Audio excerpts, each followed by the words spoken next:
Hello दोस्तों, मैं प्रस्तुत करता हूँ गोसु मानवा। पहली बार यूट्यूब पर पहला अध्याय शुरू होता है।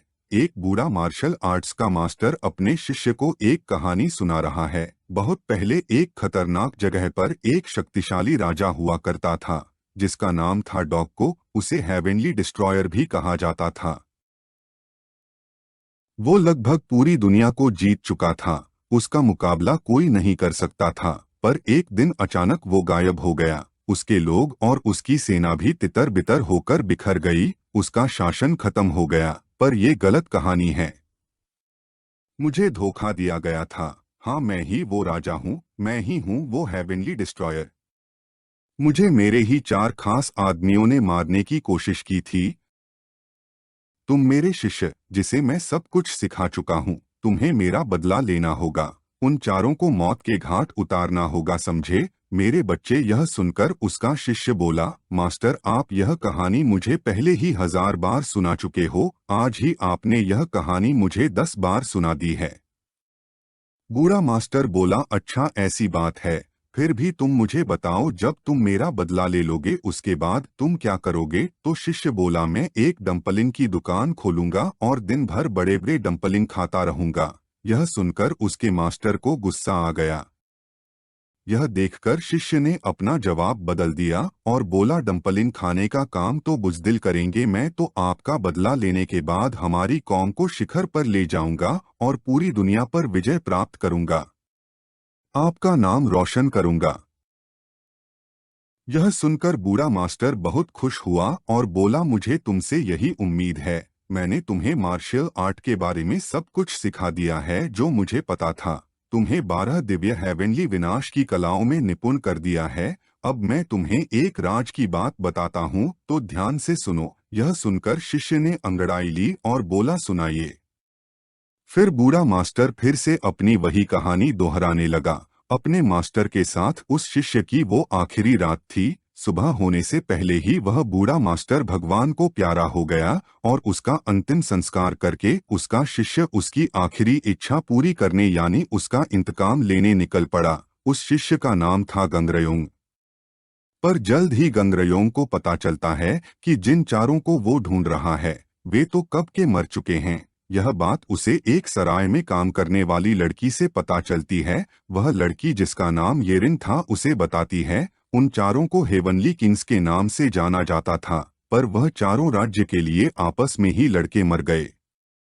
हेवनली डिस्ट्रक्शन कौम खत्म हो गई। यह मेरे पैदा होने से भी पहले की बात है। सबको इस बारे में पता है। तुम क्या इतने सालों से किसी गुफा में रह रहे थे क्या, जो तुम नहीं जानते? यह सुनकर गंगरयोंग को बहुत बड़ा झटका लगता है। वह अब सोचने लगता है कि अब वह क्या करेगा। वक्त गुजरता है और 1 साल बीत जाता है। एक दिन एक बूढ़ी औरत के सराय में 5 गुंडे पहुंचते हैं। वह बैठते हैं और खाना ऑर्डर करते हैं। वहीं दूसरी टेबल पर एक लेडी 2 गार्ड के साथ बैठी होती है। वह अपना खाना खाकर निकल रहे होते हैं। उन्हें जाता देखकर पांचों गुंडे टेबल से उठ जाते हैं और उनके पीछे पीछे चल पड़ते हैं। इधर सराय की बूढ़ी मालकिन वहां काम करने वाले लड़के को बुलाती है और कहती है, देखो, जो लेडी 2 गार्डों के साथ अभी यहाँ से निकली है, वह अपना पार्सल साथ ले जाना भूल गई है। तुम फटाफट जाओ और उन्हें यह उनका पार्सल देकर आओ। अभी वह ज्यादा दूर नहीं गए होंगे। लड़का पार्सल लेकर निकल पड़ता है। सराय से थोड़ी दूर आगे रास्ते पर उस लेडी और उसके गार्ड्स पर उन 5 गुंडों ने हमला कर दिया होता है। दोनों गार्ड्स बुरी तरह जख्मी हो चुके होते हैं और लेडी डर से कांप रही होती है। वह गुंडे उन गार्ड्स को मारने ही वाले होते हैं कि इतने में सराय से वह लड़का पार्सल लेकर वहां पहुंच जाता है और गुंडों को अनदेखा करते हुए सीधे लेडी के हाथ में पार्सल थमा देता है। आप यह पार्सल होटल में भूल आई थी मैडम। अच्छा, अब मैं चलता हूँ। पर गुंडे उस लड़के को रोक लेते हैं और कहते हैं, अबे मोटे, तेरी इतनी हिम्मत, अभी तुझे मजा चखाते हैं। वह गुंडे उस मोटे लड़के की पिटाई करने ही वाले होते हैं कि इतने में एक अजनबी योद्धा वहां आ जाता है और गुंडों से कहता है, ओ 2 कौड़ी के गुंडों, तुम्हें अभी सबक सिखाता हूँ। उसकी बात सुनकर गुंडों को बड़ा गुस्सा आता है और उनमें से सबसे शक्तिशाली गुंडा, जो बहुत ही विशालकाय होता है, उस अजनबी को मारने के लिए आगे बढ़ता है, पर इससे पहले वह उसे छू पाए। अजनबी योद्धा उस पर एक जोरदार प्रहार करता है। गुंडे के मुंह से खून निकल आता है। वह दैत्य जैसा गुंडा खुद को संभालता है और योद्धा को पीछे से अपने शिकंजे में जकड़ लेता है और कहता है, मैं हूँ डांग, मैं मार्शल आर्ट की दुनिया में डायमंड बॉडी के नाम से जाना जाता हूँ। उसके शिकंजे में फंसकर योद्धा की पसलियां टूट जाती हैं और वह बेहोश हो जाता है। डांग उसके शरीर को एक तरफ फेंक देता है और सब गुंडे जोर जोर से हंसने लगते हैं। तभी उन्हें पीछे से किसी की आवाज आती है, तुम लोग कितने खराब हो, इस कमजोर को इतनी बुरी तरह से मारने की क्या जरूरत थी, और ऊपर से उसकी हालत देखकर तुम लोग हंस भी रहे हो, बहुत गलत बात है। यह कोई और नहीं, वही मोटा सराय में काम करने वाला लड़का था। वह पलटा और लेडी से बोला, आपके यह साथी अच्छे नहीं हैं। लेडी घबराते हुए बोली, यह हमारे साथ नहीं है। एक गुंडा बोला, लड़के तेरा दिमाग खराब हो गया है क्या? पर इससे पहले वह अपनी बात पूरी करता, एक ही झटके में वह और उसका साथी धूल चाटते नजर आए। दोनों जमीन पर बेहोश पड़े थे। किसी को कुछ समझ नहीं आया कि क्या हुआ। सब हैरान थे। फिर उस मोटे लड़के ने दो और गुंडों की खोपड़ियां तोड़ दी, पर अचानक उसे पीछे से बड़े वाले गुंडे ने पकड़ लिया। पर इससे पहले वह गुंडा कुछ कर पाता, मोटे लड़के ने उसके पेट पर अपनी कोहनी जड़ दी। वह गुंडा दर्द से कराह उठा। मोटे लड़के ने मुस्कुराकर कहा, वो ऐसी डायमंड बॉडी। फिर वह लड़का जोर से चिल्लाया, दिव्य दुष्ट विनाशक पाम स्ट्राइक, और अपनी हथेली से एक जोरदार वार उस विशालकाय गुंडे पर किया। वह गुंडा उड़ते हुए पीछे की चट्टानों से जा टकराया। चट्टानें चकनाचूर हो गई और गुंडा चट्टानों के नीचे दब गया। क्योंकि यह डायमंड बॉडी है, ये कुछ घंटे में उठ जाएगा, मोटा लड़का बोला। जो लेडी थी वह यह सब देखकर सोच रही थी, इस मोटे को महान राजा हेवनली डिस्ट्रॉयर की कला कैसे आती है। मोटा लड़का उस योद्धा के पास पहुंचा जो बेहोश पड़ा था। उसने अपनी कला से उसकी पसलियां जोड़ दी और कहा, यह जल्दी ठीक हो जाएगा। फिर वह लेडी की तरफ पलटा और बोला, प्लीज अगर आप फिर कभी मेरे होटल पर आए तो इस बात का जिक्र किसी से मत करना। और यह कहकर वह भाग गया। लेडी और उसके गार्ड्स आश्चर्य से उसे देखते ही रह गए। जब मोटा लड़का वापस होटल पहुंचा तो बूढ़ी मालकिन उसे देखकर बोली, कहाँ थे तुम इतनी देर? तुम फिर लड़ाई करके आए ना? मुझे तुम्हारे कपड़ों पर खून दिख रहा है। वह चिल्लाई, येरिन देखो, यह फिर से लड़ाई करके आया है। बुढ़िया की आवाज सुनकर एक लड़की किचन से बाहर निकाल कर आई और बोली, गंगरयोंग, जब मैंने तुम्हें 1 साल पहले यहाँ नौकरी दी थी तब तुमने वादा किया था कि मेरी इजाजत के बगैर तुम लड़ाई नहीं करोगे, क्या तुम भूल गए? गंगरयोंग बोला, अरे मैं तो जल्दीबाजी में आते वक्त गिर गया था बस। येरिन बोली, देखो अगर तुम लड़ाई करो भी तो मार खाकर मत आया करो, कम से कम जीत कर आया करो। तुम ही ने तो कहा था तुम्हें वह कोई दिव्य विनाशक कला आती है। डिलीवरी के टाइम पिट के मत आया करो, ठीक है? इसी दौरान होटल के पास ही शहर में एक औरत एक पेशेवर कातिल को किसी का फोटो दिखाकर उसे खत्म करने के लिए पैसे दे रही थी। मेरा पति इस औरत के पीछे पागल हुआ पड़ा है। इस औरत का नाम है मिस सॉन्ग और इसने मेरे पति को पैसों के लिए फंसाया है। इसे मार दो, मैं तुम्हें दुगनी कीमत दूंगी। फिर अगले दिन शाम को हमारा गंगरयोंग होटल में कस्टमर्स को सर्व कर रहा होता है। उसे टेबल पर थोड़ा बचा खुचा खाना दिखता है। वह उसे खाने ही वाला होता है कि पीछे से उसके सर पर एक लात पड़ती है। उसे उसकी बूढ़ी मालकिन ने लात मारी होती है। वह कहती है, अगर यह सुअर सब खा जाएगा तो मेरे पालतू सुअर क्या खाएंगे? इतने में ये रिन किचन से बाहर आती है और बुढ़िया से पूछती है, तुम कहाँ जा रही हो माँ? बुढ़िया बोलती है, मैं कुछ काम से बाहर जा रही हूँ और रात देर से ही आऊंगी, मेरा इंतजार मत करना। गंगरयोंग कहता है, बाय दादी माँ। यह सुनकर बुढ़िया भड़क जाती है और कहती है, तुम्हें कितनी बार कहा है मुझे दादी माँ मत बोला करो। मुझे मालकिन बुलाया करो या बड़ी बहन, और अगर बाहर कहीं तुमने मुझे देखा तो ऐसा दिखाना कि तुम मुझे नहीं जानते, वरना तुम्हारी खैर नहीं, समझे? गंगरयोंग सर हिला देता है और बुढ़िया चली जाती है। ये रिन फिर गंग से कहती है, मैंने तुमसे कहा था न, टेबल से बचा हुआ खाना मत उठाया करो। जब भूख लगे मुझे बताया करो। रुको, मैं अभी तुम्हारे लिए जंबो डम्पलिंग बना के लाती हूँ, इससे पहले माँ आ जाए। फिर देर रात में जब गंगरयोंग शहर में डिलीवरी करके लौट रहा होता है, उसे वही कातिल दिखता है। कातिल की वेशभूषा देख गंगरयोंग को शक हो जाता है और वो उसका पीछा करता है। कातिल उस होटल में चला जाता है जिसमें मिस सांग एक आदमी के साथ बातें कर रही होती है। वो आदमी पूरी तरह से मिस सांग पे फिदा है। ये आदमी उसी औरत का पति है जिसने कातिल को मिस सांग को मारने भेजा है। कातिल मिस सांग को मारने के लिए अपने मुंह से जहरीली सुइयां फेंकता है, पर इससे पहले वो सुइयां मिस सांग को लगे अपना गन सुइयों को हवा में ही रोक लेता है। कातिल हैरान हो जाता है और सोचने लगता है, ये कैसे हुआ? कौन है ये मोटा सुअर जिसके आने का मुझे एहसास तक नहीं हुआ, और कितनी तेजी से इसने मेरा वार रोक लिया? इधर गंग धीरे से मिस सांग से कहता है, मालकिन ये आपको मारने आया है, इसे सबक सिखा दूं क्या? जी हाँ मिस सांग, और कोई नहीं, वही बुढ़िया मालकिन है जो मेकअप करके सुंदर बनकर अमीर आदमी को फंसाने आई होती है। गंग को अपने पास देख वो गुस्से से उसे बोलती है, भाग यहाँ से बेवकूफ। इतने में कातिल गंग पर लंगर वाली चेन से वार करता है। गंग फुर्ती से उसके लंगर को लात से मार देता है।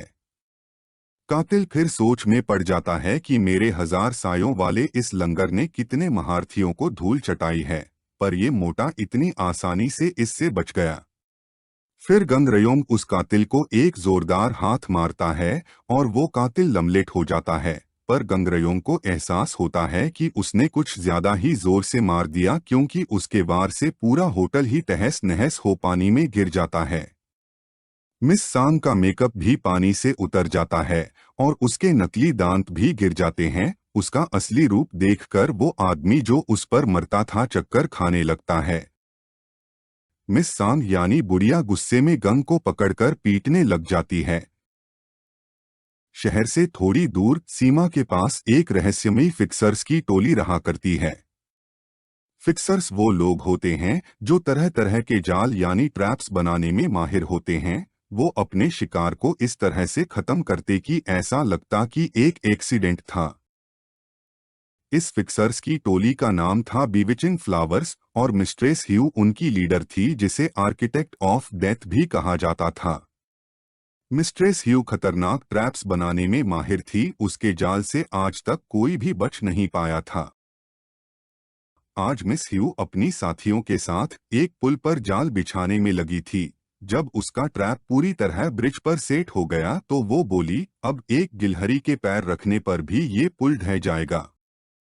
उसकी चेलियां उसकी तारीफ करे जा रही थी। वाह मिस्ट्रेस, आप तो गजब के ट्रैप्स लगाती हैं। मिस ह्यू पूछती है, हमारा टारगेट कितनी देर में यहाँ पहुँचेगा? बस 5 मिनट में आता ही होगा, चेली जवाब देती है। तभी हमारा डिलीवरी बॉय गंगरयोंग पुल पार करते हुए उनके पास से बिजली की तरह निकल जाता है। वो क्या था? क्या था वो? क्या वो एक सुअर था? लड़कियां चिल्लाई। मिस ह्यू बोली, एक सुअर ब्रिज पर से गुजर गया, फिर भी ब्रिज गिरा नहीं। ऐसा कैसे हो गया? यह कहकर वो ब्रिज पर अपना एक पैर रखती है, और पैर रखते ही वो ब्रिज टूटकर खाई में गिर जाता है। लड़कियां मिस ह्यू को खाई में गिरने से बचा लेती हैं। पुल के दूसरी तरफ से उनका टारगेट, जिसके लिए उन्होंने जाल बिछाया था, सब देख रहा होता है। फिर वो चला जाता है। थोड़ी देर बाद गंगरयोंग अपनी डिलीवरी पूरी करके लौट रहा होता है। वही रास्ते में मिस ह्यू ने बहुत मेहनत से एक नया जाल बिछाया होता है। अच्छा हुआ मैंने एक और ट्रैप की तैयारी करी हुई थी। हमारा टारगेट थोड़ी ही देर में यहाँ से गुजरेगा, चलो हम सब छुप जाएं। तभी उनमें से एक लड़की कहती है, मैं सोच रही थी, वहाँ उस ब्रिज पर जो हुआ, क्या पता वो कोई सुअर नहीं बल्कि कोई मुरिंगोसू था। मैंने सुना है गोसु जब चलते हैं तो उनके पैरों के निशान बर्फ तक में नहीं छपते। गोसु मार्शल आर्ट्स के सबसे कुशल मास्टर योद्धा होते हैं।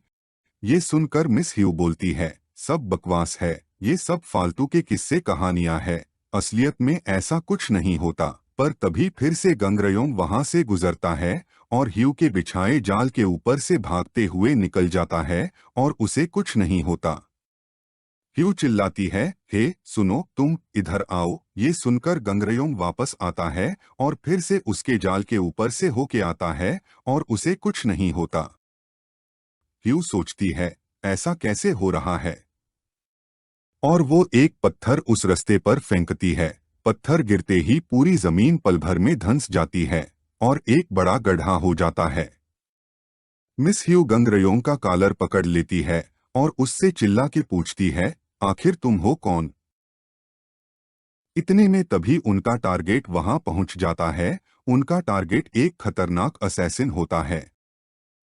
उसे देख सब फिक्सर लड़कियां भागने लगती है। वो असैसिन बोलता है, किसने कहा मैं तुम्हें भागने दूंगा? और यह कहकर वो लड़कियों को अपनी तलवार से मारने ही वाला होता है कि गंगरयोंग उसके सामने आ जाता है और एक ही घूंसे में उसे उड़ा के दूर फेंक देता है और फिर वहां से अपने होटल भाग जाता है।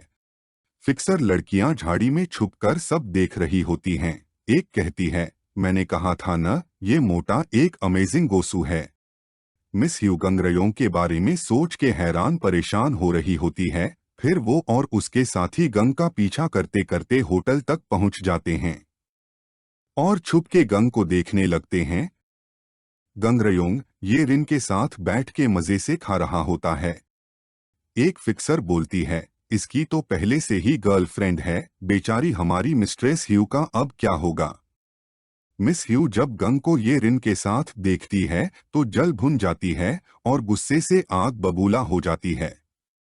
वो कहती है, तू देख मोटे सुअर, अब मैं तेरे लिए एक ऐसा खतरनाक ट्रैप बनाऊंगी जिसे देखकर भूत भी डर जाएं। एक डाकू को कुछ सिपाही पकड़कर ले जा रहे होते हैं। सिपाहियों ने डाकू के हाथ और सर जकड़ कर रखे होते हैं जिससे वो भाग न पाए और बीच बीच में उसे मारते भी जा रहे थे। फिर चलते चलते वो 3 सिपाही कुछ देर आराम करने के लिए एक पेड़ के नीचे बैठ जाते हैं। डाकू के दिमाग में उसकी जिंदगी की पुरानी बातें घूम रही होती हैं। वो याद करता है कि कैसे बचपन में उसके पिता का कर्ज चुकाने के लिए उसने अपने भाई के साथ रॉक पेपर सीजर्स का एक खेल खेला था और क्योंकि वो उसमें हार गया था तो बुरे लोग उसके भाई की जगह उसे उठा के अपने साथ ले गए थे। डाकू खुद से कहता है, अगर उस दिन मैं उस खेल में जीत गया होता तो आज मैं कुछ और ही होता, पर उस दिन के बाद से आज तक कभी कोई मुझे इस खेल में हरा नहीं पाया है। और फिर वो उठ खड़ा होता है। सिपाही उसे खड़ा होते देख चिल्लाते हैं, अबे तू कर क्या रहा है? वो सिपाहियों से बोलता है, मैं तुम तीनों की जान बख्श दूंगा अगर तुम में से किसी ने रॉक पेपर सीजर्स के खेल में मुझे हरा दिया तो। ये सुनकर एक सिपाही उससे कहता है, तू ऐसे नहीं मानेगा, बहुत बकवास कर रहा है, तेरा एक हाथ तोड़ ही देता हूँ। पर इससे पहले वो कुछ करता, उसका शरीर अचानक ऊपर हवा में झूल जाता है और उसकी चीख सुनाई देती है। असल में डाकू के साथी उसे छुड़ाने आ गए होते हैं। बाकी दोनों सिपाही भी कुछ कर नहीं पाते। तीनों को मारकर वो डाकू उनकी लाशें खाई में फेंक देते हैं और अपने सरदार को कैद से आजाद कर देते हैं। बस 3 ही सिपाही थे। क्या वो जानते नहीं थे वो किसे ले जा रहे हैं? यह कहकर एक डाकू जोर से हंसता है। डाकुओं के इस गिरोह का नाम है व्हाइट स्कल और ये अपनी बेरहमी और वहशीपने के लिए मशहूर है। इनके सरदार का नाम है वांग और ये बहुत ही ताकतवर और खतरनाक है। डाकू अपने अड्डे पर पहुंचकर जश्न मना रहे होते हैं कि सरदार का एक खास आदमी जो उसका दायां हाथ होता है, सरदार से कहता है, अब आप में पुरानी वाली बात नहीं रही, अगर वह बात होती तो आप कभी पकड़े नहीं जाते। यह सुनकर सरदार उससे पूछता है, तुम मेरे यहाँ कितने सालों से काम कर रहे हो? वह बोलता है, 4 सालों से। तब तो तुम्हारा सरदार बनने का मन तो करता होगा। चलो तुम्हें एक मौका देता हूँ, एक रॉक पेपर सिजर की बाजी खेलते हैं। अगर तुम जीते तो तुम्हें मैं सरदार बना दूंगा। बोलो क्या कहते हो। सरदार की यह बात सुनकर वह आदमी घबरा जाता है और कहता है, सरदार मजाक मत करिए। पर इतने में ही सरदार उसकी तलवार बला की तेजी से निकाल लेता है। तुम्हारी तलवार की धार तो बहुत तेज है। यह कहकर सरदार एक झटके में उसके 3 टुकड़े कर देता है। बाकी सब डाकू चुपचाप देखते रह जाते हैं। सरदार फिर अपने आदमियों से पूछता है, तुम लोगों से एक आदमी का पता लगाने के लिए बोला था, क्या हुआ उसका। उनमें से एक बोलता है, हमने पता लगा लिया है सरदार। वो येलो ड्रैगन नाम की एक पहाड़ी पर शरीफ आदमी बनकर आलीशान घर में मजे से रह रहा है। यह सुनकर सरदार को गुस्सा आ जाता है और वह बोलता है, शरीफ आदमी हो, मेरे से सोना चुराकर वह अब मजे लूट रहा है, देख लूंगा उसे। आओ चलो अब रॉक पेपर सिजर की बाजी हो जाए। जो मुझसे जीतेगा उसे मैं अपना दायां हाथ बना दूंगा। इधर बुढ़िया के होटल में भी 2 लोग रॉक पेपर सिजर खेल रहे होते हैं। जो उनमें से जीतता है वह कहता है, तुम मुझे कभी इस खेल में हरा नहीं सकते। यह खेल तेजी और फुर्ती का है जो मुझ में तुमसे ज्यादा है। दूसरा कहता है, कोई बात नहीं, अगली बार मैं तुम्हें हरा दूंगा। ऐसा कभी नहीं होगा। अगला जवाब देता है। फिर वह दोनों खा पीकर होटल से चले जाते हैं। ये रिन अपने डिलीवरी बॉय गंगरयोंग को ऑर्डर का पार्सल पैक करके देती है और गंगरयोंग पार्सल लेकर निकल पड़ता है। बुढ़िया पीछे से कहती है, इतना बड़ा ऑर्डर जरूर येलो ड्रैगन वाली पहाड़ी के मिस्टर नेम ने दिया होगा। ये रिन कहती है, जी हाँ। तो बुढ़िया कहती है, यह मिस्टर नेम मैंने सुना है, बहुत अमीर है और बहुत बड़ा दानी है, पर वो कभी अपने घर से बाहर क्यों नहीं निकलता। तो ये रिन बोलती है, क्योंकि वह बीमार है माँ। बुढ़िया मन ही मन कहती है, इसको भी फसाना पड़ेगा। वहां दूसरी तरफ गंग खाने की पोटलियां लिए डिलीवरी करने पहाड़ी पर दौड़ा चला जा रहा था। उसी रास्ते पर व्हाइट स्कल गिरोह के डाकू भी जा रहे थे। वह गंग को देखकर बोलते हैं, इस मोटे को रोक कर जरा इससे रास्ता तो पूछो, हम सही जा रहे हैं कि नहीं। डाकू गंगरयों को रोक लेते हैं और उससे रास्ता पूछने ही वाले होते हैं कि उन्हें खाने की खुशबू आ जाती है। वह गंग से बोलते हैं, खाना नीचे रखो, इसे हम खाएंगे। गंग बोलता है, ऐसा नहीं हो सकता, यह खाना किसी और के लिए है।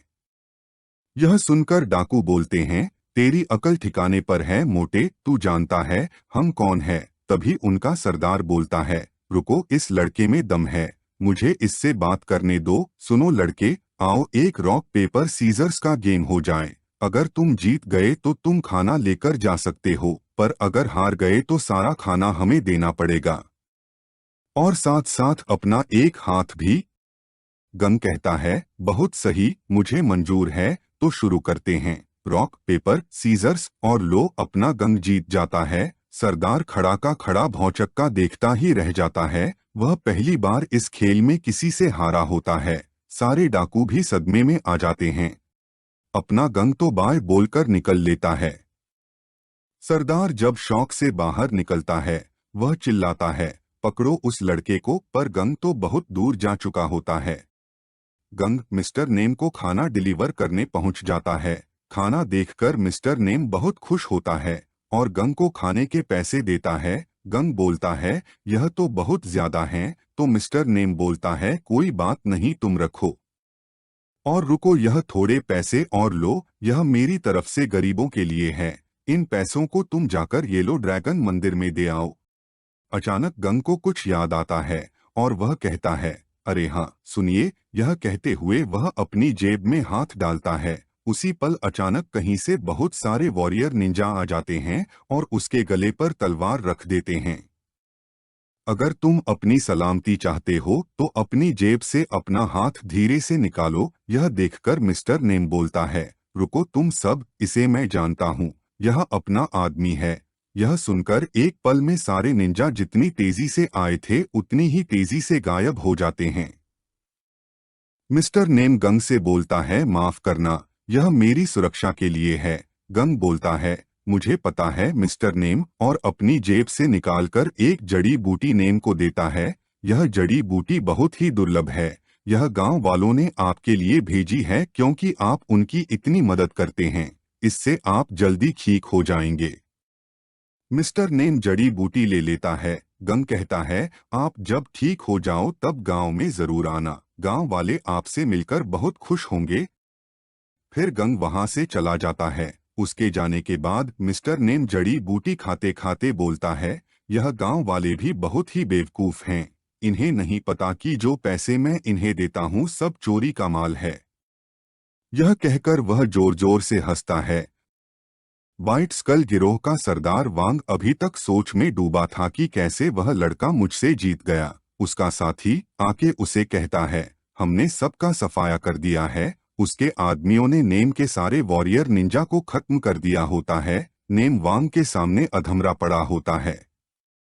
एक डाकू बोलता है, हमें सारा सोना मिल गया है, पर यह कमबख्त लगभग आधा तो खर्च कर चुका है। वांग नेम के करीब आता है और हमेशा की तरह उसे भी कहता है, चल मेरे साथ तू एक रॉक पेपर सीजर की बाजी खेल। अगर तू जीत गया तो तुझे छोड़ दूंगा। नेम कहता है, जब से मैं तेरे गिरोह से भागा मुझे कभी चैन नहीं मिला। मैं हमेशा सोचता रहा कि तू मुझे ढूंढता हुआ जरूर आएगा, पर मैं डाकू की जिंदगी जीना नहीं चाहता था, इसीलिए मैं भागा। खैर, अब मैं शांति से मरना चाहता हूँ। वांग गुस्से से चिल्लाया, तू खेलेगा कि नहीं? और जब नेम ने इनकार कर दिया तो वांग ने अपने हाथों से उसकी खोपड़ी के टुकड़े टुकड़े कर दिए। उधर हमारा गोसू मास्टर गंगरयोंग गांव के गरीब बच्चों के साथ खेल रहा होता है। वह उनके लिए खाना भी लाया होता है। बच्चे उससे मिलकर बहुत खुश होते हैं। फिर जब गंग वापस होटल लौटता है, वह देखता है कि वहां काफी हलचल है। पुलिस के बहुत सारे सिपाही घूम रहे हैं। गुड़िया उसे बताती है कि डाकुओं ने मिस्टर नेम के घर पर अटैक करके उन्हें और उनके गार्ड्स को जान से मार दिया है। यहाँ तक कि उनका घर भी जला दिया है। लोग बोल रहे हैं यह काम व्हाइट स्कल गैंग का है। सुना है उनका सरदार बहुत ही बेरहम और जालिम है। वह लोगों की जान से खेलता है। यह सुनकर गंग समझ जाता है यह उन्हीं लोगों का काम है जो उसे रास्ते में मिले थे। फिर उस रात बुढ़िया गंग को ढूंढ रही होती है। कहाँ चला गया यह लड़का? तो येरिन उसे बताती है। वह कह रहा था वह कुछ येलो ड्रैगन मंदिर में भूल आया है।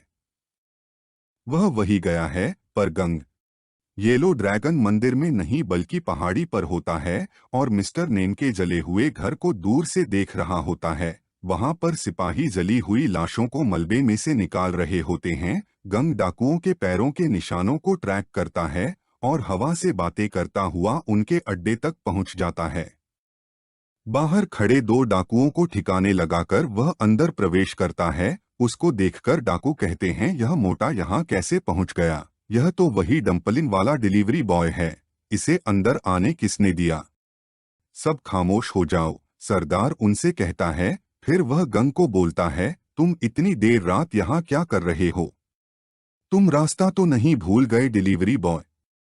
खैर अच्छी बात है, तुम्हें तो मैं ढूंढने ही वाला था। गंग उसे देखकर बोलता है, रॉक पेपर सीजर्स, सुना है तुम्हें यह खेल बहुत पसंद है। मैं भी यह खेल आज तक किसी से नहीं हारा हूँ। सरदार हंसता है, अच्छा तो वो कोई तुक्का नहीं था जब तुमने मुझे हराया था। तो फिर आओ, अभी दो बाजियां और बची है। तुम्हें एक बार जीतना है और मुझे दो बार।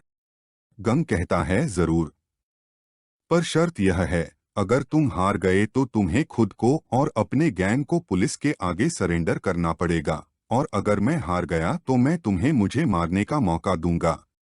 सरदार बोलता है, तो ठीक है, तैयार हो जाओ। पर इससे पहले कि खेल शुरू होता, गंग पहले से ही सीजर्स बनाकर खड़ा हो जाता है। सरदार को कुछ समझ नहीं आता। वह जोर से बोलता है, यह तुम क्या कर रहे हो लड़के? यह कहकर वह गंग की ओर देखता है। दोनों की नजरें एक दूसरे से मिलती है। जब सरदार गंग की आंखों में आंखें डालकर उसे देखता है, वह हक्का बक्का रह जाता है। उसे कोई मोटा लड़का नहीं बल्कि एक भयानक शैतान नजर आता है।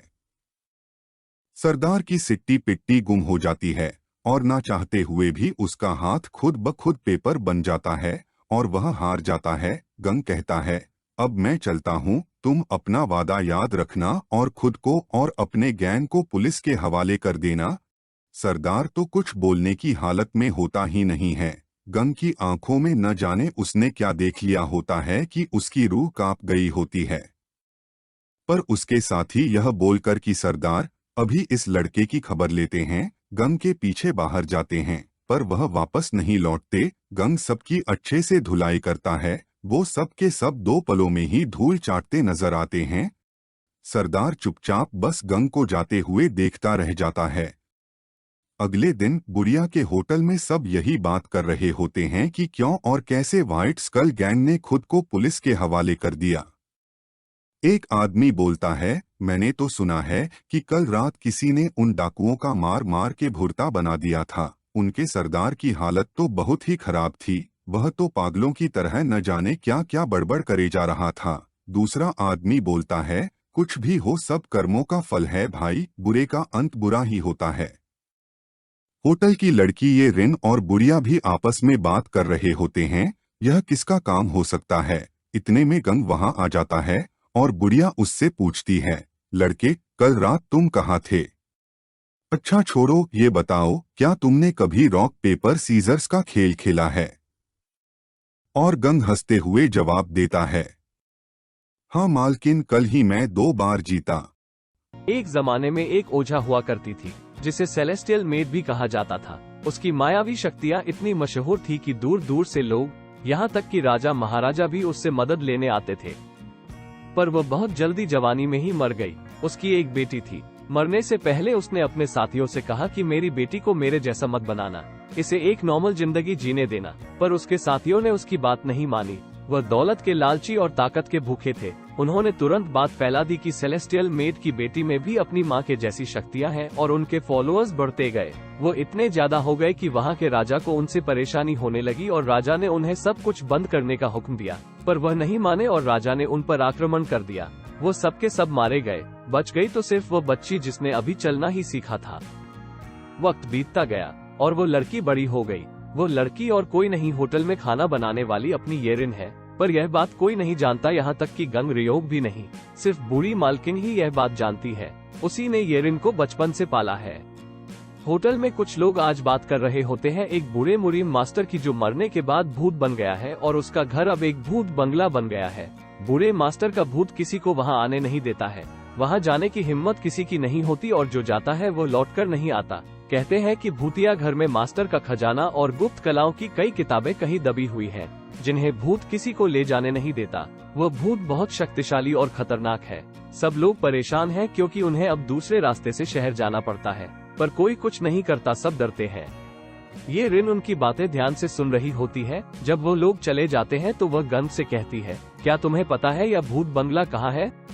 मुझे वहाँ जाना है, मुझे वहाँ ले चलो। फिर रात को होटल बंद होने के बाद गंग रियोग येरिन को अपनी पीठ पर बिठाकर भूत बंगले के लिए निकल पड़ता है। काफी देर दौड़ने के बाद वो एक जगह रुकता है और इशारा करके येरिन को बताता है, उस घने कोहरे वाले जंगल में ही वो भूतिया घर है। मैं डिलीवरी करते वक्त कई दफा उस रास्ते से गुजर चुका हूँ। ये रिन बोलती है, ये कोहरा सिर्फ उस घर के आसपास ही दिख रहा है। अचानक उनकी तरफ एक तीर उड़ता हुआ आता है, जिसे गंग फुर्ती से हवा में ही रोक लेता है। फिर तीर को चलाने वाला वहां आ जाता है और उन दोनों को देखकर हैरान हो जाता है। वो कहता है, मुझे लगा तुम लोग कोई जानवर हो। गंग उसका तीर उसे लौटाता है और येरिन के साथ आगे जाने लगता है। वह आदमी उन्हें मना करता है कि वहाँ मत जाओ, वहाँ भूत है। तो गंग बोलता है, हाँ हमें मालूम है, और दोनों भूत बंगले की तरफ चल पड़ते हैं। चलते चलते ये रिन गंग रियोग को बताती है, इन भूतों को अपनी चीजों से लगाव होता है, इसीलिए कभी कभी वो दुनिया छोड़कर नहीं जाते। पर अगर उन्हें समझाओ तो वह मान जाते हैं और चले जाते हैं। ये सुनकर गंग बोलता है, तुम भूतों से बातें कर लेती हो? काश मैं भी कर पाता तो मैं अपने मास्टर को फिर मिल पाता। पर शायद मेरे मास्टर का भूत है ही नहीं, क्योंकि उसको इस दुनिया में कोई काम नहीं है। उसके दुश्मन तो मर चुके हैं। फिर दोनों भूतिया घर के सामने पहुंच जाते हैं। पहले येरिन अंदर जाती है और जब गंग अंदर पहला कदम रखता है तो दरवाजा उसे पर गिर जाता है, पर वो तेजी से पीछे हटकर बच जाता है। येरिन तब तक अंदर जा चुकी होती है। गंग उसे ढूंढता है पर वह नहीं मिलती। फिर घर की छत गंग पर गिर जाती है, पर वह फिर बच जाता है। फिर उसे येरिन की आवाज आती है। वो किसी से बात कर रही होती है। वह आवाज की दिशा में भागता है कि तभी उड़ते हुए एक लकड़ी का खंभा उसकी तरफ आता है, पर वह फिर फुर्ती से कूदकर बच जाता है। ऐसे ही बचते बचते वो जब अंदर पहुंचता है तो वह देखता है ये रिन एक साय से बात कर रही है। उसके आते ही वो साया गायब हो जाता है। गंग पूछता है वह क्या था, तो ये रिन बताती है वही मास्टर का भूत था, पर अब वो यहाँ कभी नहीं आएगा, वो चला गया है। फिर दोनों बाहर निकलते हैं। बाहर कोहरा भी अब छट चुका था। ये रिन बोलती है जाते जाते भूत मुझसे कह रहा था कि वो तुमसे डर गया, मुझे तो कुछ समझ नहीं आया। खैर उसने मुझे ये बक्सा दिया है, चलो इसे लेकर घर चलते हैं। फिर दोनों वापस चल पड़ते हैं। येरिन को पीठ पर उठाए भागते भागते गंग उससे पूछता है, तुम भूतों के बारे में क्या जानती हो? तुम उनसे बातें कब से करने लगी? क्या तुम्हें डर नहीं लगता? येरिन जवाब देती है, सारे भूत खतरनाक नहीं होते, लोग तो बस बातें बनाते हैं। तुम्हें नहीं पता, मेरी असली माँ एक शामन थी। वो आज भी मुझे गाइड करती है। उसके रहते मुझे कुछ नहीं हो सकता, इसलिए मुझे डर नहीं लगता। पर तुम तो ये बात जानते थे कि माँ मेरी असली माँ नहीं है। माँ ने तो मुझसे बोला था, उसने तुम्हें बताया है? गंग बोलता है, हाँ, उसने कहा था कि वो तुम्हारी छोटी बहन है, पर इस जालिम दुनिया से तुम्हें बचाने के लिए तुम्हें वह बेटी बोलती है। चलो अच्छा है, ये तो मुझे पता चल गया कि तुम दोनों बहनें नहीं हो। मालकिन की बात सुनकर मेरी तो भूख ही मर गई थी। वापस घर पहुंचकर येरिन बक्से को टेबल पर रख देती है और बोलती है, इसे कहीं छुपाना है। भूत ने कहा था ये किसी के हाथ लगना नहीं चाहिए। पर इतने में गंग उस बक्से को खोल चुका था। उसे बक्से में कोई खजाना नहीं था, बल्कि कुछ किताबें थी। गंग उन्हें खोलकर पढ़ने लगता है और येरिन बर्तन साफ करने अंदर चली जाती है। गंग बोलता है, इन किताबों में कुछ ऐसी कलाओं के बारे में लिखा है जो मर्द और औरत दोनों एक साथ कर सकते हैं, और यह कलाएं बिना कपड़ों के सीखी जाती है। फिर गंग किताब पढ़ने में मशगूल हो जाता है। अंदर से येरिन चिल्लाती है, वो टेबल पर रखे बर्तन मुझे लाकर दो गंग। पर गंग उसकी नहीं सुनता, वो किताब में खोया होता है। फिर येरिन उसके पीछे आकर खड़ी हो जाती है और देखने लगती है वह क्या पढ़ रहा है। गंग को जब पता चलता है येरिन उसके पीछे ही खड़ी है और देख रही है कि वह क्या पढ़ रहा है, तो वो बहुत ही घबरा जाता है। फिर येरिन उससे कहती है, इन किताबों को लेकर मेरे पीछे आओ। गंग उससे पूछता है, तुम क्या करोगे इनका? मार्शल आर्ट में तो तुम्हें कोई दिलचस्पी नहीं। येरिन बोलती है, ये कोई मार्शल आर्ट की किताब नहीं है, ये तो गंदी किताब है, इन्हें जला देना ही सही रहेगा। अब मुझे पता चला वो भूत इसी बात से डरता था कि अगर लोगों को पता चल गया कि उसके पास ऐसी किताबें हैं, तो वो उसके बारे में क्या क्या बातें बनाएंगे, और फिर येरिन ले जाकर उन्हें जला देती है। गंग बोलता है, ये क्या कर रही हो? ये बहुत कीमती किताबें हैं, इनमें जो है वैसे समझना तो मुश्किल है, पर ऐसी कलाएं नहीं मैंने कभी देखी थी, नहीं सुनी थी। ये सुनकर येरिन का गुस्से से मुंह लाल हो जाता है और वो बोलती है, सब मर्द एक जैसे होते हैं। हाँ, ये बोलकर गुस्से में वह चली जाती है। सारी किताबें तो जल जाती हैं, पर गलती से एक गंग के हाथ से गिर गई होती है, वो बची रह जाती है। जब दोनों सो जाते हैं, बुढ़िया बाहर आती है। उसकी तबीयत ठीक नहीं होती, उसको जोर से पेट में दर्द होता है। तभी उसे एक किताब जमीन में गिरी मिलती है, वो उसे लेकर अंदर चली जाती है। फिर अगले दिन सुबह सुबह जब गंग होटल की सफाई कर रहा होता है, तब उसे अपनी बुढ़िया मालकिन दिखती है। वो फिर से मेकअप और नकली दांत लगाकर तैयार होकर शहर जा रही होती है। वो उससे कहती है, आज का दिन बहुत अच्छा जाएगा, मुझे एक दिव्य पुस्तक मिली है, उसमें लिखा है कि मेरे साथ आज क्या क्या होने वाला है। ये कहकर वो जोर जोर से हंसती है और चली जाती है। गंग चुपचाप खड़े खड़े देखता रह जाता है, वो सोचता ही रह जाता है कि क्या बोले। बस एक आदमी ने पूरी ग्रेट वेलर क्लान, जिसके नाम के खौफ से सब कांपते थे, उसने अकेले ही उनका सफाया कर दिया। उसका नाम सोहोंग है। उसे गुलाबी शैतान भी बुलाया जाता है। वो बस 15 साल का है। एक दिन वो जंगल में से होके कहीं जा रहा था। रास्ते में उसके दुश्मनों ने उसके लिए जाल बिछा रखा था, पर इससे पहले कि वह उस पर वार करते, उससे पहले ही सोहोंग उनमें से 2 को बीच में से काट डालता है। इतने में ही कम से कम 10 योद्धा सोहोंग को घेर लेते हैं। सोहोंग उनसे कहता है, लगता है तुमने मुझे कोई और समझ लिया है। यह सुनकर उनमें से एक बोलता है, हम तुम्हें 3 सालों से ढूंढ रहे थे। जब तुमने हमारे साथियों को मारा था तब हम वहाँ नहीं थे। हम ग्रेट वेलर क्लान के योद्धा हैं। अब तुम्हारा आखिरी टाइम आ गया है। तो सोहोंग कहता है, तुमने बेकार ही मेहनत करी। अगर मुझे पता होता कि ग्रेट वेलर क्लान के कुछ चूहे बच गए हैं, तो मैं ही तुम्हें ढूंढ लेता। यह कहकर वह अपनी तलवार से एक एक करके सबको मार देता है। उसकी तलवार की धार से जंगल के पेड़ों तक के टुकड़े हो जाते हैं। उन्हें मारकर वह अपने रास्ते चल देता है। चलते चलते वह कहता है, मुझे इनसे पूछना चाहिए था कि उनके जैसे और तो नहीं बचे हैं कहीं। जब वह अपने घर पहुंचता है तो वहां पर मौजूद एक बूढ़ा आदमी उससे कहता है, तुम्हारे कपड़ों पर खून है, तुम आज फिर लोगों को मार कर आए हो, ये खून खराबा तुम कब बंद करोगे? अगर आज तुम्हारे माता पिता जिंदा होते तो तुम्हें ऐसे देखकर वह जीते जी मर जाते। तुम्हारे अंदर की नफरत की आग कब बुझेगी और तुम उन अजीब लोगों से मिलना बंद कर दो, वह तुम्हारी मदद करने के बहाने तुम्हारा फायदा उठा रहे हैं। इतने में ही घर का दरवाजा खुलता है और 3 नकाबपोश घर में घुसते हैं। सोहॉन उन्हें अपने साथ अंदर ले आता है। अंदर बैठकर एक नकाबपोश सोहॉन से कहता है, हमें पता लगा है कि ग्रेट वेलर क्लान का एक अफसर अभी जिंदा है। यह वही है जिसने तुम्हारे पिताजी के कत्ल का पूरा प्लान बनाया था। वह अब अपना नाम बदल के एक मॉन्क की जिंदगी जी रहा है। यह बात बताकर वह तीनों वहां से चले जाते हैं। मॉन्क म्योंग एक मंदिर से दर्शन करके अपनी मॉनेस्ट्री लौट रहा होता है। रास्ते पर वो सांस लेने के लिए कुछ देर के लिए रुक जाता है। तभी अपना गंगरयोंग, जो डिलीवरी करने जा रहा होता है, उससे मिलता है। मॉन्क का हाल चाल पूछकर गंग जा ही रहा होता है कि इतने में मॉन्क को मारने वहां सोहॉन पहुंच जाता है। सोहॉन मॉन्क को बोलता है, तेरे पापों की सजा देने मैं आ गया हूँ जैंग। मैं हूँ वॉन का बेटा सोहॉन। और उसकी तलवार मॉन्क का सर धड़ से अलग करने ही वाली होती है कि गले से बस 1 इंच की दूरी पर आकर उसकी तलवार रुक जाती है। गंग ने बड़ी ही तेजी से मुड़कर सोहॉन का हाथ रोक लिया होता है। सोहॉन गंग को देखकर एक पल में ही छलांग लगाकर पास के एक पेड़ पर खड़ा हो जाता है और गंग को घूर के देखता है, फिर गायब हो जाता है। बूढ़े मॉन्क को समझ ही नहीं आता कि क्या हुआ। वो बस कहता है, वांग, ये नाम कुछ सुना सुना लगता है। गंग उससे कहता है, तुम आज मरने वाले थे, वो क्यों तुम्हें मारना चाहता था?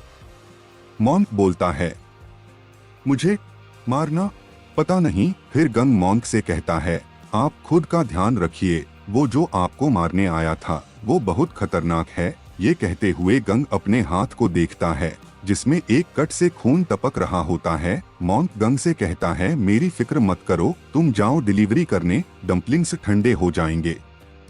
गंग फिर अपनी डिलीवरी करने चला जाता है। वहाँ सोहॉन बहुत गुस्से और हैरानी में होता है। वो कहता है, वो लड़का जरूर उस बूढ़े का साथी है। पहले मैं बूढ़े को खत्म करूंगा फिर उसे। फिर उस रात सोहॉन मॉन्क को मारने मॉनेस्ट्री पहुंच जाता है। उसे देखकर बूढ़ा मॉन्क बोलता है, मुझे याद है कि सालों पहले तलवारबाजों की एक बहुत अच्छी क्लान हुआ करती थी। उन्हें यश और शोहरत से कोई मतलब नहीं था। वह सच्चे तलवारबाज थे। उन्हीं का लीडर था वांग, जिसका नाम तुमने आज दिन में लिया था। क्या वही तुम्हारा पिता था? सोहॉन जवाब देता है, हाँ वही मेरे पिता थे।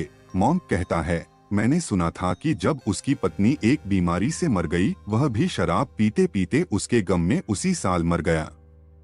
फिर उसके मरने के बाद उसकी पूरी क्लान को कुछ कातिलों की टोली ने खत्म कर दिया।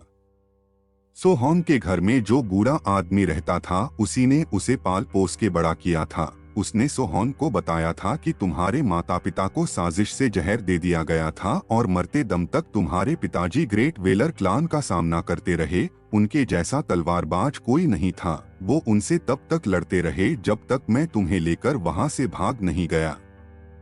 फिर उनके पूरे शरीर में जहर फैल गया और उन्होंने दम तोड़ दिया। सोहॉन मॉन्क से बोलता है, तू झूठ बोल रहा है। जिस ग्रेट वेलर क्लान ने मेरे पिताजी और उनके लोगों पर हमला किया था, तू उसी का एक अफसर था और तूने धोखे से मेरे माता पिता को पहले ही जहर दे दिया था। यह सुनकर बूढ़ा मॉन्क बोलता है, बेटा मैं तो इसी येलो ड्रैगन मंदिर में ही पैदा हुआ हूँ और मैंने अपनी पूरी जिंदगी यहीं गुजार दी है। तुम्हें किसी ने झूठ बोलकर बहकाया है और तुमसे निकलती ऊर्जा से मुझे आभास हो रहा है कि तुम्हारे हाथ कई लोगों के खून से रंगे हुए हैं। मेरे पास आओ, यहाँ बैठो, मैं तुम्हें तुम्हारे अतीत की झलक दिखलाता हूँ, जिससे कि तुम्हें शांति मिलेगी। सोहॉन कहता है, धोखेबाज, मैं तेरी बातों में आने वाला नहीं। अब मरने के लिए तैयार हो जा। यह बोलकर सोहॉन बूढ़े मॉन्क को मारने के लिए अपनी तलवार निकाल ही रहा होता है कि उसे एहसास होता है कि कोई उसे देख रहा है। उसे अपनी तलवार में पीछे एक छाया खड़ी दिखती है। वह गंगरयोंग होता है जो मॉन्क को बचाने वहां पहुंच गया होता है। सोहॉन गंग को देखकर उसकी तरफ बिजली की सी तेजी से दौड़ता है। गंग भी तूफान की तरह उसकी तरफ बढ़ता है। सोहॉन के पास तलवार होती है पर गंग निहत्था होता है। अपनी तलवार से सोहॉन गंग पर कई बार वार करता है। पर गंग हर बार फुर्ती से उसके वार से बच जाता है। पर फिर सोहॉन के एक वार से गंग बाल बाल बचता है। तलवार गंग की शर्ट को काटते हुए निकल जाती है। फिर गंग सोहॉन पे वार करता है। सोहॉन भी गंग के प्रहारों से बचता रहता है, कभी कूद के तो कभी अपनी तलवार से रोक के। पर फिर गंग को एक मौका मिल जाता है और वो अपने हाथ से सोहॉन के सर पर इतनी जोर से मारता है कि सोहॉन के सर से खून निकलने लगता है। फिर दोनों में भीषण युद्ध छिड़ जाता है। अंत में गंग अपने उल्टे हाथ से उसे इतनी जोर से मारता है कि सोहॉन पेड़ों को चीरता हुआ खाई में गिर जाता है और नदी में बह जाता है। गंग जब ये देखता है तो कहता है, मैं उसे मारना तो नहीं चाहता था, पर वो मेरे वार से जरूर बच ही गया होगा। उसने मेरे हाथ और अपने शरीर के बीच में अपनी तलवार की म्यान लाकर मेरे वार का असर कम कर दिया था। वो शायद अब भाग गया है, पर मैं जानता हूँ वो फिर वापस आएगा। उधर सोहॉन को नदी के किनारे होश आता है और वो कहता है, आज मैं हार गया क्योंकि मेरा दिमाग कहीं और ही था। मेरे दिमाग में उस बूढ़े मॉन्क की और मेरे मास्टर की बातें घूम रही थी। दोनों यही बोलते हैं कि मुझे बहकाया जा रहा है। ये हेवन और अर्थ सोसाइटी के नकाबपोश मुझसे झूठ बोलकर पता नहीं किस किस को मेरे हाथों मरवा चुके हैं। चलो पहले घर पहुंच के कुछ खा लेता हूँ, फिर लौटकर इस योद्धा को मजा चखाऊंगा। सोहॉन जब अपने घर में घुसता है, उसे अंदर से आवाजें सुनाई पड़ती हैं। इस बुढ़े ने इतनी मार सही, फिर भी इसने सीक्रेट किताब के बारे में कुछ नहीं बताया। चलो अब इसकी लाश को ठिकाने लगा देते हैं। जब सोहॉन अंदर कमरे में जाता है, वो देखता है कि हेवन एंड अर्थ सोसाइटी के 5 नकाबपोशों ने उसके बूढ़े मास्टर को बेरहमी से मार डाला होता है। सोहॉन उन नकाबपोशों को अनदेखा करते हुए सबसे पहले अपने बूढ़े मास्टर की लाश को श्रद्धांजलि देने लगता है। इतने में एक नकाबपोश उसकी तलवार ले लेता है। फिर वो सोहॉन से कहते हैं, हमें सीक्रेट किताब दे दो, फिर हम तुम्हें नहीं मारेंगे। सोहॉन कहता है, सीक्रेट किताब अब नहीं है। उस किताब में सिखाई सीक्रेट कलाओं को मैं सीखता गया और उस किताब के पन्ने फाड़ता गया। ये कहकर वो तेजी से अपनी तलवार छीनकर 4 नकाबपोशों को मार देता है। जो एक बच जाता है उसे भी सोहॉन अधमरा कर देता है। फिर वो उससे पूछता है, बताओ तुमने ऐसा क्यों किया और तुम मुझसे जिन जिन का कत्ल कराते रहे, क्या वो सही में मेरे पिता के हत्यारे नहीं थे? ये सुनकर वो नकाबपोश हंसता है और बोलता है, तुम कुछ नहीं, बस हेवन और अर्थ सोसाइटी की एक कठपुतली हो। तुम जिसकी मौत का बदला लेते हुए फिर रहे थे, वांग तो तुम्हारा बाप है ही नहीं। इस बूढ़े ने भी तुम्हें सब झूठ बोला था। क्यों, ये तो मैं नहीं जानता, पर तुमने अब तक जिनको मारा है उनका वांग से कोई लेना देना नहीं था। उन सब को हमने तुमसे अपने फायदे के लिए मरवाया था। उस बूढ़े मॉन्क को भी हमें मरवाने का हुक्म मिला था और हमने तुम्हें बहलाकर उसे मारने भेजा था। ये सब सुनकर सोहॉन बोलता है, सारी सच्चाई मैं पता लगाऊंगा। बताओ तुम्हारी हेवन एंड अर्थ सोसाइटी का अड्डा कहाँ है? तुम मुझे मार डालो, मैं नहीं बताऊंगा। नकाबपोश कहता है। तो सोहॉन बोलता है, तुम बताओगे? और फिर वो उसे मार मार कर अड्डे का पता उगलवा लेता है और फिर खुद उनके ही जैसा नकाबपोश बनकर उनके अड्डे पहुंच जाता है। सोहॉन हेवन एंड अर्थ सोसाइटी के अड्डे पहुंच जाता है। वहां पर सोहॉन लाशों के ढेर लगा देता है और सबको खत्म करते हुए अंदर बढ़ता चला जाता है। अंदर फिर उसका सामना बॉस से होता है। उसे भी वो लगभग मार ही देता है। तब बॉस बोलता है, मुझे नहीं पता तुम क्या चाहते हो और क्यों यहाँ आए हो। तुम्हें अगर कुछ पूछना है तो अपने बूढ़े मास्टर से पूछो। सब कुछ जो तुम्हारे साथ अब तक हुआ है वही उस सब के पीछे है। उसने हमसे डील करी थी कि वो तुम्हारे हाथों हमारे दुश्मनों को मरवाएगा। ये सुनकर सोहॉन बोलता है, अच्छा ऐसी बात है तो तुमने मेरे बूढ़े मास्टर को मरवाया क्यों? अगर वो तुम्हारे साथ था तो तुम ये सब बकवास करके मुझे बहलाना चाहते हो। बॉस कहता है, क्या? बूढ़े मास्टर को मेरे आदमियों ने मार दिया। अब मुझे समझ आया, इसीलिए तुम यहाँ हो। तो सुनो, बूढ़ा मास्टर जिंदा है। उसने मेरे आदमियों को पैसे खिलाकर ये सब ढोंग रचा होगा। जाओ जाकर पहले देखो सही में वो बूढ़ा मरा है कि नहीं। बूढ़े ने तुम्हें जिंदगी भर धोखे में रखा और फिर से तुम्हें बेवकूफ बना के निकल गया। शायद उसे लगा होगा अब तुम उसके किसी काम के नहीं हो, क्योंकि तुम एक मोटे से हार गए और तुमने मॉन्क को भी नहीं मारा।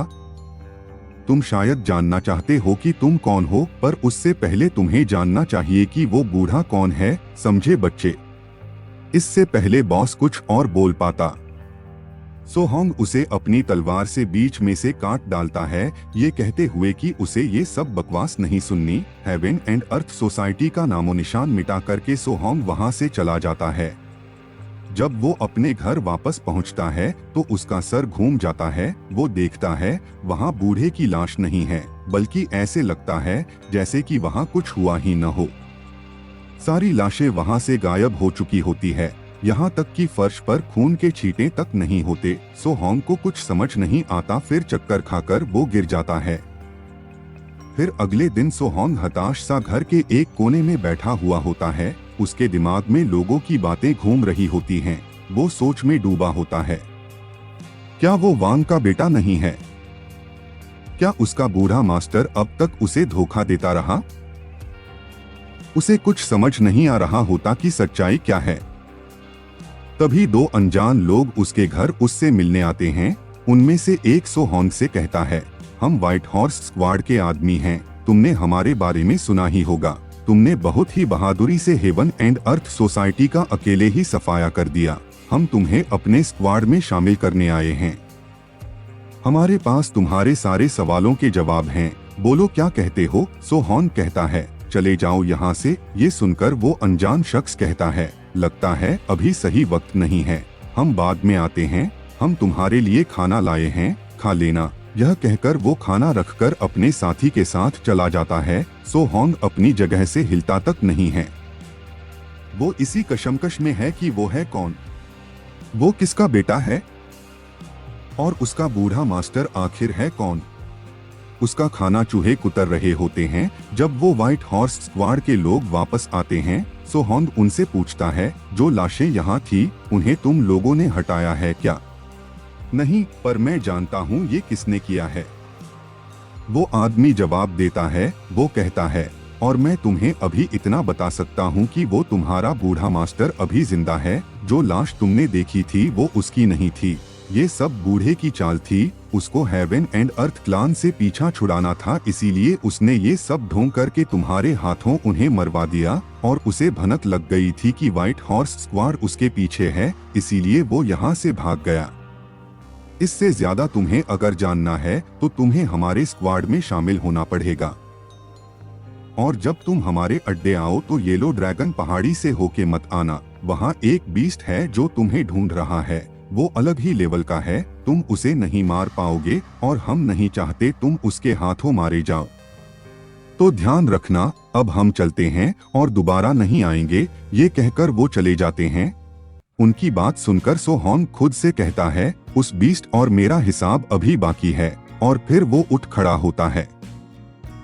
इधर हमारा बीस्ट गंगरयोंग मोनेस्ट्री की तरफ भागा जा रहा होता है। वो 2 दिन से ठीक से सोया नहीं था क्योंकि वो मॉन्क पर नजर रखे हुए था। उसे डर था कि सोहोंग मॉन्क को मारने फिर वापस न आ जाए। पर भागते भागते अचानक वो रुक जाता है। उसके सामने सोहोंग खड़ा होता है। दोनों एक दूसरे को देखते हैं और बिना कुछ बोले एक दूसरे पर टूट पड़ते हैं। और फिर उनके बीच एक भीषण युद्ध शुरू हो जाता है। गंग एक लोहे की रॉड से सोहोंग की तलवार का सामना कर रहा होता है। दूर से उनकी यह लड़ाई व्हाइट हॉर्स स्क्वाड के वही 2 लोग देख रहे होते हैं और आपस में बात कर रहे होते हैं। एक कहता है, मैं तो सोच रहा था कि यह लड़ाई एक तरफा होगी, पर सोहोंग तो बीस्ट ऑफ येलो माउंटेन को पूरी टक्कर दे रहा है। दूसरा कहता है, सोहोंग ने सीक्रेट किताब की कलाओं में बहुत ही कम उम्र में महारत हासिल कर ली है। इतनी कुशलता तो वांग में काफी सालों बाद आई थी। इस लड़ाई में दोनों योद्धाओं को पहली बार एक काबिल दुश्मन मिला है। आज से पहले इन दोनों ने ही अपने दुश्मनों को आसानी से परास्त कर दिया था, इसीलिए यह मुकाबला इतना रोमांचक है।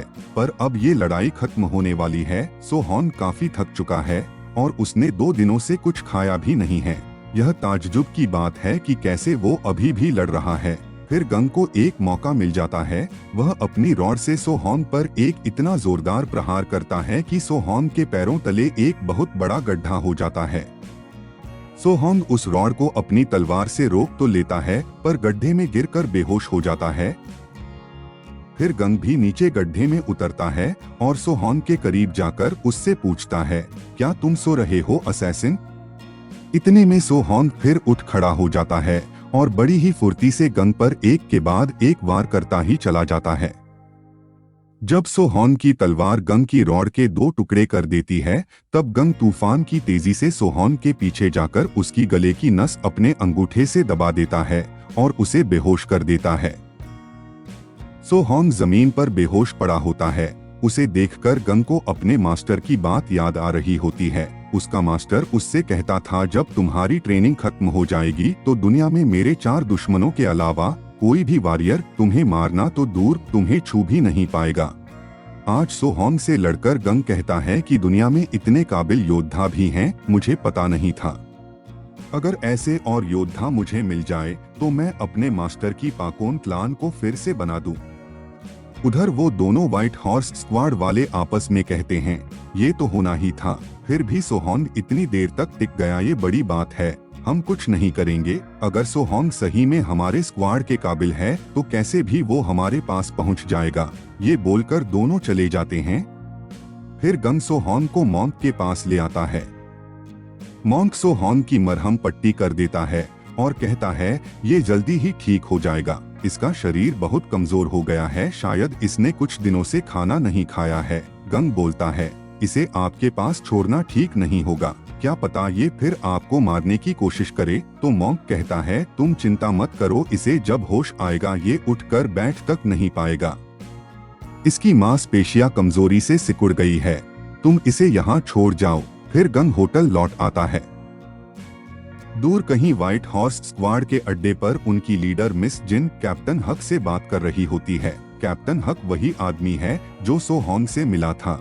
मिस जिन बोल रही होती है, वो हेवनली डिस्ट्रॉयर के स्टूडेंट के सामने इतनी देर टिक गया।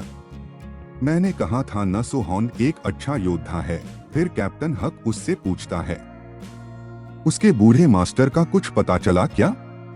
मिस जिन बोलती है, बुढ़ा अभी किसी बिल में छुपा बैठा है, पर मैंने यहाँ वहाँ जाल बिछा रखा है, जल्द ही उसकी खबर मिलेगी। उसे छोड़ो हक, तुम मुझे ये बताओ, तुम भी कभी पाकोन क्लान के सदस्य थे, तुम्हारा क्या ख्याल है उस बीस्ट के बारे में? क्या सही में वो परम योद्धा का वारिस कहलाने लायक है? ये सुनकर हक बोलता है, सच कहूँ तो वो कहीं से भी इस लायक नहीं है। वो बहुत मोटा है और लगता है उसकी काबिलियत पर जंग लग चुका है। ये सुनकर मिस जिन कहती है, ओह ये तो बुरी खबर है। खैर जल्द ही उसे अपनी असली ताकत दिखानी पड़ेगी, तब हम देखेंगे। उधर मोनेस्ट्री में मॉन्क सोहॉन के लिए जब खाना बनाकर लाता है तो उसे अपनी आंखों पर यकीन नहीं होता। सोहॉन अपने बिस्तर पर नहीं होता, वो वहां से जा चुका होता है। ये अध्याय शुरू होता है कहानी के एक नए किरदार से, जिसका नाम है उबोक। उबोक की पिछली जिंदगी के बारे में जब भी लोगों को पता चलता है तो सबका एक ही रिएक्शन होता है। सबके अंदर डर, घबराहट, भय, घृणा, तिरस्कार के भाव आ जाते हैं। हाँ, यही सच है। उबोक अभी ये सोच ही रहा था कि तभी उसको पीछे से अपने पार्टनर की आवाज आती है, अगर आपको सामान असली नहीं लग रहा या आप उस चीज से संतुष्ट नहीं हैं, तो आपको उसे खरीदने की जरूरत नहीं है। उबोक और उसका साथी घर घर जाके सामान बेचा करते थे। उसके साथी ने अभी अभी एक डील फाइनल की और बिक्री के कागज पर मुहर लगा दी। फिर जाने से पहले उसने ग्राहक से कहा, आपको 2-3 दिन में ये सभी चीजें डिलीवर हो जाएंगी। फिर बाहर उबोक का साथी उससे पूछता है कि उसे उसकी बिक्री का कौशल कैसा लगा। उबोक अपने अतीत के बारे में सोच रहा था। उबोक चौंकते हुए बोला, वह अद्भुत था, आप एक अव्वल दर्जे के सेल्समैन हो। उबोक अपने साथी से कहता है, वह कितना अद्भुत है, क्योंकि वह एक ही दिन में 3 बिक्री कर देता है। फिर उबोक का साथी उबोक से पूछता है, क्या मेरे हुनर से तुमने कुछ सीखा? उबोक कहता है कि वह अभी भी सीख रहा है। साथी ने उससे कहा, इस कौशल को हासिल करने में कुछ समय तो लगेगा, पर तुम सीख ही जाओगे। उबोक सोच में पड़ जाता है। वह कहता है, हम व्यापारी हैं, लेकिन सामान्य व्यापारी नहीं। हम बाजारों में जाते हैं और सामान बेचते हैं। हम बेचने के लिए सामान अपने साथ रखते हैं। हम अपना सामान बेचने के लिए ग्राहक के घर घर जाते हैं। इस काम में सबसे ज़रूरी बात है सक्रिय रूप से मांग पैदा करना। यह सब वही बातें हैं जो उन्हें घर घर जाकर सामान बेचने वाली कंपनी ने सिखाई थी। कंपनी ने उन्हें सिखाया है कि उन्हें ग्राहक को यह विश्वास दिलाना होगा कि उन्हें यह सामान लेना कितना ज़रूरी है। वे नमक से लेकर घरेलू सामान और दवाइयाँ जैसी रोज़मर्रा की चीज़ों का व्यापार करते हैं। अपने पास वो आइटम दिखाने के लिए एक कैटलॉग भी रखते हैं। अगर ग्राहक कोई वस्तु खरीदना चाहता है तो वे ग्राहक द्वारा मुहर लगाई रसीद तैयार करते हैं और उसे उस एसोसिएशन के पास ले जाते हैं जो ग्राहक को सामान भिजवा देती है। प्रत्येक बिक्री पर उन्हें प्रॉफिट का 10% मार्जिन मिलता है। उबोक ने अपने साथी को बताया कि वह 1 महीने पहले ही इस काम में शामिल हुआ था, पर तब से वह एक भी बिक्री नहीं कर पाया है। वह लोगों से बात करने और व्यवहार करने में अच्छा नहीं है और बिक्री करते समय वो हमेशा असफल हो जाता है। उसका बॉस उससे खुश नहीं है और इसलिए काम सीखने के लिए उसने उसे उबोक के साथ जोड़ दिया ताकि वह उससे कुछ सीख सके। अगर वह ऐसा नहीं कर सका तो उसे काम से भी निकाल दिया जाएगा। उबोक के साथी ने उबोक से पूछा, क्या तुम्हारा नाम उबोक है? उबोक ने जवाब दिया, हाँ, मेरा नाम उबोक है। उसके साथी ने पूछा, क्या तुम शादीशुदा हो उबोक? उबोक ने कहा, हाँ, और मेरे 3 बच्चे भी हैं। साथी बोला, तुम्हें अपने परिवार के लिए कड़ी मेहनत करनी चाहिए उबोक। दुखी उबोक ने कहा, हाँ, मुझे उनके लिए मेहनत करनी चाहिए ताकि उन्हें एक अच्छा जीवन दे सकूं। फिर उबोक अपने बच्चों के बारे में सोचने लगा, आज उन्होंने खाना खाया है या नहीं, क्योंकि जो धन वो अपनी पत्नी के पास छोड़ के आया था वह तो काफ़ी नहीं था।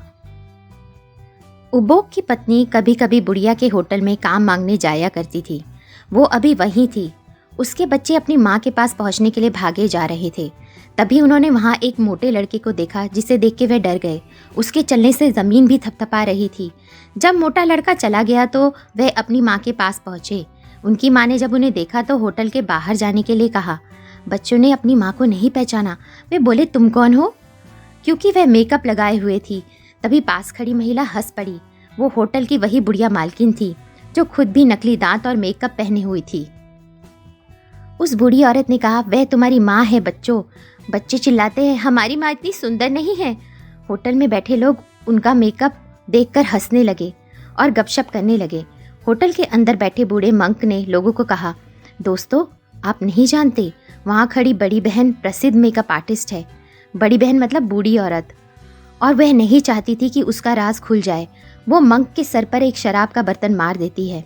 मंक तुरंत बेहोश हो जाता है। सभी लोग हैरान हो जाते हैं, बच्चे भी डर जाते हैं। फिर बच्चों की माँ उनसे कहती है कि वह अभी बिजी है तो वह बाहर जाके इंतज़ार करें। बच्चों ने गंग को देख लिया और उसे बुलाया और कहा कि वे लोग बहुत बोर हो रहे हैं और उनका मुंह भी बोर हो रहा है। गंग समझ गया कि वे तीनों भूखे हैं। गंग ने उनको बाहर बैठने को कहा और खाना लाने चला गया। बच्चे खुशी से इंतज़ार करने लगे। वे तीनों के लिए डम्पलिंग्स से भरा एक कटोरा ले आया। बच्चे खुशी से येरिन को धन्यवाद कहने लगे। गंग भी कुछ डम्पलिंग्स खाना चाहता था, पर येरिन ने उसके मोटे पेट की तरफ इशारा किया और बोला, अगर तुमने अभी खाना खाया गंग, तो तुम्हें रात को खाना नहीं मिलेगा। फिर वो अंदर चली गई। बच्चे गंग का मजाक उड़ाने लगे और उसको खाना खाने के लिए बुलाने लगे। बात बदलने के लिए गंग ने बच्चों से पूछा कि उनके पिता आजकल घर नहीं आ रहे क्या। बच्चों ने उन्हें बताया कि उनके पिता रात को देर से आते हैं और सुबह भी जल्दी ही काम पर निकल जाते हैं। बच्चे गंग को बताते हैं कि उनके पिता उबोक ने उन्हें कहा है कि वे बहुत सारा पैसा कमाएंगे और उनके लिए बहुत सारी चीज़ें खाने के लिए लाएंगे। गंग बोलता है कि बहुत अच्छी बात है, काश तुम लोगों की तरह मैं भी पेट फटने तक खाना खा पाता। क्या मुसीबत है। दूसरी तरफ उबोक अपने तीनों बच्चों के बारे में सोचता हुआ अपने साथी से पीछे रह जाता है। उसका साथी आवाज़ लगाकर उसे कदम से कदम चलने के लिए बोलता है। उबोक अपने साथी के साथ एक ग्राहक के घर जाता है। उस घर के लोग दयालु नहीं थे। उन्होंने उन पर गंदा पानी फेंका और उन्हें वहाँ से चले जाने के लिए कहा। वे उनसे कुछ भी नहीं खरीदना चाहते थे। उबोक गुस्से से भर गया। उसके साथी ने उसे देखा और इशारा किया कि वो शांत हो जाए।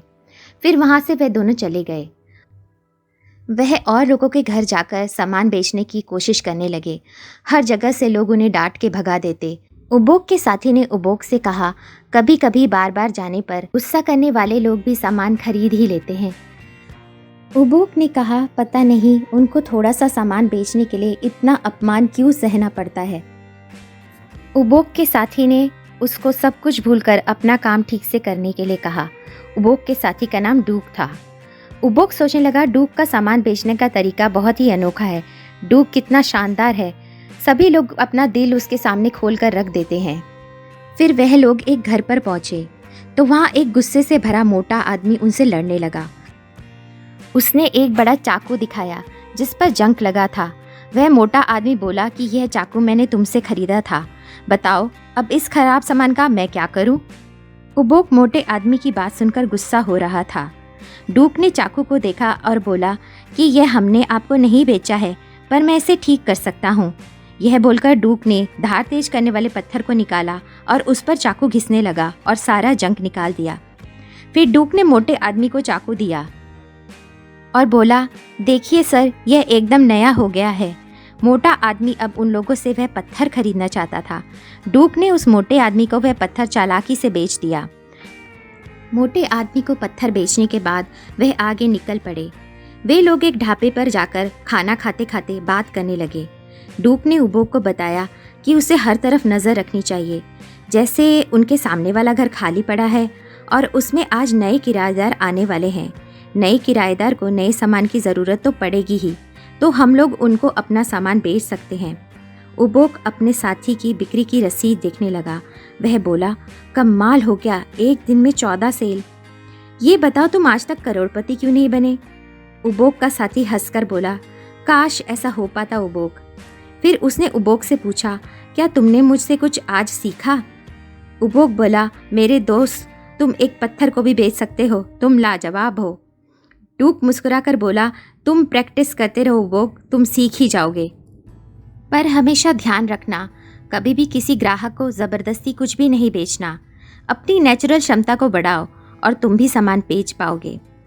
उसने कहा कि जब नए किराएदार आए तो हम उनका सामान उतारने में मदद करेंगे, फिर हम उन्हें अपना सामान दिखाएंगे। थोड़ी देर में नए किराएदार आ गए। उबोक और डूक ने उन्हें सामान उतारने में मदद की और उसके बाद उन्होंने उनसे कुछ सामान खरीद लिया। नए किराएदार के चेहरे से साफ पता चल रहा था कि वह कुछ भी नहीं खरीदना चाहता, लेकिन उसे सामान खरीदना ही पड़ा। जैसे ही वे दोनों घर से बाहर निकले तो घरवाले आपस में बात करने लगे कि यह सब उनके साथ क्या हो गया। वह बहुत बदकिस्मत है। वो उबोक के बारे में बोलते हैं, अगर वो भयानक चेहरे वाला आदमी मुझे घूर ना रहा होता तो मुझे यह सब नहीं खरीदना पड़ता। थोड़ी देर तो मुझे ऐसा लग रहा था कि यह जगह रहने के लिए बहुत अच्छी है, पर हम लोगों को तो ठग मिल गए। यह बोलकर किराएदार रोने लगे। उबोक और डूक दोनों ने ये सारी बातें सुन ली। दोनों चुपचाप वहाँ से चल पड़े। थोड़ी देर बाद डूक बोला, मैं किसी को ज़बरदस्ती सामान नहीं बेचना चाहता था, पर लगता है मैंने वही कर डाला। वो दुखी हो गया। उसने शर्मिंदा होकर स्टैम्प्ड रसीद को क्रश करके दूर फेंक दिया। उबोक ने हैरान होकर बोला, तुमने स्टैम्प्ड रसीद को क्यों फेंका? ऐसा करने से अच्छा है कि तुम उन लोगों के पास वापस जाओ और उनके सामान की इस रसीद को फाड़ दो। तो फिर डूक ने कहा कि अगर अब मैं ऐसा कुछ करूँगा तो हम दोनों के लिए ही बहुत अजीब होगा। ग्राहक हम पर कभी भी विश्वास नहीं करेंगे, हमको गलत जज करेंगे। मैंने पहले भी ऐसा होते देखा है। हम सेल्समैन अपनी बेइज्जती तो सह सकते हैं, पर कभी भी अपनी कॉन्शियस नहीं बेचते। उसने कहा, बस आज के लिए इतना ही उबोक। तुमने बताया था कि तुम येलो ड्रैगन माउंटेन पे रहते हो, यह रास्ता तुम्हें वहीं ले जाएगा। उबोक, मैं दूसरे रास्ते से जाऊंगा। उबोक और डूक दोनों ही एक दूसरे से विदा लेकर अपने अपने रास्ते पे चल पड़े। उबोक अपने कॉन्शियस को ना बेचने वाली बात बोलता हुआ जा रहा था। कैसे वो एक अच्छा सेल्समैन बनेगा, यही सब सोचते हुए वह आगे बढ़ता रहा। तभी उबोक को अपनी जेब में पड़ी रसीदें दिखी। यह तो वह डूक को लौटाना भूल ही गया। वह भागता हुआ डूक को रसीदें लौटाने गया। तभी उसने देखा जो रसीद डूक ने फेंक दी थी वह उसे उठा रहा था। यह देखकर उबोक हैरान हो गया। डूक उबोक को देखकर चौंक गया। वो उबोक से नज़रें नहीं मिला पा रहा था। उबोक ने कहा, डूक, मैं ये रसीद तुम्हें लौटाना भूल गया था, ये वापस ले लो। बिना कुछ बोले डूक ने सारी रसीदें वापस ले ली और दोनों अपने अपने रास्ते पे चल पड़े। डूक बड़बड़ाते हुए बोला, कॉन्शियस बेचने से ज़्यादा ज़रूरी मेरे लिए मेरा परिवार है। मेरे परिवार को विश्वास है कि मैं दुनिया का सबसे बड़ा सेल्समैन हूँ और उनकी सारी ज़रूरतों को पूरा कर सकता हूँ। उबोक सब कुछ सुन रहा था। वो मन में सोच रहा था कि डूक ने पर्ची उठाकर सही किया हो या गलत, उसे तो अभी बहुत कुछ सीखना है। फिर उबोक भारी कदमों से अपने घर की तरफ चल पड़ा। उसका दिल और दिमाग सब कुछ सुन्न हो चुका था। उबोक घर लौटते वक्त नदी पर बने पुल पर खड़ा होकर सोच रहा था अपनी जिंदगी के बारे में। अपने परिवार के लिए वह कुछ भी नहीं कर पा रहा था। तभी उसको लगा कि उसके पीछे कोई है। वह गंग था। वह उसे देखकर चौंक गया और बोला, तुम क्या कर रहे हो गंग? क्या तुम अभी तक डिलीवरी कर रहे हो? गंग बोला कि मैं अभी अभी आपकी पत्नी और आपके बच्चों को घर छोड़कर आ रहा हूँ। आपकी पत्नी आज हमारे होटल में काम करने आई थी। होटल देर तक खुला था तो मैं उनको घर छोड़ने आ गया। उबोक बोला, अच्छा अभी अभी, तो इसका मतलब मेरे बच्चे जाग रहे हैं? गंग बोला, नहीं, बच्चे तो सो गए हैं, पर शायद आपकी पत्नी अभी भी जाग रही हो। गंग ने उबोक से कहा, बड़े भाई आपको तो अब तक घर पर होना चाहिए था। उबोक बोला, हाँ अभी थोड़ी देर में मैं जा ही रहा हूँ। गंग बोला, तो फिर ठीक है, मैं चलता हूँ। उबोक बोला, आज के लिए बहुत धन्यवाद गंग। गंग को उबोक के बहुत सारा पैसा कमाने और खाना लाने की बात याद आई तो वह उबोक को बोला, बड़े भाई मीट की दावत पर मुझे बुलाना मत भूलना। उबोक मन ही मन सोचने लगा, यह क्या बोल रहा है। उबोक को पुरानी बात याद आ गई, वो गंग से कैसे मिला था और वो दोनों लड़ने ही वाले थे।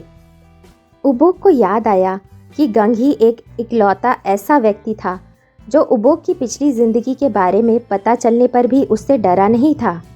गंग ने उसको कैसे अपने परिवार की जिम्मेदारी लेने को कहा था। उस दिन उबोक गुस्से में था, उसे मारने ही वाला था।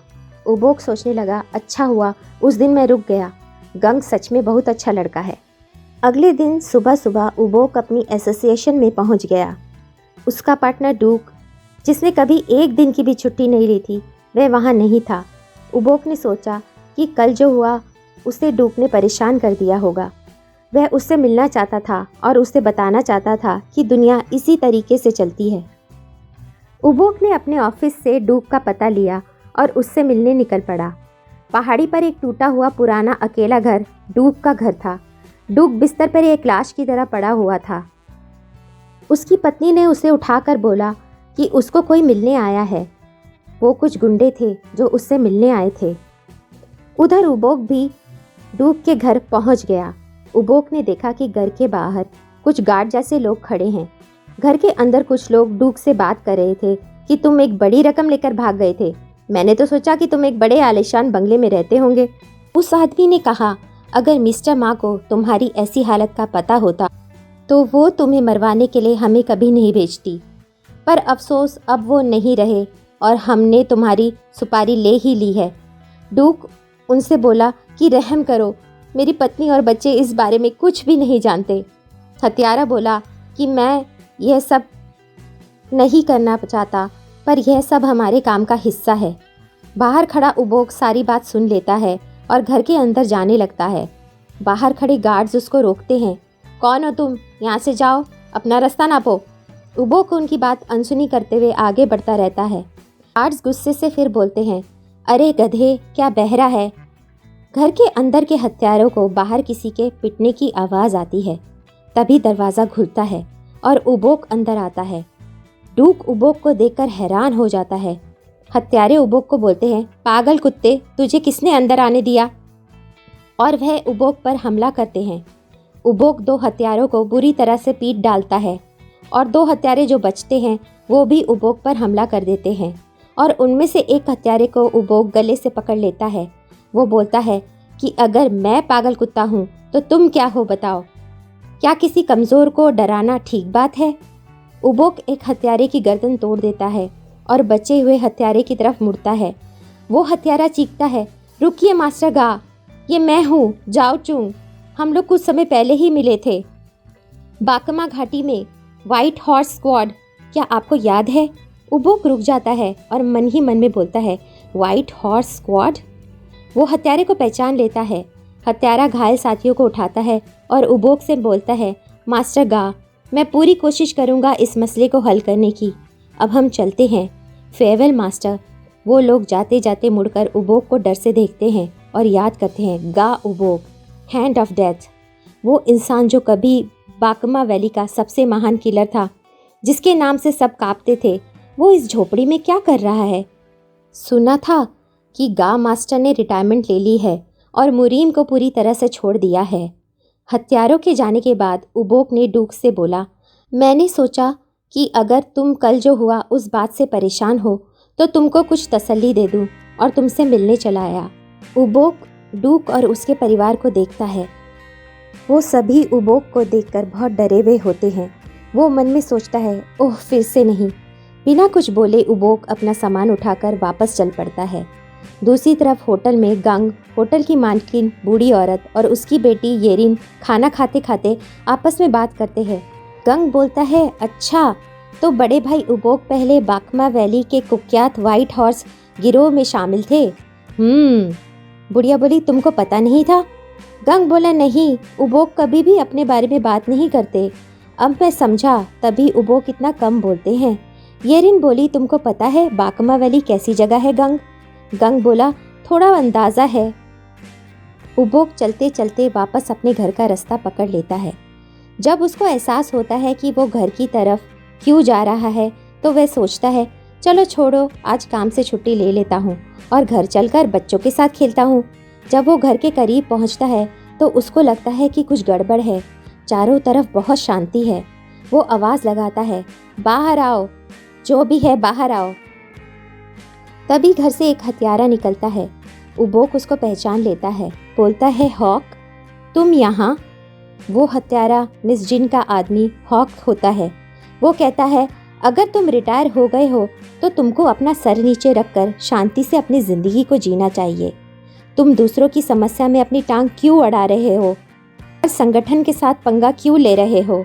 हत्यारे ने कहा, हमारी मैडम मिस जिन ने मुझे तुम्हारा सर काट कर लाने का आदेश दिया है। उबोक समझ जाता है कि डूक के घर में जो भी हुआ उसी की वजह से हॉक उसे मारने आया है। उबोक घबरा के हॉक से पूछता है, तुम लोगों ने डूक और उसके परिवार के साथ क्या किया? काश हम कुछ कर पाते, पर वो पहले ही वहाँ से जा चुके थे। ये सुनकर उबोक कहता है, चलो ये तो अच्छा हुआ। ये सुनकर हॉक बोलता है, अच्छा हुआ? तुम्हें तो पता है हमारी दुनिया के उसूल।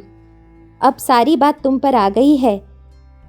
एक ज़माने में हम दोस्त हुआ करते थे, इसलिए तुमसे कहता हूँ, चुपचाप हमारे साथ बॉस के पास चलो, शायद वो तुम्हें छोड़ दे।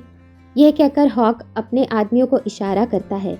दो आदमी उबोक को पीछे से पकड़ने की कोशिश करते हैं, पर उबोक उन दोनों को ही पटक कर दूर फेंक देता है और हॉक से कहता है, मैं उस दुनिया से बहुत दूर आ चुका हूँ, वापस नहीं जाना चाहता। तुम लोग चले जाओ, इससे पहले कि कोई मेरे हाथों से मारा जाए।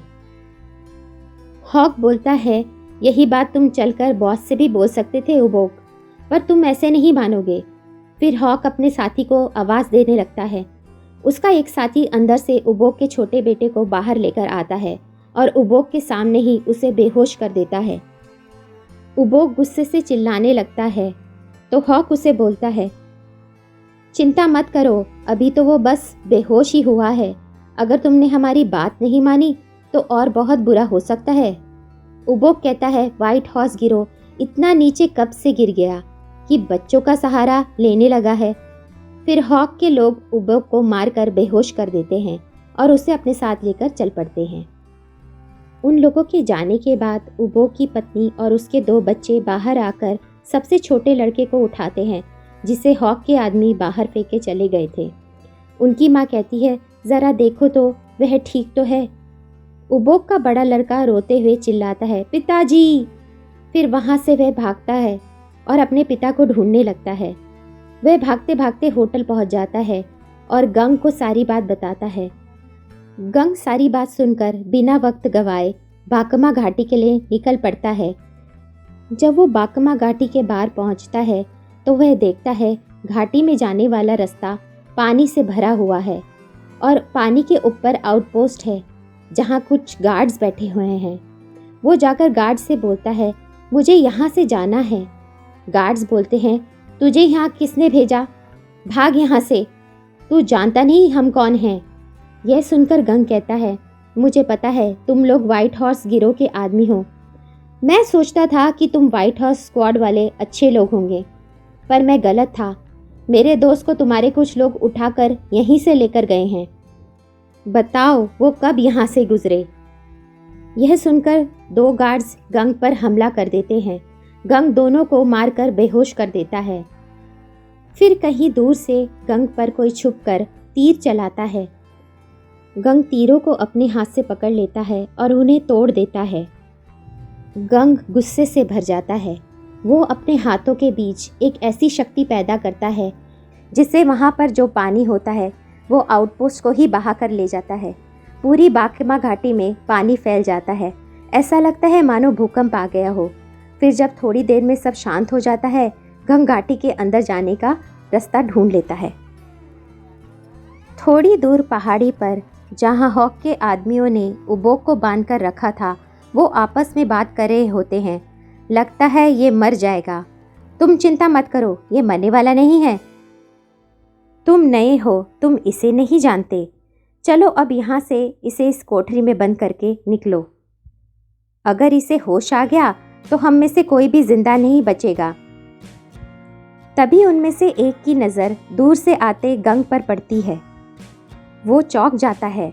वो कहता है, ये येलो माउंटेन का बीस्ट यहाँ पर क्या कर रहा है? उधर व्हाइट हॉर्स स्क्वाड के अड्डे पर मिस जिन कैप्टन हक से पूछती है, ये भूकंप जैसा अभी क्या आया था? हॉक बोलता है, घाटी के बाहर जो तालाब है वहाँ कुछ हुआ है, मैं अभी पता लगाता हूँ। मिस जिन कहती है, तुम रहने दो, मुझे तुमसे कुछ ज़रूरी बात करनी है। अपने आदमियों को वहाँ भेज दो, वो संभाल लेंगे।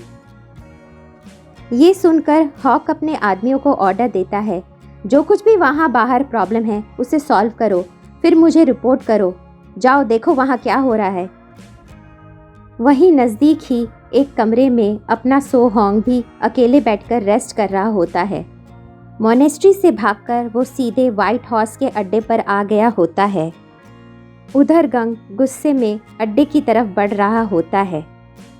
सोहोंग पहले ही बाकमा घाटी में मौजूद था। सोहोंग कैप्टन हॉक से बात करता है और कैप्टन हॉक उसे बताता है कि उसका बूढ़ा मास्टर अकेला नहीं था, उसके साथ उसके 2 हमशक्ल भी थे, या फिर पता नहीं 2 से ज़्यादा भी हो सकते हैं। ये सुनकर सोहोंग कहता है कि कैप्टन हॉक, मैंने तुमसे पहले ही कहा था, अगर तुम मुझे यहाँ बुलाकर अपने गिरोह में शामिल करने के लिए मनगढ़ंत कहानियाँ बनाओगे तो तुम्हारे साथ अच्छा नहीं होगा। कैप्टन हॉक बोलता है, अच्छा ऐसी बात है, तुम्हें मेरी बातों पर विश्वास नहीं, तो तुम्हारा इसके बारे में क्या ख्याल है? ये बोलते ही उसके पीछे से अचानक 2 और कैप्टन हॉक आ जाते हैं। सोहोंग ये देखकर दंग रह जाता है और मन में सोचता है कि ये कैसे मुमकिन है। उन तीनों कैप्टन हॉक में से बीच वाला सोहोंग से पूछता है, क्या तुम बता सकते हो तुम हम तीनों में से पहली बार किससे मिले थे? फिर कैप्टन हॉक ताली बजाता है और वो अचानक से सोहोंग के बूढ़े मास्टर के रूप में आ जाता है।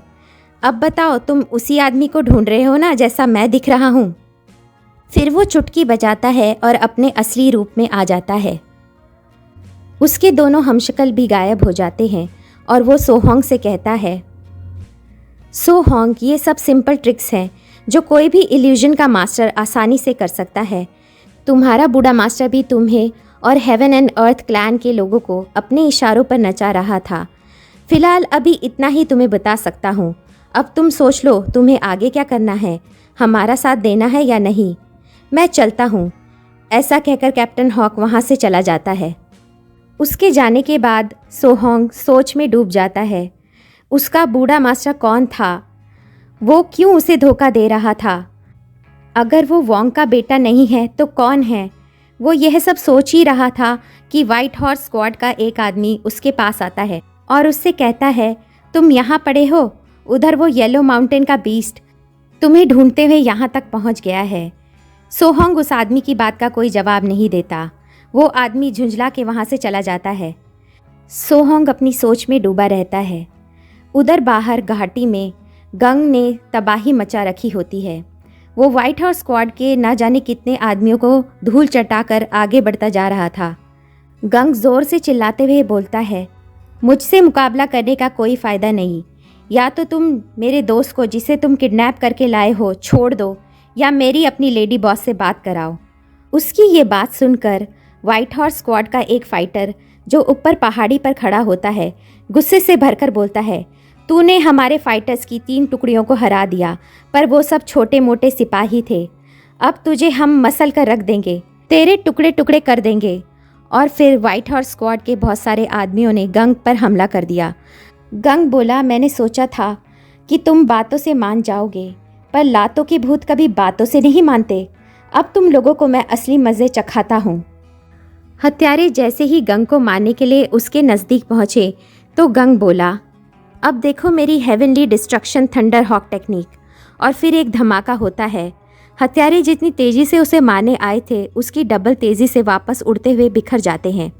गंग के वार से पूरी घाटी की धरती कांपने लगती है, मानो पूरी बाकमा घाटी में जैसे भयानक भूकंप आ गया हो। अड्डे के अंदर बैठी बॉस मिस जिन और कैप्टन हॉक भी अचंभे में आ जाते हैं। उधर सोच में डूबे सोहोंग का भी ध्यान टूट जाता है। वो सोचने लगता है कि जो आदमी उसे बुलाने आया था वो क्या कह रहा था। उसे ढूंढते ढूंढते वहाँ कौन आ गया है। उधर कालकोठरी में उबोक को ले जाने के लिए 3 आदमी पहुँचते हैं। वो भी भूकंप के असर से कांप जाते हैं। इतने में उबोक को होश आ जाता है। वो एक हत्यारे का हाथ पकड़ लेता है। हत्यारा चौंक जाता है, पर इससे पहले कि हत्यारा कुछ करता, उबोक अपने हाथों से उसकी सारी ताकत सोख लेता है। देखते ही देखते हत्यारा बूढ़ा हो जाता है और उसका बूढ़ा शरीर गिर जाता है। ये देखकर बाकी के लोग बहुत डर जाते हैं। उबोक अपनी हथकड़ियाँ खोलते हुए उनसे बोलता है, कमीने लोगों की आत्मा सोखना मुझे पसंद नहीं, पर अपनी ताकत वापस पाने के लिए तुम 2 कमीनों की आत्मा भी मुझे सोखनी ही पड़ेगी। और फिर उन दोनों का हाल भी वही होता है जो पहले वाले का हुआ था। उधर गंग सब दुश्मनों का सफाया कर चुका था। वो खुद से बोलता है, अभी तक ये लोग मेरी बात सुन ही नहीं रहे हैं। लगता है मुझे इनके पूरे अड्डे को ही ख़त्म करना पड़ेगा। ये बोलकर वो घाटी में आगे बढ़ ही रहा था कि उसके सामने सोहोंग आ जाता है। उसे देखकर गंग चौंक जाता है और सोहोंग से पूछता है, तुम अभी तक यहाँ थे? फिर सोहोंग गंग से पूछता है, मैंने सुना कि तुम मुझे ढूंढते हुए यहाँ तक आ गए। मैं तुम्हें क्यों ढूंढूंगा? गंग जवाब देता है। गंग सोहोंग से कहता है, क्या तुम भी उन्हीं लोगों में से हो जिन्होंने मेरे दोस्त को किडनैप किया है? सोहोंग जवाब देता है, क्या बकवास कर रहे हो तुम? अगर तुम मुझसे लड़ना चाहते हो तो लड़ो। अब मैं पहले की तरह थका हुआ नहीं हूँ। अब तुम्हारी खैर नहीं। ये सुनकर गंग कहता है, रुको, अगर तुम्हें कुछ नहीं पता तो मेरे मामले से दूर रहो। मैं यहाँ अपने दोस्त को लेने आया हूँ। तुम मुझसे हिसाब बाद में कर लेना। तभी व्हाइट हॉर्स स्क्वाड का एक गुट गंग को मारने चला आता है। एक पल में ही गंग उन सभी को कीड़े मकोड़ों की तरह कुचल देता है और बेहोश कर देता है। गंग आगे बढ़ता रहता है। सोहोंग उसे जाते हुए देखता रह जाता है। उधर उबोक अपनी ताकत वापस पाने के बाद मिस जिन के पास पहुंच जाता है। वहीं पर कैप्टन हॉक भी होता है। मिस जिन उबोक को देख के चौंक जाती है। वो घबराते हुए कहती है, अरे बड़े भाई उबोक, तुम यहाँ पर और इस हाल में, यह सब कैसे हुआ? उबोक बोलता है, लगता है तुम भूल गई हो। तुम ही ने तो मेरा सर लाने के लिए अपने आदमियों को भेजा था। ये सुनकर मिस जिन गुस्से से कैप्टन हॉक को बोलती है, ये मैं क्या सुन रही हूँ? ये सब तुमने क्यों किया? कैप्टन हॉक बोलता है, बॉस आप ही ने तो मुझे कहा था कि वो डूक सेल्समैन वाला मैटर खुद देख लेना। मैं तो वही कर रहा था। फिर वो उबोक से कहता है कि अगर तुम चाहते हो तो मैं तुमसे माफ़ी मांग लेता हूँ। उबोक उससे कहता है, अगर बात मेरी होती तो मैं तुम्हें माफ़ कर देता, पर तुमने मेरे परिवार को हाथ लगाने की हिम्मत की है, उसकी कीमत तो तुम्हें चुकानी ही होगी। ये बोलकर उबोक कैप्टन हॉक पर हमला कर देता है। कैप्टन हॉक भी एक शातिर योद्धा होता है। वो फुर्ती से उबोक का एक हाथ काट देता है, पर उबोक उसे अपने दूसरे हाथ से जकड़ लेता है और उसकी ताकत सोखने लगता है। कैप्टन हॉक का सारा शरीर बूढ़ा होने लगता है और ज़मीन पर गिर जाता है। पर फिर तभी उबोक को कैप्टन हॉक सामने खड़ा दिखता है। उबोक गुस्से से कैप्टन हॉक को बोलता है, फिर से इल्यूजन कास्ट कर, मैं देखता हूँ इस बार तू कैसे बचेगा। उबोक कैप्टन हॉक पर फिर से हमला कर देता है। कैप्टन हॉक भी अपना चाकू निकाल लेता है। दोनों का टकराव शुरू होने ही वाला होता है कि उसी पल एक धमाका होता है। उस धमाके की फोर्स से उबोक और हॉक दोनों ही पीछे गिर जाते हैं। फिर एक आवाज़ आती है, बस करो तुम दोनों। ये मिस जिन की आवाज़ थी। उसने गुस्से में ज़ोर से अपना पैर पटका होता है। मिस जिन के पैर पटकने से धमाका हुआ था और फर्श भी धंस गया था। उबोक देखता है कि उसका कटा हुआ हाथ वापस जुड़ गया है। उबोक समझ जाता है कि यह सब कैप्टन हॉक का एक मायावी जाल था जो मिस जिन के धमाके ने तोड़ दिया था। मिस जिन कैप्टन हॉक से पूछती है, क्या तुमने इसके परिवार को हाथ लगाया था कैप्टन हॉक? हॉक जवाब देता है, जी हाँ माय लेडी, पर मैंने इसके परिवार को कोई नुकसान नहीं पहुंचाया। मिस जिन हॉक को गुस्से से भरी निगाहों से देखती है, बोलती है, कैप्टन हॉक, तुम मुझे सारी बात कब बताओगे? और तुम उबोक, द हैंड ऑफ डेथ, मैंने कभी नहीं सोचा था कि हम इस तरह से मिलेंगे। मुझे नहीं पता था कि मेरे आदमी तुम्हारी फैमिली को परेशान करेंगे। यह बोलते बोलते मिस जिन रुक जाती है। उसे याद आता है कि उबोक की फैमिली का एक और रखवाला है, वो बीस्ट जिसे उसने उबोक के बच्चों के साथ खेलते हुए देखा था जब वो उबोक पर निगरानी रखे हुए थी। तब मिस जिन समझ जाती है कि ये जो भूकंप के झटके आए थे वो क्यों और कहाँ से आ रहे थे। वो डर जाती है और कहती है, ये भूकंप लाने वाला और कोई नहीं, येलो ड्रैगन माउंटेन का बीस्ट था और वो यहाँ बाकेमा घाटी में आ चुका है। गंग उबोक को बचाने के लिए बाकेमा घाटी में मिस जिन के सारे योद्धाओं को हराते हुए आगे बढ़ता चला जा रहा है। दूसरी तरफ व्हाइट हाउस स्क्वाड का एक ग्रेट फाइटर लॉर्ड डैंग अपने अड्डे में आराम कर रहा होता है। तभी व्हाइट हाउस स्क्वाड का एक मेंबर आकर लॉर्ड डैंग को उठाता है और बोलता है, लॉर्ड डैंग, आपकी ज़रूरत पड़ गई है। लॉर्ड डैंग लेटे लेटे बोलता है, ये व्हाइट हाउस स्क्वाड के 12 ज़ोडिएक जो खुद को बहुत शक्तिशाली मानते हैं, वे क्या कुछ नहीं कर रहे हैं जो तुम मुझे परेशान करने चले आए हो? तो वो आदमी जवाब देता है कि लॉर्ड डैंग, 12 में से टॉप 5 तो बहुत दूर मिशन पर गए हुए हैं और बचे हुए 7 में से 4 हार चुके हैं। ये सुनकर लॉर्ड डैंग बोला, अरे ये कैसी बात है? किस क्लैन की इतनी हिम्मत हो गई जो व्हाइट हाउस स्क्वाड पर हमला कर सके? बताओ मुझे। वो आदमी बोला, लॉर्ड डैंग, ये अकेले एक ही फाइटर का काम है। ये सुनकर लॉर्ड डैंग उठकर खड़ा हो जाता है और कहता है, हमारी बाकेमा घाटी जहाँ पर कदम रखने की किसी क्लैन की आज तक हिम्मत नहीं हुई, उसे एक ही फाइटर ने हिला कर रख दिया। दिलचस्प बात है, मैं ज़रूर से ये सब देखना चाहूँगा। यह बोलकर वो बाहर निकलकर पहाड़ी से गंग को देखता है जो उसके स्क्वाड के आदमियों को चींटी की तरह मसल रहा होता है। लॉर्ड डैंग पहाड़ी से एक लंबी छलांग लगाता है और गंग के सामने जाकर खड़ा हो जाता है। लॉर्ड डैंग को देखकर व्हाइट हाउस स्क्वाड के आदमी बोलते हैं, अरे ये तो बाकेमा घाटी के 3 गार्डियंस में से एक लॉर्ड डैंग है। अब जाकर शायद ये लड़ाई रुकेगी। गंग को देख के लॉर्ड डैंग बोलता है, मुझे विश्वास नहीं होता, एक छोटे से लड़के ने इतनी तबाही मचा रखी है यहाँ पर। ये बोलकर लॉर्ड डैंग गंग पर एक के बाद एक वार किए चला जाता है। गंग लॉर्ड डैंग के सारे वारों को रोक देता है। फिर लॉर्ड डैंग पूरी ताकत से गंग को एक ज़ोरदार मुक्का मारता है जिसके फोर्स से एक बड़ा धमाका हो जाता है और गंग देखते ही देखते चट्टानों और पेड़ों को चीरता हुआ पीछे जाकर गिरता है। लॉर्ड डैंग को अपनी आंखों पर विश्वास नहीं होता जब वो गंग को इतने बड़े वार के बाद अभी भी खड़ा हुआ देखता है। वो मन ही मन सोचता है, ये लड़का मेरे आयरन फिस्ट के वार को झेलकर भी अभी भी खड़ा है। फिर वो चिल्लाकर गंग से पूछता है, बताओ तुम यहाँ क्यों आए हो? गंग उससे बोलता है, ये लड़ाई तुम लोगों ने शुरू की थी और इसे ख़त्म मैं करूँगा। मेरे दोस्त को लौटा दो, मैं उसे लेकर चुपचाप यहाँ से चला जाऊँगा। लॉर्ड डैंग जवाब देता है, ओह तो ये बात है, पर तुम्हारे दोस्त को तो हम पहले ही मार चुके हैं। तुम्हें उसकी डेड बॉडी यहाँ से ले जानी है तो ले जा सकते हो। ये सुनकर गंग गुस्से से पागल हो जाता है। वो चिल्लाते हुए लॉर्ड डैंग की छाती पर एक ज़ोरदार वार करता है और कहता है, आज मैं बाकेमा घाटी का नामो निशान मिटा दूंगा। तुम लोगों ने एक बेगुनाह आदमी को मारा है जो 3 मासूम बच्चों का पिता है, उसकी जान ली है। गंग के वार से लॉर्ड डैंग बेहोश सा हो जाता है। गंग गुस्से में आगे बढ़ता है, पर इतने में डैंग उठकर खड़ा हो जाता है और गंग को बोलता है, तुम कहाँ जा रहे हो? अभी हमारी लड़ाई ख़त्म नहीं हुई। और ये बोलते ही वो पीछे से गंग पर घूंसों की बरसात कर देता है, पर गंग फुर्ती से साइड होकर बचता जाता है। अचानक से लॉर्ड डैंग को बहुत कमज़ोरी महसूस होती है और वह अपने घुटनों पर गिर जाता है। जो ज़ोरदार वार गंग ने गुस्से में लॉर्ड डैंग के ऊपर किया था, ये उसका ही असर था। गंग व्हाइट हाउस स्क्वाड के आदमियों से कहता है, अगर तुम्हें अपनी जान प्यारी है तो चले जाओ यहाँ से, मैं तुम्हारी पूरी बाकेमा घाटी को निस्तो नाबूद कर दूंगा। लॉर्ड डैंग अपनी ताकत इकट्ठा करके फिर से खड़ा हो उठता है और गंग से कहता है, मैं तुम्हें कहीं जाने नहीं दूंगा।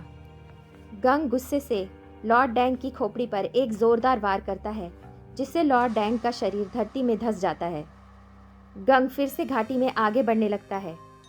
थोड़ी दूर जाने पर गंग पीछे पलटकर देखता है तो पाता है कि लॉर्ड डैंग धरती फाड़कर बाहर निकल गया है। लॉर्ड डैंग चिल्लाकर गंग को बोलता है, मैंने तुझे हल्के में ले लिया था बच्चे, पर अब तू तैयार हो जा, तुझको मुझसे कोई नहीं बचा पाएगा। ये बोलकर वो गंग से फिर भिड़ जाता है। दोनों के टकराव से पूरी घाटी थरथरा जाती है। जहाँ वो दोनों लड़ रहे होते हैं वहाँ एक बवंडर सा आ जाता है। उधर व्हाइट हाउस स्क्वाड के आदमी सारी खबर देने के लिए मिस जिन के पास पहुँच जाते हैं। उनके कुछ कहने से पहले ही मिस जिन उनसे बोलती है, क्या येलो ड्रैगन माउंटेन का बीस्ट यहाँ आ गया है? वो लोग चौंक जाते हैं, इन्हें कैसे पता चला? मिस जिन बाहर आकर देखती है जहाँ गंग और लॉर्ड डैंग की लड़ाई हो रही है, वहाँ एक भयानक तूफान सा आया हुआ है। बिना एक पल गवाए हवा में उड़ते हुए मिस जिन उस जगह पर पहुँच जाती है। उसे वहाँ एक बहुत बड़ा गड्ढा दिखाई देता है। जब वो करीब जाकर देखती है तो उसे दिखाई देता है कि लॉर्ड डैंग का शरीर ज़मीन पर पड़ा हुआ है और एक लड़का उसके पास खड़ा है। फिर वो गड्ढे में नीचे उतर जाती है। गंग और मिस जिन एक दूसरे को देखते हैं। तभी मिस जिन के बहुत सारे फाइटर्स भी वहाँ पहुँच जाते हैं।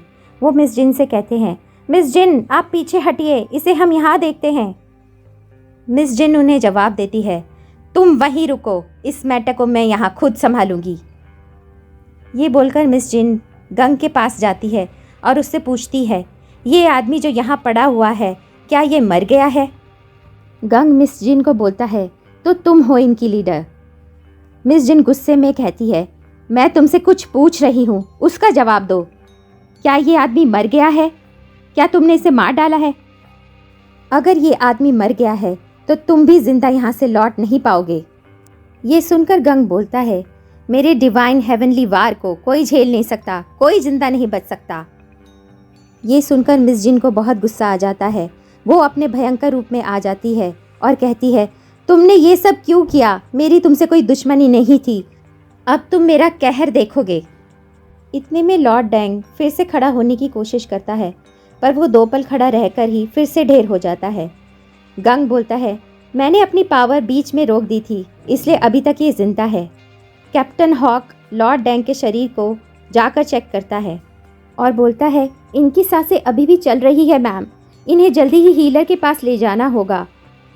तभी गंग बोलता है, तुम्हें अपनी जगह से हिलने की इजाज़त किसने दी? उसके ये कहते ही सबको हवा का बहुत प्रेशर महसूस होता है और वहाँ की ज़मीन धंस जाती है। वहाँ जो भी होता है वो हवा से नीचे दबने लगता है, मानो हवा 100 किलो की हो गई हो। बस एक मिस जिन ही होती है जिस पर इसका कोई असर नहीं होता, बाकी कोई भी अपनी जगह से 1 इंच भी नहीं हिल पा रहा होता। सब लोग डर जाते हैं और वहाँ एक सन्नाटा सा छा जाता है। फिर गंग मिस जिन से बोलता है, मेरा दोस्त उबोक जिसे तुम्हारे लोग उठाकर लाए थे, उसे मेरे पास लेकर आओ। अगर तुमने उसे मार दिया है तो आज बाकेमा घाटी का अंत हो जाएगा। ये सुनकर मिस जिन बोली, तुम्ही किसने कहा कि हमने उबोक को मार दिया है? वो तो जिंदा है। गंग जवाब देता है, मुझे तुम्हारी किसी भी बात पर विश्वास नहीं है। उबोक जैसा भी है उसे मेरे पास लेकर आओ, फिर मैं डिसाइड करूँगा कि मुझे तुम लोगों के साथ क्या करना है। और ये कहते हुए गंग हवा के प्रेशर को और ज़्यादा बढ़ा देता है। मिस जिन के आदमियों की हालत और ख़राब हो जाती है। गंग की हिम्मत को देखकर मिस जिन को अब बहुत गुस्सा आ जाता है। वो मन में सोचती है, ये खुद को क्या समझता है, इसका मुझे इलाज करना ही पड़ेगा। ऐसे सोचते हुए मिस जिन गंग पर हमला करने ही वाली होती है कि इतने में उबोक की आवाज़ आती है। अरे भाई गंग, तुम यहाँ पर क्या कर रहे हो? गंग उबोक को देखकर बहुत खुश हो जाता है। वो हवा का प्रेशर भी लोगों से हटा देता है। गंग उबोक को बोलता है, बड़े भाई उबोक, घर चलो, तुम्हारी पत्नी और बच्चे तुम्हारा इंतजार कर रहे हैं। फिर गंग उबोक को लेकर वहाँ से चला जाता है। मिस जिन चुपचाप खड़ी देखती रह जाती है और उसके व्हाइट हॉर्स स्क्वाड के आदमियों की भी कुछ करने की हिम्मत नहीं होती। उबोक अपने घर पहुँच जाता है। उसकी पत्नी और बच्चे उसे देखकर बहुत खुश होते हैं। बच्चे उबोक के गले लिपट जाते हैं, पर उबोक का ध्यान कहीं और ही होता है।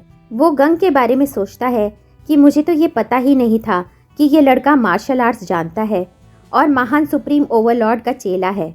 ये बात मुझे पता ही नहीं थी। इसने मुझे और मेरे परिवार को मिलाने के लिए पूरी बाकेमा घाटी को हिला के रख दिया। क्या है ये? गंग होटल वापस जाकर बुढ़िया मालकिन और येरीन से मिलता है। उधर बाकेमा घाटी के व्हाइट हाउस स्क्वाड के लोग अपनी अपनी मरहम पट्टी कर रहे होते हैं। लॉर्ड डैंग का इलाज चल रहा होता है। सबसे ज़्यादा बुरी हालत उन्हीं की होती है।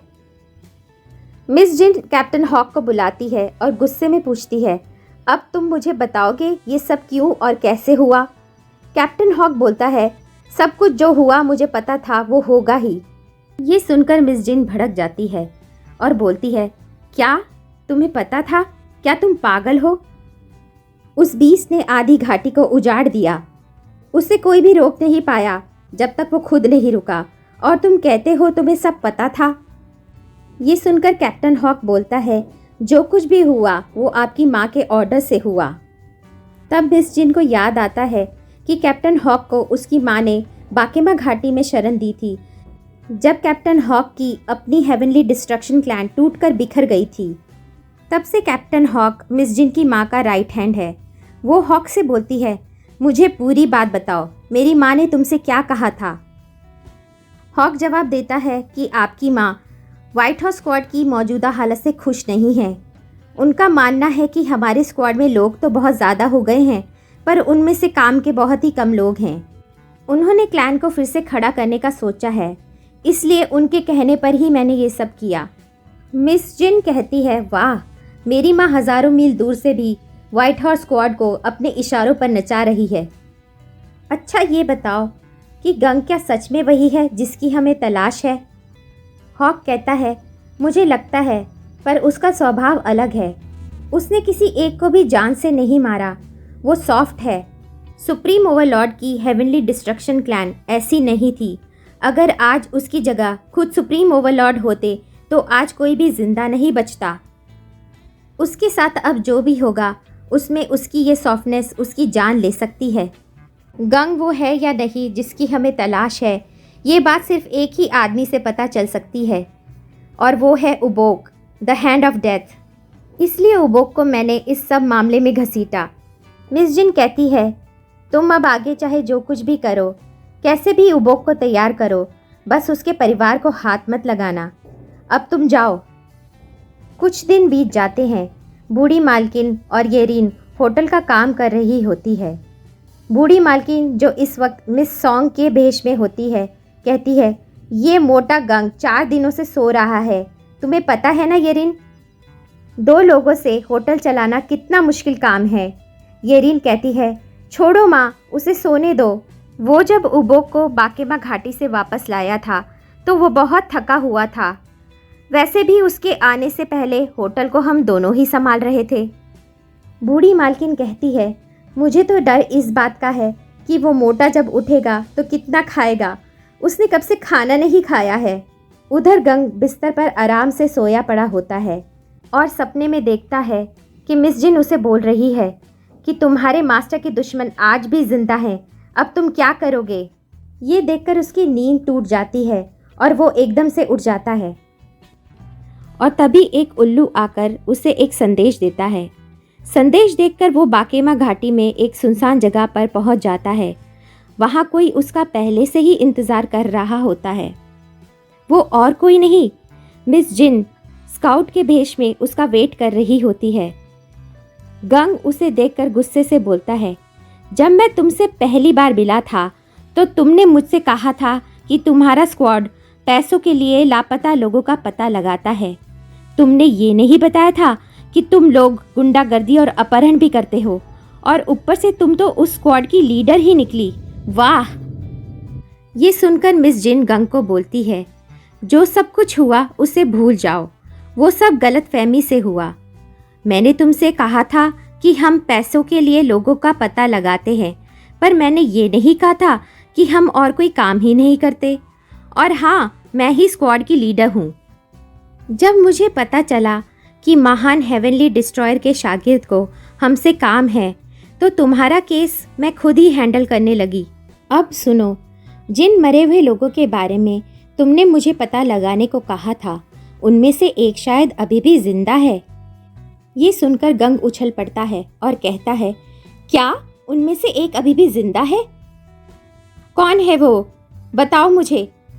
मिस जिन गंग को बोलती है, ज़्यादा एक्साइटेड होने की ज़रूरत नहीं है। अभी ये बात पक्की तरह से कंफर्म नहीं हुई है, पर जल्दी ही हो जाएगी।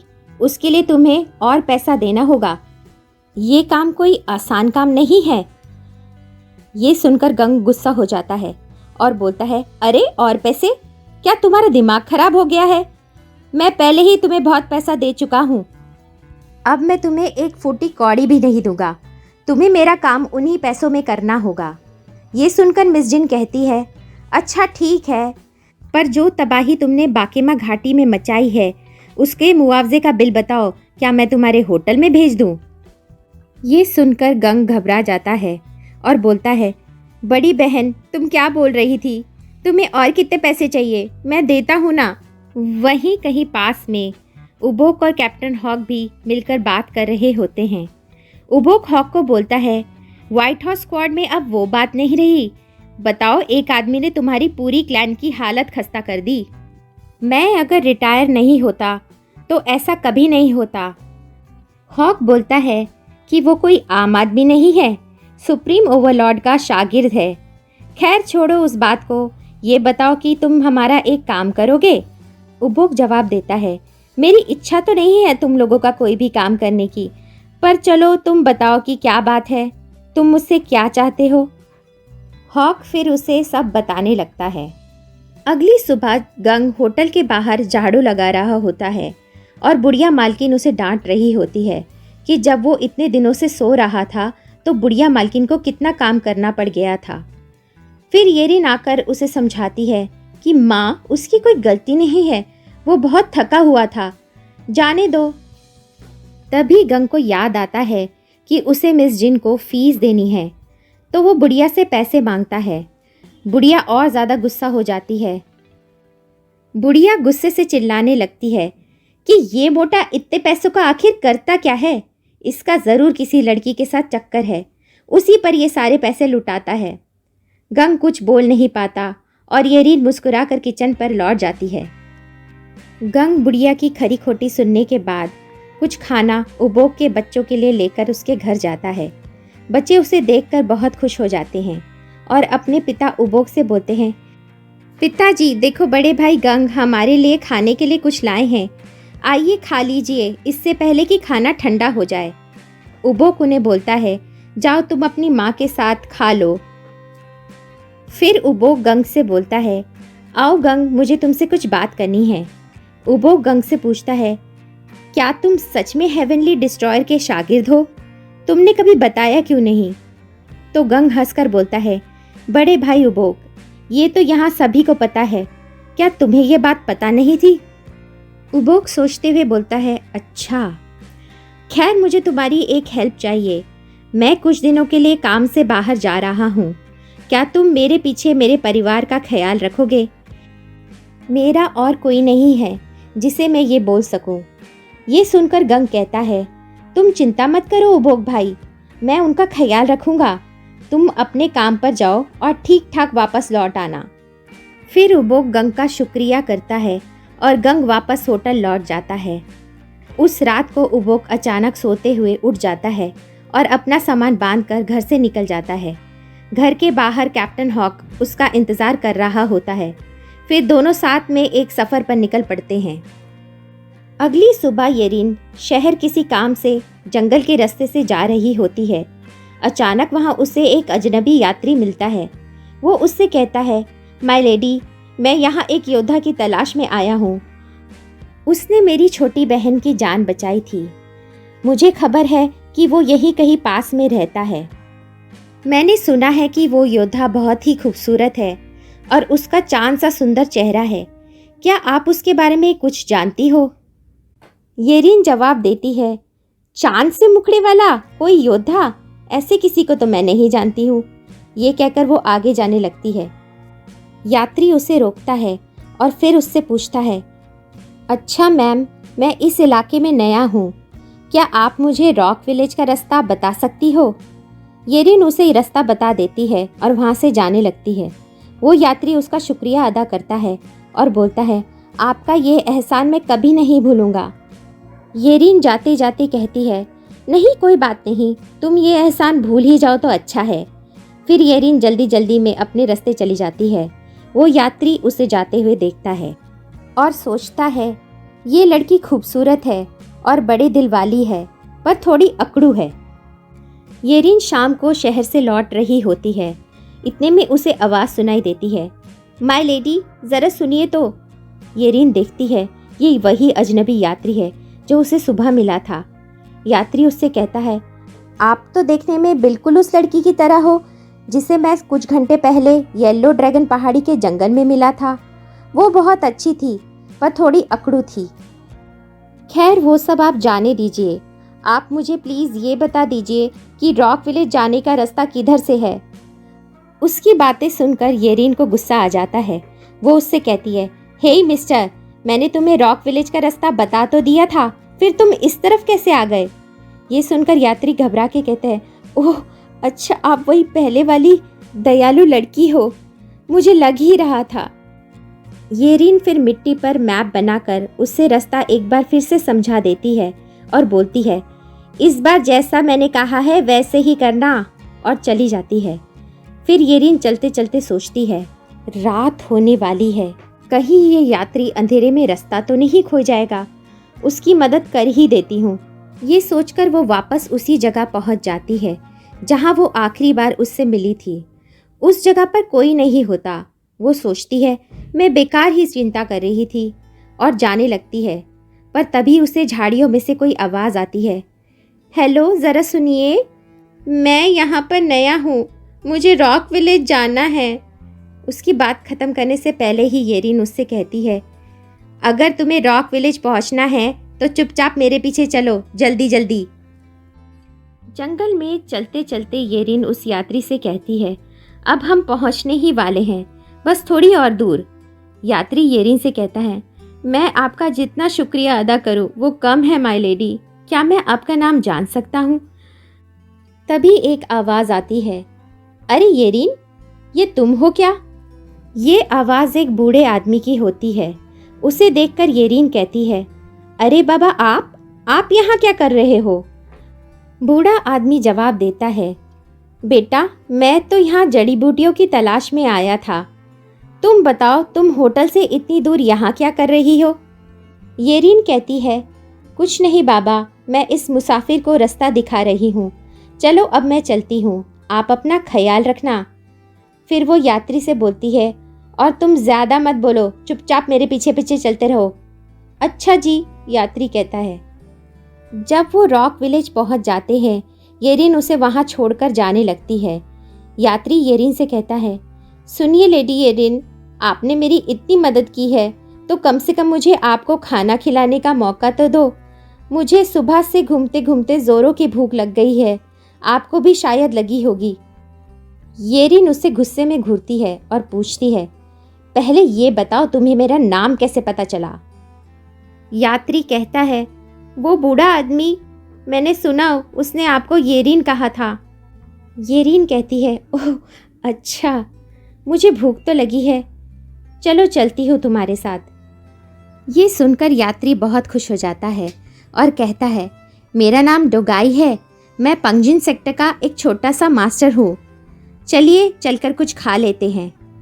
फिर दोनों साथ में बैठकर खाना खाने लगते हैं।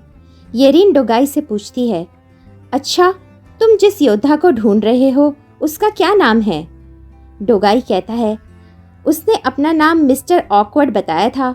ये सुनकर येरिन कहती है, एक योद्धा को मैं भी जानती हूँ, पर वो उतना हैंडसम नहीं है जैसा तुमने बताया, बल्कि वो गोलू मोलू है, और उसका नाम मिस्टर ऑकवर्ड नहीं है। फिर येरिन खाने में बिजी हो जाती है। डोगाई उसे देखता रहता है। फिर थोड़ी देर बाद वो येरिन से कहता है, मिस येरिन, वैसे तो हम अभी ही मिले हैं, पर आप मुझे बहुत अच्छी लगने लगी हो। ये सुनते ही येरिन जो चाय पी रही होती है, उसके मुंह से वो चाय निकलकर डोगाई के मुंह पर जाकर गिरती है और येरिन गुस्से में उठकर खड़ी हो जाती है और जोर से कहती है, क्या बोला तुमने? ये देखकर डोगाई डर जाता है और शर्मा कर हंसते हुए कहता है, अरे मैं तो मजाक कर रहा था। पर तभी अचानक येरिन बेहोश होकर गिर जाती है। डोगाई घबरा जाता है और येरिन की तरफ बढ़ता है, पर तभी उसे भी चक्कर आने लगते हैं और वो भी बेहोश होकर गिर जाता है। इधर गंग और बुढ़िया येरिन की राह देख रहे होते हैं।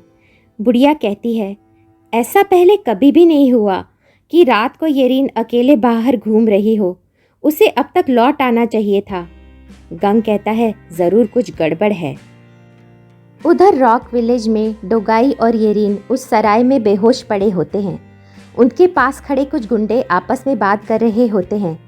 एक गुंडा बोलता है, हमारा शिकार ये लड़का रॉक विलेज में मेरी उम्मीद से पहले ही पहुंच गया, चलो इसे बांध कर ले चलो। फिर दूसरा गुंडा बोलता है, इस लड़की का क्या करे? तो बॉस कहता है, इसकी हमें ज़रूरत नहीं, इसे मार दो। ये कहकर वो गुंडा पलट कर जाने लगता है कि उसे पीछे से किसी के पिटने की आवाज़ आती है। वो पीछे मुड़कर देखता है कि उसके दो गुंडे धूल चाट रहे हैं। डोगाई उठ गया होता है और उसी ने उन दोनों गुंडों को पछाड़ा था जो येरिन को मारने जा रहे थे। डोगाई गुस्से में बोलता है, इससे हाथ मत लगाना, ये पंजिन सेक्टर की होने वाली लेडी है। फिर डोगाई उल्टी करने लगता है। उसको देखकर गुंडों का बॉस कहता है, जितनी बेहोशी की दवा मैंने इसके खाने में मिलाई थी, उतनी में तो एक हाथी भी घंटों तक सोता रहता है। ये उठ कैसे गया? फिर वो बाहर खड़े ढेर सारे गुंडों को अंदर बुला लेता है, पर डोगाई सबकी धुलाई कर देता है और सबको बेहोश कर देता है। फिर खुद भी बेहोश होकर गिर जाता है। गुंडों का बॉस और उसका एक आदमी टेबल के पीछे छुपकर डोगाई से बच जाते हैं। बॉस कहता है, इसने ऐसी हालत में भी सब आदमियों का ये हाल कर दिया। ऐसे आदमी को हमें जिंदा लाने का हुक्म मिला है। क्या मुसीबत है ये। अगर इसे हमने पहले बेहोशी की दवा नहीं दी होती तो ये हमारा क्या हाल करता। उसका साथी कहता है, इसलिए इसको शायद लोगों ने आयरन लायन का टाइटल दिया है। फिर बॉस बोलता है, जल्दी जाके और बहुत सारे आदमी लेकर आओ, इससे पहले इसे फिर से होश आए। हमें इसे अड्डे तक ले जाना होगा। और हाँ, इस लड़की को भी साथ ले लो। ये कह रहा था कि ये उसकी फियांसे है, ये भी शायद काम आ जाए। चलो अब जल्दी करो। कुछ देर बाद जब गुंडे येरिन और डोगाई को उठाकर जंगल के रास्ते से ले जा रहे होते हैं, तो वो बूढ़ा बाबा दूर से उन्हें देख लेता है। येरिन को बेहोश और बंधा हुआ देखकर वो घबरा जाता है। फिर वो ये खबर गंग को देने के लिए होटल के लिए दौड़ जाता है। गिरता पड़ता बूढ़ा बाबा होटल तक पहुंच जाता है और गंग और बुढ़िया को येरिन के बारे में बताता है। सब कुछ सुनकर गंग बिना वक्त गवाए तूफान की तेजी से येरिन को ढूंढने रॉक विलेज की तरफ निकल पड़ता है। बुढ़िया कहती है, मैंने सुना है वो दुष्ट सन और मून गैंग वाले वहीं रॉक विलेज के पास रहते हैं। ये उन्हीं का काम है। अगर वो आज मर गए तो ये उनका कर्मा ही होगा। ये सुनकर बूढ़ा बाबा बोलता है, माना कि तुम येरिन की असली माँ नहीं हो, फिर भी तुम उस बेचारी की मौत को कैसे उसके कर्मों का फल बोल सकती हो? वो इतनी अच्छी है।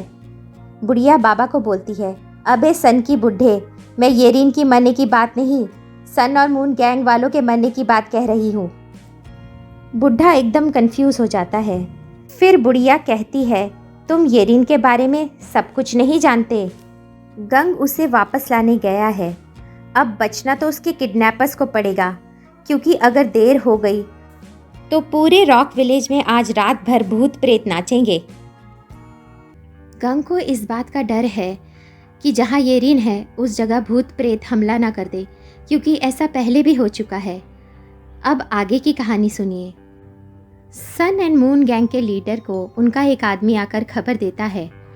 वो कहता है, सर, जैसा आपने ऑर्डर किया था हम डोगाई को पकड़कर ले आए हैं और उसके साथ एक लड़की भी है जिसे डोगाई अपनी मंगेतर बता रहा था। बॉस बोलता है दोनों को अलग अलग कालकोठरी में डाल दो, अब जाओ और मेरे नेक्स्ट ऑर्डर का वेट करो। बॉस के कमरे में एक अनजान शख्स पर्दे के पीछे खड़ा सब सुन रहा था। बॉस उससे पूछता है, ये डोगाई के साथ ये लड़की कौन है? वो शख्स जवाब देता है, वो कोई नहीं है, शायद वो उसे सफ़र में मिली है। तुम उसे रास्ते से हटवा दो, जितने कम लोग इस बारे में जाने उतना अच्छा है। उधर डोगाई जो कालकोठरी में बंद पड़ा हुआ होता है, उसे अपने बड़े भाई का एक डरावना सपना आता है और वो डर कर उठ जाता है। फिर अचानक उसे बाहर से आवाज़ें आती है और एक आदमी गार्ड्स को मारकर अंदर आ जाता है। उसे देखकर डोगाई कहता है, अरे चाचा आप यहाँ? डोगाई का चाचा उसकी जंजीरें खोल देता है और कहता है, तुम बहुत लापरवाह हो गए हो डोगाई, तुम पकड़ में कैसे आ गए? चलो अब यहाँ से निकलते हैं। उधर दूसरी कालकोठरी में येरीन बेहोश पड़ी होती है और उसको ख़त्म करने के लिए कुछ गुंडे वहाँ पहुँच जाते हैं। एक गुंडा बोलता है, देखो ज़रा, इसने कहीं अपने कपड़ों में कोई पैसे या कीमती चीज़ें तो नहीं छुपा रखी। ये कहकर वो गुंडा येरीन का गाउन ऊपर से फाड़ देता है। वो देखता है कि येरीन ने एक अजीब सी माला पहन रखी है, जिसे वो उसके गले से निकाल देता है। वो उस माला को देखकर कहता है, अरे ये तो कोई तंत्र मंत्र जादू टोने का चक्कर लगता है। दूसरा गुंडा कहता है, उसे फेंक और इसकी जेब और स्लीव्स चेक कर, कुछ कीमती माल है कि नहीं, फिर इसे ख़त्म करके यहाँ से चले। जब गुंडा येरीन के करीब आता है तो अचानक उसे एक भूत दिखता है, जिसे देखकर वो डर जाता है। फिर उसे लगता है कि कई हाथों ने उसे पकड़कर ज़मीन के अंदर खींच लिया है।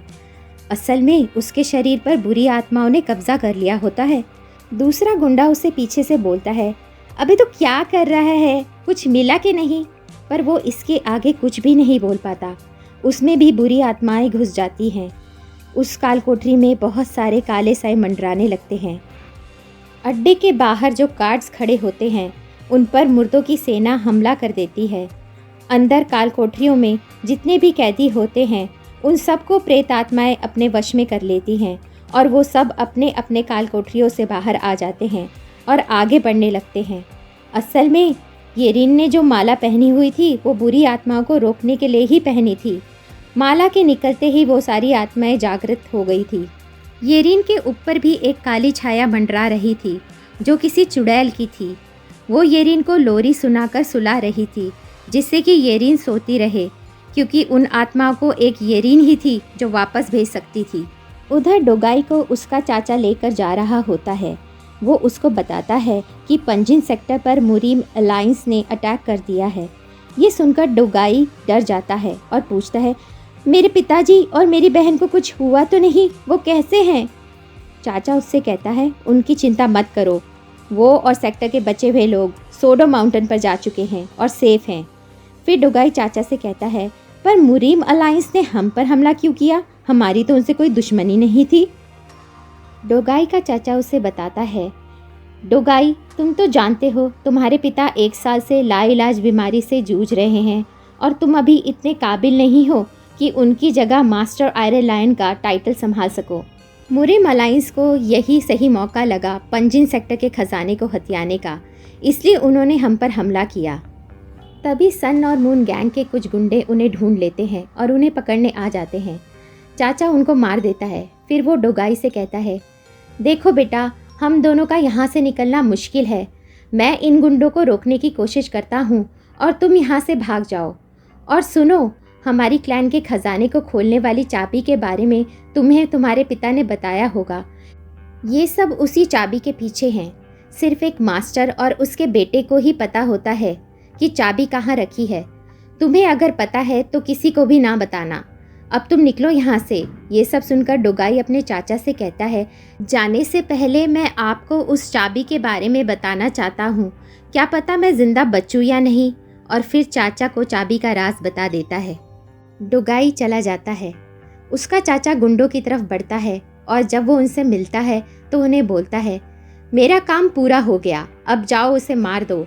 मैं अपने हाथ अपने ही परिवार के सदस्य के खून से नहीं रंगना चाहता, वरना मैं ही उसे मार देता। अब जाओ, ख़त्म कर दो उसे। ये सुनकर वो गुंडे डोगाई को मारने चल पड़ते हैं। डोगाई के शरीर में जहर का असर अभी तक रहता है। दर्द के कारण वो ठीक से चल भी नहीं पा रहा होता है कि अचानक उसे एक सफ़ेद साया दिखता है जो उससे कहता है, तुम्हारे पास एक ही चीज़ थी जिसकी वजह से तुम अभी तक बचे हुए थे, पर तुमने वो खुद ही उन्हें दे दी। डोगाई को कुछ भी समझ नहीं आता। वो उसे अपना वहम समझकर आगे बढ़ता रहता है। तभी वो पीछे देखता है कि सन और मून गैंग के गुंडे उसकी तरफ आ रहे हैं। वो अपनी पूरी ताकत जुटाकर उन पर हमला कर देता है और कुछ को मार भी देता है, पर तभी उसे कमज़ोरी महसूस होती है। उसके कदम लड़खड़ाने लगते हैं। किसी तरह से वो अपनी तलवार के सहारे सीधा खड़ा हो जाता है। जो कुछ गुंडे बचे हुए होते हैं वो उससे डरे हुए होते हैं। उनमें से एक गुंडा बोलता है, हमें तो कहा गया था इसे जहर दिया जा चुका है, ये कैसे अभी तक होश में है। इतने में एक तलवार उनके पीछे से उड़ती हुई आती है और डोगाई को चीर देती है। इस तलवार को डोगाई के चाचा ने उस पर फेंका था। डोगाई पीछे जाकर गिरता है। डोगाई का चाचा गुंडों से कहता है, तुम नाकारा लोगों से एक लड़का नहीं मरा, आखिर मुझे ही अपने भतीजे को मारना पड़ा। अब जाओ, इसे पूरी तरह से ख़त्म कर दो। ये कहकर वो वहाँ से चला जाता है। डोगाई मरा नहीं होता, तलवार ने सिर्फ उसके कपड़ों को चीरा था। तलवार उसके शरीर के नज़दीक से निकल गई होती है। डोगाई लेटे हुए अपने चाचा के धोखे के बारे में सोच रहा था और उसकी आंखें बंद हो जाती हैं, और जब वह फिर से खुलती है तो डोगाई डोगाई नहीं रहता, वो कुछ और ही बन चुका होता है। वो उठकर खड़ा हो जाता है और गुंडे उस पर वार करते हैं। वो पीछे झुककर आसानी से बच जाता है। फिर जितने भी गुंडे वहाँ पर मौजूद होते हैं वो उन्हें पल भर में अपनी तलवार से काट डालता है। डोगाई का चाचा गुफा से बाहर निकलता है। पहाड़ी के ऊपर से वो नीचे देखता है तो हैरान हो जाता है। पूरे अड्डे में कत्लेआम मचा हुआ था। वो देखता है कि वहाँ एक ज़ॉम्बी अटैक हुआ है और आधे से ज़्यादा गैंग के लोग मारे जा चुके हैं। वो जल्दी से बॉस के पास पहुँचता है। कमरे में बॉस और उसके आदमी बहुत घबराए हुए होते हैं। बॉस अपने आदमियों से बोलता है, ये क्या काला जादू चल रहा है? जो लोग मर गए हैं उनकी फ़िक्र छोड़ो, जितने भी लोग बचे हैं उन सबको मेन हॉल में इकट्ठा करो, फिर सब मिलकर इस समस्या का हल निकालेंगे। चाचा बॉस के पास जाता है और बोलता है, लगता है कोई बड़ी मुसीबत आ गई है। बॉस उसे देखकर कहता है, तुम मेरे पीछे आओ, मुझे पता चल गया है कि तुम्हें चाबी का राज मिल चुका है, अब तुम कोई चिंता मत करो। फिर सन और मून गैंग के बचे हुए गुंडे एक हॉल में इकट्ठा हो जाते हैं। वहाँ चाचा और बॉस दोनों मौजूद होते हैं कि अचानक वहाँ डोगाई आ जाता है और दरवाजे पर खड़े गुंडे को मार देता है। डोगाई के शरीर को उसके बड़े भाई की आत्मा ने अपने वश में कर लिया होता है। वो अंदर आता है और कहता है, मुझे तो सब एक साथ यही मिल गए, वाह क्या बात है, और चाचा तुम भी यहाँ हो। फिर बॉस डोगाई पर अपने हथियार से हमला करता है और डोगाई पीछे झुककर बच जाता है। फिर डोगाई अपनी तलवार को चक्करघिन्नी की तरह घुमाता है और बॉस समेत पास खड़े गुंडों को टुकड़ों में बदल देता है। बाकी गुंडे ये देखकर दुम दबाकर भाग जाते हैं और चाचा भी पतली गली से निकल लेता है। तभी डोगाई के बड़े भाई की आत्मा बोलती है, अरे यार, इतने सालों बाद तो मुझे लड़ने का मौका मिला था, पर कोई भी दमदार योद्धा यहाँ पर नहीं है, सब चूहे हैं चूहे। तभी गंग सन एंड मून गैंग के अड्डे पर पहुँचता है। वो अड्डे का हाल देखता है और बोलता है, अपनी तबाही का कारण तुम खुद ही हो। किसने कहा था तुम्हें येरीन को यहाँ पर उठाकर लाने के लिए? अब भुगतो। फिर जैसे ही गंग अंदर बढ़ता है तो अचानक उसे ज़ॉम्बी चारों तरफ से घेर लेते हैं और उसे मारने आते हैं। गंग अपना हाथ ज़ोर से ज़मीन पर मारता है और एक धमाका होता है। सारे ज़ॉम्बी उड़ते हुए पीछे जाकर गिर जाते हैं। उस धमाके की शॉक वेव्स पूरे अड्डे में फैल जाती है। गंग से थोड़ी दूर जहाँ डोगाई के भाई की आत्मा होती है वहाँ की ज़मीन भी हिल जाती है। डोगाई के बड़े भाई की आत्मा भी आश्चर्यचकित हो जाती है। येरीन को भी शॉक वेव्स की वजह से होश आ जाता है। इधर गंग सारे ज़ॉम्बीज़ को धूल चटा देता है और बोलता है, तुम लोग मरोगे तो नहीं, पर बहुत देर तक अपनी जगह से हिल भी नहीं पाओगे। ये कहकर वो अड्डे में और अंदर की तरफ बढ़ता है। येरीन के सर पर जो चुड़ैल की आत्मा बैठी होती है वो कहती है, इसको भी अभी आना था, और फिर गायब हो जाती है। येरीन जाग जाती है। उसकी नज़र उसके पास पड़ी अपनी टोटके वाली माला पर पड़ती है और वो उसे हाथ में लेकर बोलती है, ये तो बहुत बुरा हुआ, सारे राक्षस आज़ाद हो गए होंगे।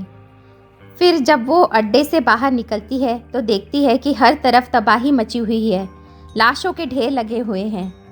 दूसरी तरफ गुंडे और चाचा डोगाई के बड़े भाई की आत्मा से बचकर भाग रहे होते हैं, पर वो तूफान की तेज़ी से उनके पीछे पहुंच जाता है और सब गुंडों को मार देता है। बस अब सिर्फ उसका चाचा ही जिंदा बचा हुआ होता है। फिर वो अपने चाचा को बोलता है, मुझे पहचाना चाचा, मैं हूँ डोगाई का बड़ा भाई गायोल, जिसे तुमने जवानी में ही जहर देकर मार डाला था। मैं बरसों से तुमसे अपना बदला लेने के लिए तड़प रहा था। ये कहकर वो उसकी आंख फोड़ देता है।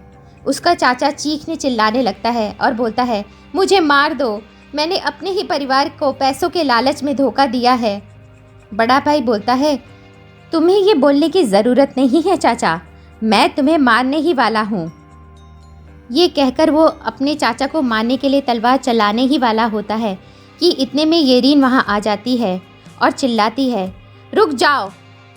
फिर येरीन डोगाई के चाचा और डोगाई के बीच में आकर खड़ी हो जाती है और बोलती है, क्या तुम एक निहत्थे पर वार कर रहे हो और वो भी अपने चाचा पर? डोगाई के बड़े भाई की आत्मा उसे कहती है, ऐसा करता हूँ पहले तुझे ही मार देता हूँ मूर्ख लड़की।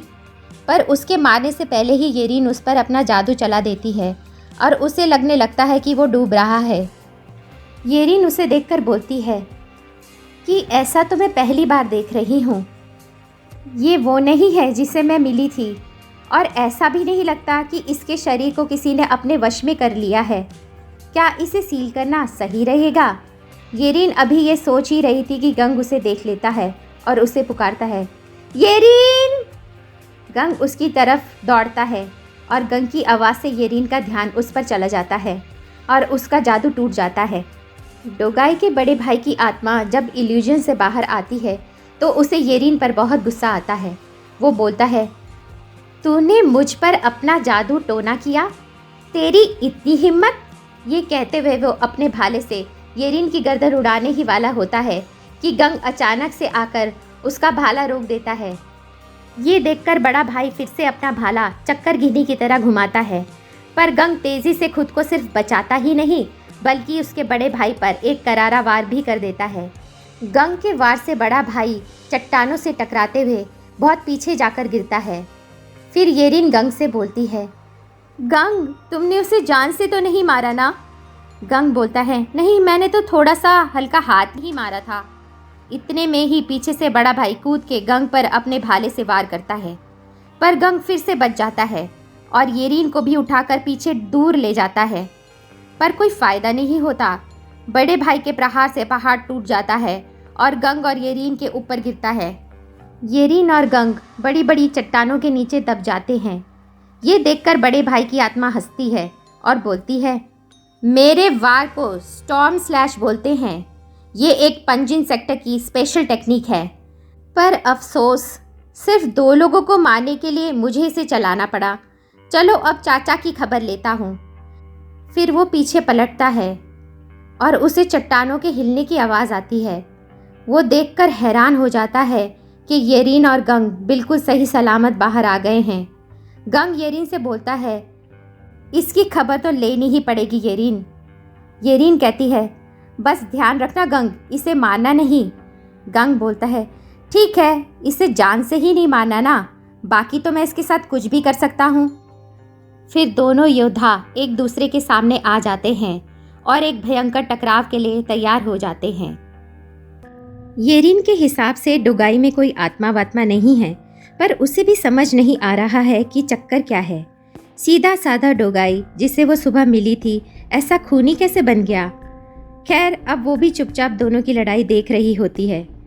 उसने गंग को अच्छी तरह से 2 बार समझा दिया था कि ध्यान रहे डोगाई को जान से ना मार देना।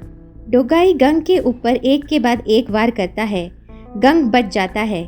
डोगाई अपने भाले से और गंग निहत्थे लड़ रहा होता है। पहले वो डोगाई के वारों से फुर्ती से बचता है और फिर उछलकर अपने हाथ से डोगाई के सर के पीछे मारता है। डोगाई भी तेजी से पीछे हटकर अपने आप को बचा लेता है। फिर गंग घूमकर जोर से उसे एक लात मारता है डोगाई अपने भाले से गंग के वार को रोक लेता है, पर पीछे जाकर गिरता है। फिर उठकर डोगाई अपना भाला जोर जोर से हवा में घुमाने लगता है और गंग की तरफ बढ़ता है, पर गंग उसके भाले से बचते हुए तेजी से उसके पास पहुंच के अपने एक उल्टे हाथ का जोरदार पंच उसके मुंह पर मारता है। डोगाई फिर से पीछे जाकर गिरता है, पर वो फिर उठ जाता है। गंग सोचता है, ये कैसे मेरे वारों को सहकर बार बार वापस उठ रहा है। डोगाई खुद से बोलता है, मेरा सारा ध्यान मेरे भाग रहे चाचा की तरफ था, इसलिए 2 बार इसने मुझे पछाड़ दिया। चाचा तो अब तक भाग गया होगा, अब मैं इसे बताता हूँ कि मैं क्या चीज़ हूँ। ये बोलते हुए वो गंग की तरफ दौड़ता है। गंग उससे पहले ही उसके नज़दीक पहुंचकर एक ज़ोरदार घूसा उसे मारता है, पर डोगाई फुर्ती से हवा में कूदकर अपने आप को बचा लेता है। वो पागलों की तरह तूफानी की तेज़ी से अपना भाला घुमाते हुए गंग की ओर बढ़ता है और फिर वो गंग पर बिजली की गति से कई खतरनाक हमले कर देता है, पर गंग उसके सारे हमलों से अपनी मार्शल आर्ट टेक्निक से बच जाता है। आखिर डोगाई को एक मौका मिल ही जाता है और वो अपना घुटना गंग के मुंह पर जड़ देता है, पर गंग उसके घुटने को रोक देता है और उसके पेट में एक इतना ज़ोरदार घूसा मारता है कि डोगाई के मुंह से खून निकल जाता है और उसका शरीर पीछे पहाड़ में जाकर धंस जाता है। डोगाई पहाड़ों की चट्टानों के नीचे दब जाता है। उसे देखकर गंग बोलता है, bye bye, sweet dreams bro, अब तुम्हें थोड़ी देर बाद ही होश आएगा। ये बोलकर गंग जाने ही लगता है कि फिर पीछे से डोगाई उठकर उस पर वार करता है। गंग डोगाई के वार को डॉज करता है और इस बार उस पर हेवनली डिस्ट्रक्शन पाम स्ट्राइक का वार करता है, जिसे खाकर डोगाई फिर से गंग के सामने धूल चाटने लगता है, पर फिर से डोगाई उठ जाता है और कहता है, आज 9 साल के बाद जब मैं जागा तो मुझे लगा था कि यहाँ सारे फाइटर्स चूहे हैं, पर तुम सही में एक काबिल गोसू मास्टर निकले। तुम्हें मारने में तो बहुत मज़ा आएगा। मुझे पता है तुम अपनी ताकत रोककर लड़ रहे हो, अब खेलना छोड़ो और मुझसे अपनी पूरी ताकत से लड़ो। गंग ये सुनकर कहता है, मुझे तुमसे कोई मतलब नहीं है, बस तुम ये ध्यान रखो कि अगर तुम अपनी खैरियत चाहते हो तो अपनी जगह से बिल्कुल मत हिलना। डोगाई बोलता है, क्या बकवास है, पर वो जैसे ही अपना कदम आगे बढ़ाता है उसकी नाक से खून निकलता है और वो घुटनों के बल बैठ जाता है। गंग बोलता है, मैंने अपनी 5 रिंग पाम स्ट्राइक से तुम्हारे शरीर के की पावर को तितर बितर कर दिया है। अब अगर तुम लड़े तो तुम्हारे शरीर के सारे फेटल पॉइंट्स फट जाएंगे और तुम किसी से लड़ाई के काबिल ही नहीं बचोगे। अच्छा होगा कि अब तुम यहीं पड़े रहो और अपने की पावर को वापस पहले जैसा बन जाने का इंतज़ार करो। और अब मैं चलता हूँ। गंग जैसे ही आगे बढ़ता है, डोगाई उस पर फिर से अपने भाले से वार करता है, पर उसका निशाना चूक जाता है और वो दर्द से करा उठता है। ये सब गंग ने उसे समझाया ही था। गंग उससे कहता है, मैंने तुम्हें पहले ही कहा था, मुझे मारने की कोशिश मत करना, ये सब बेकार है। पर डोगाई दर्द को झेलते हुए फिर से उस पर अपना भाला चला देता है, पर फिर से वो गिर जाता है। गंग खुद से कहता है, ये हेवनली डिस्ट्रक्शन पाम स्ट्राइक झेलकर भी इतना हिल पा रहा है, इसकी हड्डियों का ढांचा आम इंसानों के जैसा नहीं है। इतने में डोगाई फिर से उठकर चिल्लाता है, मैं तुम्हें जाने नहीं दूंगा, पहले मैं तुम्हें मारूंगा और फिर तुम्हारी गर्लफ्रेंड को जो वहाँ खड़ी है। गंग उसे फिर बोलता है, वो मेरी गर्लफ्रेंड नहीं है, एक अच्छी दोस्त है। खैर छोड़ो, अब मैं तुम्हें असली सबक सिखाता हूँ, आज के बाद तुम खड़े होने लायक भी नहीं रहोगे। यह कहकर गंग उसे एक करारा हैंड स्ट्राइक देता है और वो पीछे जाकर गिरता है। डोगाई खून की उल्टियाँ करने लगता है और बेहोश हो जाता है। कहानी फिर फ्लैशबैक में चली जाती है। डोगाई बचपन में एक बार जब घायल हो गया था तो एक वैद्य ने उसके पिता से कहा था, आपका बेटा अलग है, इसके शरीर में जो की पावर का फ्लो है वो उल्टा है, ये कभी अपनी पूरी शक्ति से मार्शल आर्ट्स नहीं कर पाएगा और अगर इसने कोशिश की तो की पावर ओवरलोड से मर भी सकता है। ये सुनकर डोगाई का पिता वैद्य से पूछता है, क्या इसका कोई इलाज नहीं है?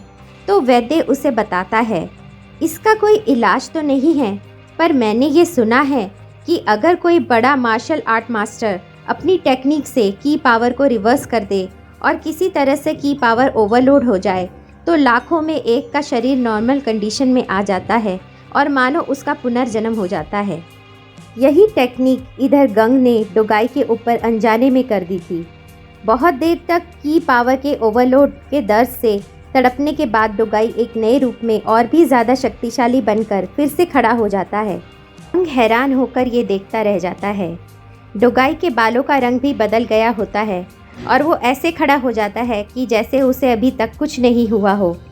डोगाई गंग से कहता है, मुझे ऐसा लग रहा है जैसे मेरे अंदर असीम शक्ति भर गई हो। अब तो तू गया। और वो पहले से भी 10 गुना ज़्यादा तेज़ी से गंग के ऊपर एक के बाद एक वार किए चला जाता है, जिनसे गंग बड़ी मुश्किल से बचता है। फिर गंग भी अपनी पावर को इकट्ठा करके एक शक्तिशाली वार करता है, जिससे पहाड़ों में छेद हो जाता है, पर उससे भी डोगाई पर कोई असर नहीं होता। गंग को भी ये एहसास होता है कि डोगाई सच में एक काबिल ओपोनेंट है। वो सोचता था कि दुनिया में अच्छे योद्धा नहीं हैं, पर डोगाई को देखकर उसे लगता है अगर ऐसे और भी हैं तो उनसे मिलना चाहिए। उधर येरीन चट्टानों की दूसरी तरफ खड़ी गंग का इंतज़ार कर रही होती है। वो कहती है, गंग के सामने इतनी देर तक डोगाई कैसे टिका हुआ है? लगता है वो खुद को छोटा मास्टर कहने वाला सही में एक बड़ा अच्छा योद्धा है। इधर गंग और डोगाई की लड़ाई रुकने का नाम ही नहीं ले रही होती। गंग डोगाई के खतरनाक पंजिन सेक्ट वाले प्रहारों से बचता जा रहा था। अब गंग भी लड़ते लड़ते परेशान हो गया था। गंग बोलता है, अब बहुत हो गया। ये कहकर गंग एक के बाद एक 2 भीषण करारे वार डोगाई को मारता है और फिर डोगाई उसके सामने लमलेट हो जाता है। इस बार डोगाई दोबारा नहीं उठ पाता। फिर गंग बोलता है, काफ़ी देर हो चुकी है, अब मुझे येरीन को लेकर घर पहुंचना चाहिए। ये कहकर वो डोगाई को वहां लेटा छोड़कर येरीन को लेकर होटल लौट जाता है। घर जाने से पहले येरीन उस जगह का शुद्धिकरण कर देती है और सभी दुष्ट आत्माओं को वापस नरक भेज देती है। बेहोश डोगाई को अपने बचपन के बारे में सपना आता है। अपने बड़े भाई गायोल को डोगाई अपना हीरो मानता था। गायोल सिर्फ 15 साल की उम्र में मार्शल आर्ट्स में अपने पिता से भी ज़्यादा अच्छा हो गया था। वो बहुत रहमदिल और दयालु भी था। वो डोगाई और उनकी छोटी बहन का बहुत ख्याल रखता था। पर फिर जिस दिन उनकी माँ को कुछ गुंडों ने मार डाला तो वो एकदम बदल गया। अब वो खून का प्यासा दरिंदा बन गया। पहले वो सिर्फ गुंडों को ही जान से मारता था, पर फिर वो बड़े बड़े मार्शल आर्ट मास्टर्स को भी जान से मारने लगा। एक दिन जब पिताजी को इस बात का पता चला तो उन्होंने कई दिनों के लिए गायोल को काल कोठरी में कैद कर दिया। फिर जब वो बाहर आया तो ठीक हो गया। अब वो डोगाई के साथ अपना ज़्यादा से ज़्यादा समय बिताने लगा। फिर एक रात को सोते हुए डोगाई ने गायोल को कुछ बड़बड़ाते हुए सुना। वो एक पागल की तरह खुद से बात कर रहा था और बोल रहा था, पिताजी को मारना पड़ेगा। डोगाई ये सुनकर बहुत डर गया और वापस सोने का नाटक करने लगा। अगले दिन सुबह गायोल अपने पिता से उनके साथ एक तलवारबाजी का मैच खेलने की गुजारिश करता है और उसके पिता मान जाते हैं। डोगाई जब ये सुनता है तो समझ जाता है कि उसका बड़ा भाई खेल के बहाने पिताजी को ख़त्म करना चाहता है। पर फिर अगले दिन मैच से पहले गायोल को कोई जहर देके मार देता है। डोगाई को याद होता है कि चाचा ने वो जहर गायोल को दिया था, क्योंकि जब तक गायोल जिंदा है तब तक चाचा पिताजी के बाद पंजिन सेक्ट का लीडर नहीं बन सकता था। फिर बेहोशी की हालत में डोगाई को अचानक से सब कुछ याद आ जाता है। उसकी कुछ यादें जो मिट चुकी थी वो ताज़ा हो जाती हैं। असल में गायोल को उसके चाचा ने नहीं बल्कि डोगाई ने खुद अपने हाथों से जहर दिया होता है, इस डर से कि कहीं गायोल उनके पिता को ना मार दे। ये जहर उसने चाचा के कमरे से चुराया होता है, क्योंकि उसने अपने चाचा के मुंह से उस जहर के बारे में सुना था। डोगाई को याद आता है कि मरने से पहले गायोल ने उसको बोला था, तुमने मुझे मुक्ति देकर बहुत सही किया छोटे भाई। इस हादसे का छोटे डोगाई के दिमाग में गहरा असर पड़ा होता है और धीरे धीरे उसकी स्प्लिट पर्सनालिटी बन चुकी होती है। और आज वही ऑल्टर ईगो बाहर आ गई होती है जब उसका चाचा उसे मारने वाला होता है। फिर बेहोश डोगाई को होश आ जाता है और उसे अपने बड़े भाई की छाया दिखती है जो बोलती है, तो तुम्हें सब याद आ गया है? अब तुम समझे, मैं तुम ही हूँ, बस तुम्हारे बड़े भाई की तरह हूँ, क्योंकि तुम उसे बहुत मानते थे। मैं तुम्हारा असली रूप हूँ, जो अब तक तुमने दबा के रखा हुआ था। अब मैं आ गया हूँ और हमेशा तुम्हारे साथ ही रहूँगा। फिर डोगाई उठ जाता है और ज़ोर ज़ोर से रोने लगता है। अगली सुबह डोगाई सोडो माउंटेन पहुँच जाता है। डोगाई की बहन उसका नया रूप देखकर हैरान रह जाती है और वह उसके गले लग जाती है। डोगाई अपने बीमार पिता से भी मिलता है। उसके चाचा ने पंजिन सेक्ट पर जो अटैक वाली बात कही थी वो ठीक ही थी, पर ये अटैक मुरी मलाइंस ने किया है, ये बात अभी तक पक्की नहीं थी। डोगाई अपनी बहन के साथ खजाने की चाबी वाली जगह पर पहुंच जाता है तो देखता है चाबी वहां नहीं होती। उसकी बहन उससे पूछती है, क्या हुआ बड़े भाई, तुम परेशान क्यों लग रहे हो और हम यहाँ क्यों हैं? डोगाई उससे कहता है, बहन मैं तुम्हें बाद में सब कुछ बताता हूँ, तुम चिंता मत करो, कोई बड़ी बात नहीं है। फिर वो वहाँ से चले जाते हैं। अगले दिन जब डोगाई मार्शल आर्ट्स की प्रैक्टिस कर रहा होता है तो उसका कौशल देखकर सब लोग दंग रह जाते हैं। वो खुद अपनी ताकत देखकर हैरान हो जाता है, क्योंकि वो पहले से 1000 गुना ताकतवर हो गया होता है। उसका ऑल्टर ईगो उससे कहता है, ये सब उस मोटे लड़के की वजह से हुआ है। उसने अपनी डिवाइन हेवनली टेक्निक से तुम्हारे शरीर के सारे तंत्रों को अनजाने में ठीक कर दिया है। क्या तुम उसको धन्यवाद नहीं दोगे? तो डोगाई बोलता है, मैं गया था उसके पास, पर मुझे पता चला वो अपने किसी दुश्मन को मारने कहीं दूर निकल गया है। आपको याद होगा उबोक और कैप्टन हॉक साथ में कुछ दिनों पहले एक मिशन पर निकले थे। कैप्टन हॉक का तो पता नहीं, पर उबोक इस वक्त जख्मी हालत में कहीं बेहोश सड़क के किनारे पड़ा है। एक बूढ़ा आदमी उस रास्ते से गुजर रहा होता है। जब वो उबोक को देखता है तो उसे अपने कंधों पर लाद कर अपने साथ ले जाता है। उबोक को कुछ गुंडे ढूंढ रहे होते हैं। उन्हें जब दूर कहीं आग जलती हुई दिखाई देती है तो वे वहां पहुंच जाते हैं। वहां बूढ़ा आदमी आराम कर रहा होता है और उबोक उसके पास लेटा होता है। उन्हें देखकर गुंडे कहते हैं, अरे इसका तो एक और साथी है। उनका लीडर उन्हें चुप कराता है और उनसे कहता है, तुम लोग पीछे हट जाओ और मुझे बात करने दो। फिर वो बूढ़े से कहता है, हम लोग नासिरन विलेज से हैं। हमारे अड्डे में बाकेमा घाटी से 2 घुसपैठिए आ गए थे। ये उनमें से एक है। इसे हमारे हवाले कर दो। इसे लेकर हम अपने रास्ते चले जाएंगे। हमें पता है इस आदमी का आपसे कोई लेना देना नहीं है। ये आपको कहीं पड़ा मिल गया होगा और इंसानियत के नाते आप इस बेचारे को यहाँ अपने साथ ले आए होंगे। ये सुनकर बूढ़ा आदमी बोलता है, तुमने ठीक कहा, मुझे ये आदमी रास्ते में पड़ा मिला था, पर यह बात गलत होगी कि मेरा इससे कोई कनेक्शन नहीं है। बाकेमा घाटी की जो लीडर है ना, वो मेरी पोती है। मैं तुम्हें इसे ले जाने की इजाज़त तो नहीं दे सकता। ये बोलते हुए बूढ़ा आदमी खड़ा हो जाता है। वो बहुत लंबा चौड़ा होता है। उसकी हाइट देखकर गुंडे घबरा जाते हैं।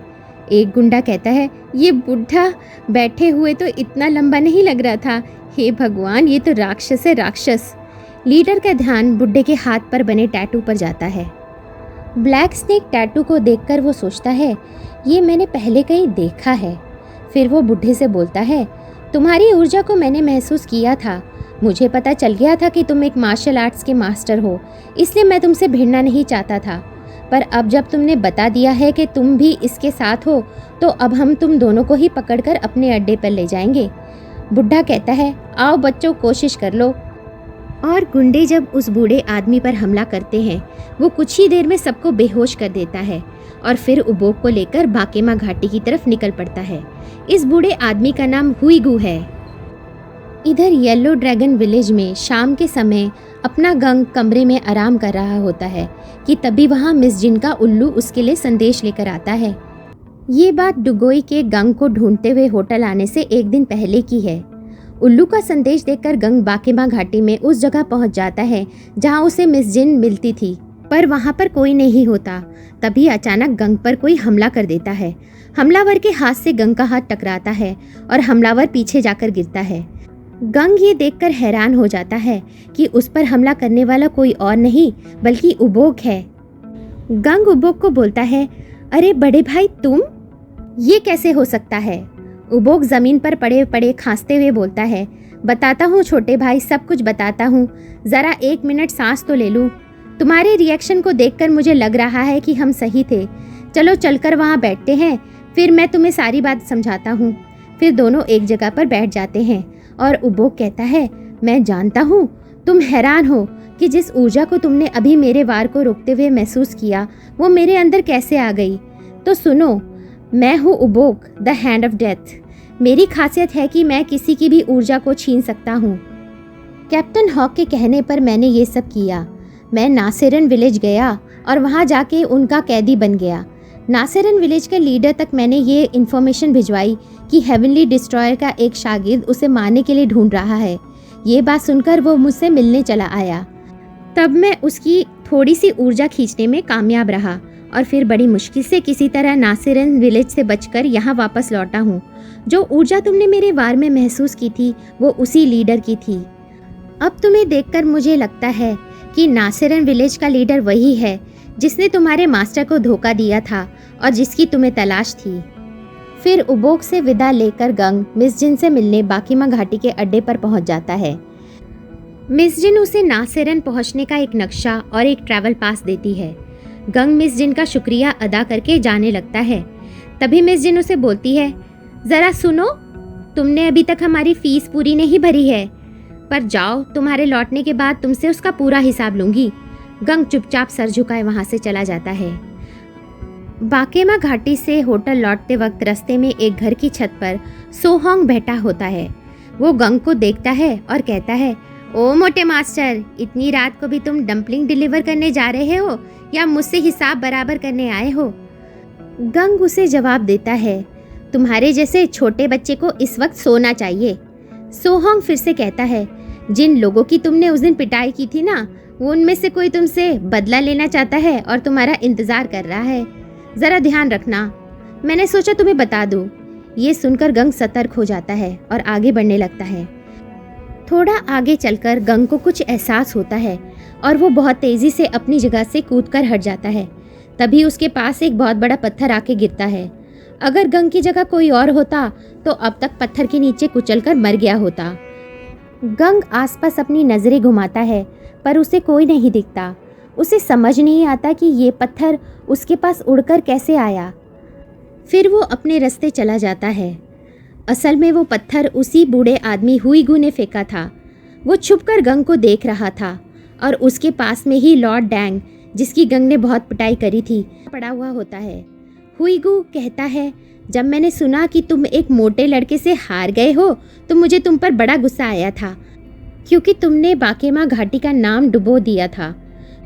खैर, अब मैं समझ सकता हूँ, ये हेवनली डिस्ट्रॉयर का ही शागिर्द है। क्या कमाल का लड़का है ये। तुम्हारी गलती नहीं है और क्योंकि तुम मेरी पोती का अच्छा ख्याल रखते हो तो इसलिए जाओ, मैं इस बार तुम्हें माफ करता हूँ। इधर होटल पहुंचकर गंग येरिन और बुढ़िया मालकिन को समझाता है कि उसके जाने का समय आ गया है और उसे नहीं मालूम वो कब तक वापस लौटेगा या नहीं। ये सुनकर बुढ़िया गंग को खूब खरी खोटी सुनाती है और फिर कहती है, अब तुम कभी यहाँ वापस मत आना। पर येरिन बुढ़िया को शांत करती है। येरिन कहती है, इससे तो एक दिन जाना ही था। जाओ गंग, तुम जाओ और अपना काम खत्म करके जल्दी लौट आओ, हम तुम्हारा इंतज़ार करेंगे। गंग फिर अपने कमरे में जाकर अपना सामान बांधने लगता है। वो एक बक्सा खोलता है जिसमें सिवाय उसके पुराने कपड़ों के जो उसने तब पहन के रखे थे जब वो पहली बार होटल आया था, और कुछ नहीं होता। वो निराश होकर कहता है, उस कमबख्त बाकेमा घाटी की फीस भरते भरते मेरे सारे हथियार बिक गए। फिर वो अपना थोड़ा सा सामान पोटली में बांधकर होटल से निकल रहा होता है कि ऊपर बालकनी में खड़ी येरिन उसे रोक लेती है। वो ऊपर से गंग को कुछ खाना और पैसे फेंक कर देती है, जिसे गंग कैच कर लेता है। वो गंग से बोलती है, ये कुछ डम्पलिंग्स है तुम्हारे सफ़र के लिए और थोड़े पैसे माँ ने तुम्हारे लिए दिए हैं। गंग येरिन का शुक्रिया अदा करता है। येरिन फिर से बोलती है, गंग, क्या तुम सच कह रहे थे? क्या तुम्हें नहीं पता कि तुम वापस लौटोगे या नहीं? गंग हाँ में जवाब देता है। तो येरिन कहती है, तो तुम फिर मत जाओ। ये सुनकर गंग चौंक जाता है। येरिन आगे बोलती है कि अगर मैं तुमसे कहूँ कि तुम मत जाओ तो क्या तुम रुक जाओगे? गंग क्या बोलूं सोच ही रहा होता है कि येरिन कहती है, अरे मैं तो मजाक कर रही थी, बुद्धू कहीं के। अब तुम जाओ और जल्दी लौटना। गंग हंसते हुए वहां से चला जाता है। उसे जाता हुआ देखकर येरिन उदास हो जाती है और बोलती है, अगर मैं उसे बताती भी तो उसे विश्वास नहीं होता और वो चला ही जाता। फिर येरिन अंदर जाकर सो जाती है। उधर हुईगू भी अपनी पोती मिस जिन से विदा लेने आता है। मिस जिन को जब पता चलता है कि उसके बाबा इतनी जल्दी उसे छोड़कर वापस जा रहे हैं तो वो उनसे कुछ दिन और ठहरने की जिद करती है। इस पर उसके बाबा हुईगू उसे समझाते हैं कि उसका एक दोस्त बहुत बीमार है, उसी की दवा लेने वो बाकेमा घाटी आए थे और इसी बहाने वो अपनी पोती मिस जिन से भी मिल सके। अब उसे अपने दोस्त को दवा पहुंचाने जाना ही होगा। रोते रोते मिस जिन अपने बाबा को अलविदा कहती है और हुईगू भी अपने रास्ते चल देता है। वहाँ नासेरन विलेज में वही गुंडों का लीडर जो बुढ़े हुईगू से पिटा था अपने रहस्यमय लीडर से बोलता है, उबोक तो बचकर निकल गया, पर जैसा उसने कहा था अगर हेवनली डिस्ट्रॉयर का चेला आपको ढूंढ रहा है तो उसकी खबर लेने के लिए मैंने वाइल्ड डॉग्स गैंग को भेज दिया है। आप बिल्कुल चिंता मत करिए, वो आप तक नहीं पहुंच पाएगा। ये सुनकर उनका लीडर बोलता है, तुम्हें जो करना है करो, मैं उसके आने का इंतज़ार करूँगा। गंग अपने मास्टर के दुश्मनों से बदला लेने निकल पड़ा है। वो नदी, नाले, गांव, पहाड़ पार करते हुए आगे बढ़ता जा रहा है। चलते चलते उसके जूते भी फट जाते हैं। फिर एक दिन एक गांव में गंग खाना खाने के लिए रुकता है। वहीं पास में कुछ लोगों की भीड़ जमा होती है। वहाँ एक आदमी कोई तेल की शीशी बेच रहा होता है। उसके साथ एक छोटा बच्चा भी होता है। वो लोगों से बोलता है, ये बच्चा रोज इस तेल से मालिश करता है, अब आप इस तेल का कमाल देखेंगे। ये कहते हुए वह उस बच्चे को बुलाता है और एक लकड़ी का मोटा फट्टा निकालता है। बच्चा उस फट्टे को एक घूसा मार के तोड़ देता है। सब लोग ये देखकर हैरान हो जाते हैं। वो आदमी कहता है, आप एक बार फिर ये कमाल देखिए। वो फिर से एक मोटा फट्टा निकालता है और बच्चा उस पर घूसा मारने ही वाला होता है कि अचानक उस आदमी की नज़र खाना खाते हुए गंग पर पड़ती है और एक पल के लिए उसका ध्यान भटक जाता है और बच्चे के घूसा मारने और फट्टे के टूटने में थोड़ा अंतर आ जाता है। असल में वो आदमी अपना तेल बेचने के लिए लोगों को बेवकूफ़ बना रहा था। उस बच्चे के घूसा मारते ही वो अपने हाथों से फट्टे को तोड़ देता था। इस बार उसका ध्यान भटकने के कारण वो ऐसा नहीं कर पाया। सब लोगों को पता चल जाता है कि वो एक ठग है और लोग उसे बुरा भला बोलते हुए वहाँ से बिना तेल खरीदे चले जाते हैं। वो आदमी और बच्चा भी निराश होकर अपने रास्ते चल देते हैं। गंग फिर अपना खाना खत्म करके खाने के पैसे देकर अपनी मंजिल की तरफ आगे बढ़ने लगता है। आगे चलते हुए रास्ते पर गंग देखता है कि उस तेल बेचने वाले आदमी और उसके बच्चे को कुछ गुंडे लूट रहे हैं। एक गुंडा उस तेल वाले आदमी को मारने ही वाला होता है, पर उससे पहले ही गंग उन गुंडों को ठिकाने लगा देता है और फिर अपने रास्ते आगे बढ़ने लगता है। वो आदमी गंग को रोकता है और उससे कहता है, आपने हमारी बहुत मदद की, हम आपके एहसान कैसे चुकाएंगे। गंग कहता है, कोई बात नहीं। फिर वो आदमी बोलता है, आप हमारे साथ हमारे घर चलकर कुछ खा लेंगे तो हमें बहुत खुशी मिलेगी। वैसे आप जा किधर रहे हो मुसाफिर? गंग बोलता है, मैं नासिरन विलेज जा रहा हूँ। ये सुनकर वो आदमी बहुत खुश हो जाता है और कहता है, हमारा घर नासिरन विलेज के रास्ते में ही पड़ता है, आप हमें अपनी सेवा का मौका दें, मैं आपको फिर खुद ही नासिरन विलेज ले जाऊंगा। गंग थोड़ा सोचता है और फिर मान जाता है और उस आदमी के साथ चल देता है। वो आदमी एक छोटी सी झोपड़ी में 5 और बच्चों के साथ रहता था। जब वो घर पहुंचता है तो सारे बच्चे उसे देखकर बहुत खुश होते हैं और उससे लिपट जाते हैं। गंग भी इतने सारे बच्चों को देखकर बहुत खुश होता है। फिर अंदर जाकर वो आदमी सबके लिए खाना बनाता है। खाना खाकर सारे बच्चे सो जाते हैं। गंग और वो आदमी बच्चों को बिस्तर पर सुला देते हैं और बातें करने लगते हैं। वो आदमी कहता है, अरे मैंने तो तुम्हें अपना नाम बताया ही नहीं, मेरा नाम यंग है। मुझे बहुत बुरा लग रहा है कि मैंने तुम्हें इतना बेकार सा खाना खिलाया। गंग कहता है, नहीं, खाना बहुत मज़ेदार था, मेरा नाम गंग है, चलो अब मैं भी सोने जाता हूँ। पर यंग कहता है, सोने से पहले चलो एक एक जाम हो जाए। मेरे पास बहुत अच्छी शराब है जो मैं जूंगी गांव से लाया हूँ। इसके एक घूंट में 7 अलग स्वाद का मज़ा आता है, लो पीकर देखो। फिर गंग और यंग दोनों शराब पीने लगते हैं। यंग कहता है, ये बच्चे मुझे बहुत बुरी हालत में मिले थे, जब मैंने इन्हें देखा तो मुझे अपना बचपन याद आ गया और मुझसे रहा नहीं गया और मैं इन्हें अपने साथ यहाँ लेकर आ गया। गंग कहता है, तुमने बहुत अच्छा किया, तुम एक भले आदमी हो। ये सुनकर यंग बोलता है, मैं पहले एक बहुत बुरा आदमी था, बल्कि ये मान लो कि एक जंगली जानवर था। मैंने चोरियाँ, डकैतियाँ, यहाँ तक कि खून भी करे हैं। फिर मुझे एक आदमी मिला जिसने मेरी ज़िंदगी बदल दी और मुझे हैवान से इंसान बना दिया। यंग बोलता है कि मुझे खबर मिली थी कि कोई अजनबी उसे मारने आ रहा है। तुम नासिरन विलेज क्यों जा रहे हो गंग?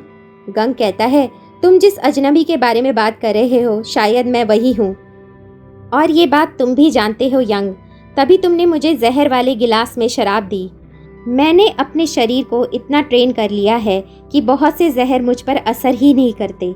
ये सुनकर यंग को झटका लगता है और वो कहता है, जितना मैंने सोचा था तुम उससे भी ज़्यादा खतरनाक हो, मैं तुम्हें जाने नहीं दे सकता। गंग उसे कहता है, तुम मुझे रोक कर तो दिखाओ। फिर दोनों लड़ने के लिए बाहर आ जाते हैं। गंग उसे बोलता है, मैं तुमसे लड़ना नहीं चाहता, मैं चुपचाप यहाँ से चला जाऊँगा। पर उसकी बात खत्म करने से पहले ही यंग एक ज़ोरदार मुक्का गंग को मारता है। गंग झुककर बच जाता है। यंग का मुक्का पीछे की चट्टान पर लगता है और चट्टान में दरारें आ जाती है। यंग गंग को बोलता है, वो आदमी जिसे तुम मारना चाहते हो, तुम उसके बारे में कुछ नहीं जानते। वो बहुत भला आदमी है, वो अपने लोगों का बहुत ख्याल रखता है, उसने लोगों की बहुत मदद करी है। उसकी किसी पुरानी गलती की सज़ा मैं तुम्हें उसे नहीं देने दूंगा। और वो गंग पर वार करता चला जाता है। गंग उसके वारों से बचता रहता है। फिर गंग उसे उठा के दूर फेंक देता है और उसे बोलता है, देखो, मुझे रोकने की कोशिश मत करो, तुम ताकतवर तो हो पर इतने भी नहीं कि मुझे रोक सको। ये सुनकर यंग कहता है, मुझे नहीं पता तुम उसे किस गलती की सज़ा देना चाहते हो, पर पूरे नासिरन विलेज को उसकी ज़रूरत है। बहुत दिनों बाद किसी ने हम लोगों के बारे में सोचा है और इतना कुछ हमारे लिए किया है। मैं तुम्हें नहीं जाने दूंगा। गंग उसे कहता है, कम से कम अपने 6 बच्चों के बारे में तो सोचो, तुम्हें कुछ हो गया तो उनका क्या होगा? ये सुनकर यंग बोलता है, बच्चों के बारे में तुम मत सोचो, वैसे भी वो कब के मर चुके होते अगर मैं उन्हें नहीं बचाता।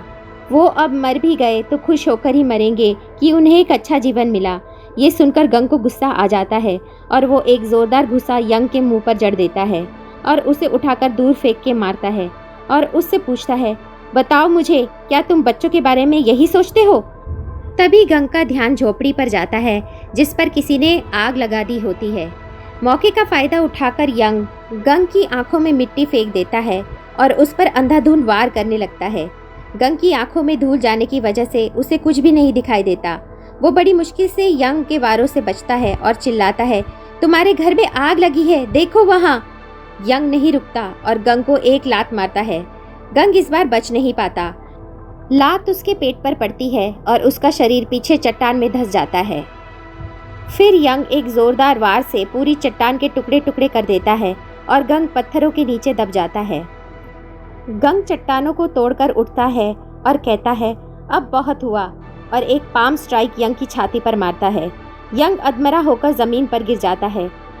गंग उसे कहता है, अगर तुम फिर मेरे सामने आए तो तुम्हें ख़त्म कर दूंगा, ध्यान रहे। और ये कहकर गंग वहाँ से चला जाता है।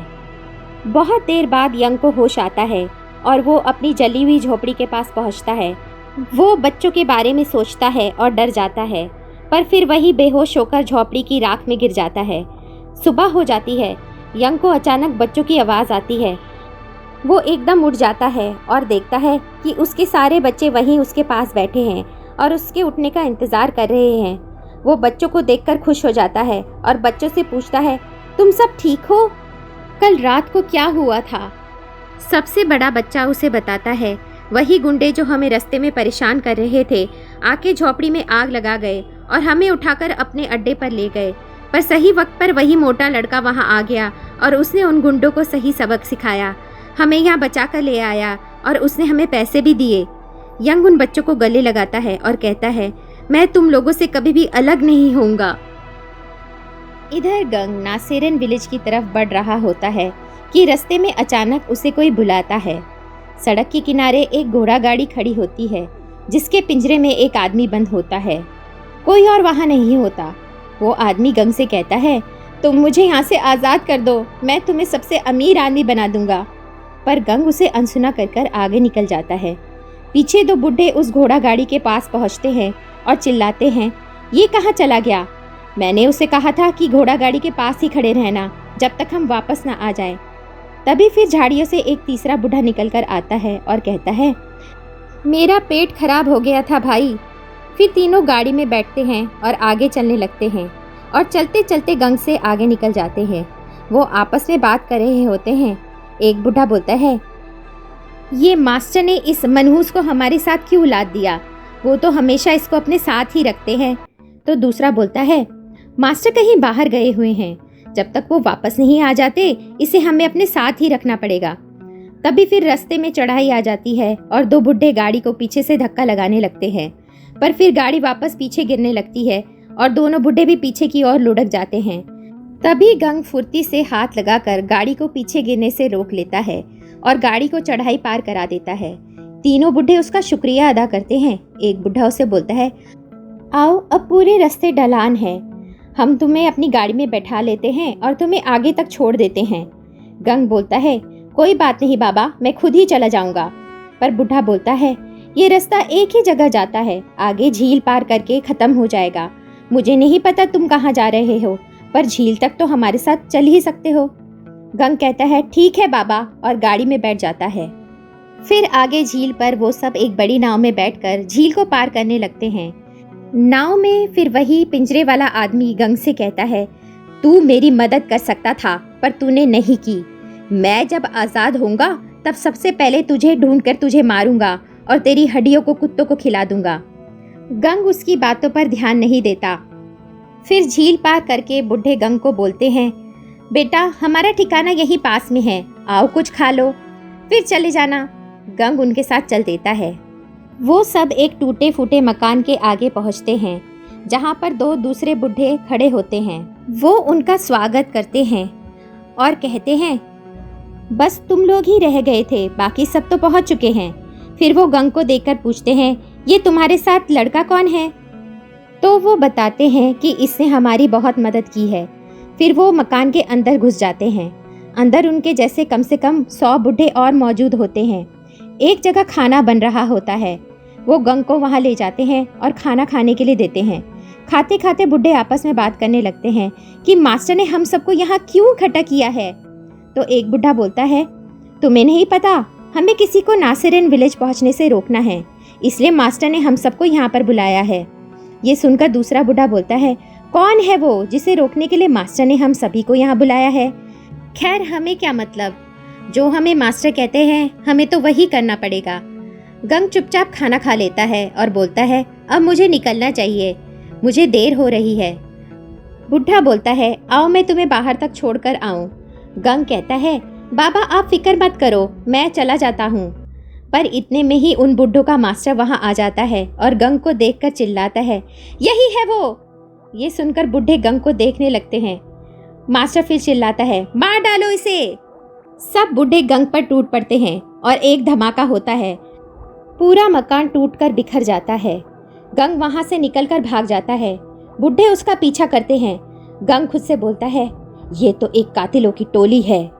बुढ़े कातिलों की टोली, जिन्हें वाइल्ड डॉग्स भी कहा जाता है, गंग को मारने के लिए उसके पीछे लग जाते हैं। गंग उनसे बचकर भाग रहा होता है। गंग जंगल से होते हुए बुढ़ों से बचकर भाग रहा होता है। पीछे से कुछ बुढ़े उस पर अटैक करते हैं। गंग अपनी स्टिक से उन पर काउंटर अटैक करता है। वो बुढ़े पीछे दूर जाकर गिरते हैं। फिर और बुढ़े वहाँ पर आ जाते हैं और गंग पर तेज़ी से वार करते हैं। गंग उन बुढ़ों को भी अपनी स्टिक से मारकर गिरा देता है। उन बुढ़ों का मास्टर पहाड़ की चोटी पर खड़ा होकर ये सब लड़ाई देख रहा होता है। उसके पास वही कैदी जो नाव पर गंग के साथ था, घुटनों पर बैठा होता है। इधर बुढ़े गंग से मार खा खा के पेड़ों के पीछे छुप जाते हैं। फिर एक बुढ़ा पेड़ों से बाहर आता है। ये वही बुढ़ा है जिसकी गंग ने मदद की थी। वो गंग से बोलता है, देखो तुम्हें हमसे लड़ने की कोई ज़रूरत नहीं है। अगर हम तुम्हें जाने भी दे तो तुम हमारे मास्टर से बचकर नहीं जा पाओगे। वो बहुत ताकतवर हैं। तो अच्छा यही होगा कि तुम खुद चुपचाप हमारे साथ उनके पास चलो। गंग बोलता है, ये मैं नहीं कर सकता बाबा, मेरा एक लक्ष्य है। ये सुनकर वो बुढ़ा कहता है, अच्छा ऐसी बात है तो सुनो, नासेरन विलेज जाने का एक खुफिया रास्ता भी है जिसके बारे में मास्टर को नहीं पता है। तुम उस रास्ते से चले जाओ। बुढ़ा अपनी बात खत्म नहीं कर पाता, उस पर दूसरा बुढ़ा तीर चला देता है और पेड़ों के पीछे से चिल्लाता है, अबे ये तो क्या बकवास कर रहा है, हमारा काम है इस लड़के को मास्टर तक पहुंचाना, तू उससे क्यों बचा रहा है। बुढ़ा तीर से कूद के बच जाता है और उसका एक साथी गंग पर पेड़ों से निकलकर हमला कर देता है। गंग भी उनसे लड़ने लगता है। लड़ते लड़ते सब जंगल पार करके खुले मैदान में आ जाते हैं। बुढ़े अपनी अपनी चेन से गंग को बांध देते हैं और चेन्स को खींचने लगते हैं। गंग एक झटके में चेन्स को उनके हाथ से छीन लेता है और उन्हीं चेन्स से उनकी पिटाई करने लगता है। एक तूफान सा आ जाता है, ज़मीन में बड़े बड़े गड्ढे हो जाते हैं। पास की नदी का पानी वहाँ पर भर जाता है। जल्द ही सारे बुढ़े धूल चाट रहे होते हैं। फिर गंग बोलता है, अब मुझसे लड़ना बंद करो, मैं तुम लोगों की और पिटाई नहीं करना चाहता। फिर कुछ बुढ़े पानी के नीचे से आकर उसकी चेन्स खींचकर उसे पानी में गिरा देते हैं। गंग के पानी में गिरते ही बाकी सारे बुढ़े भी पानी में अंदर जाकर उसे घेर लेते हैं और सबके सब गंग पर चढ़ जाते हैं, गंग को डुबाने लगते हैं। ये सब देखकर पहाड़ी पे खड़ा बुड्ढों का मास्टर कहता है, इसके पास उनको ख़त्म करने का मौका था पर इसने उन सभी पर दया दिखा दी। ये हेवनली डिस्ट्रॉय का शिष्य है भी या नहीं। मास्टर ये सोच ही रहा होता है कि पानी में एक बड़ा धमाका होता है। एक बवंडर सा आ जाता है। नदी का पानी इतना ऊपर उछलता है कि पहाड़ी पे खड़े मास्टर तक भी पानी का तेज़ बहाव पहुंच जाता है। मास्टर अपनी मार्शल आर्ट टेक्निक से पानी को चीर देता है और खुद को और अपने पीछे खड़े बुड्ढों और कैदी को भी पानी से बचा लेता है। इधर सारे बुड्ढे दूर तक तितर बितर होकर बिखर जाते हैं और बेहोश पड़े होते हैं।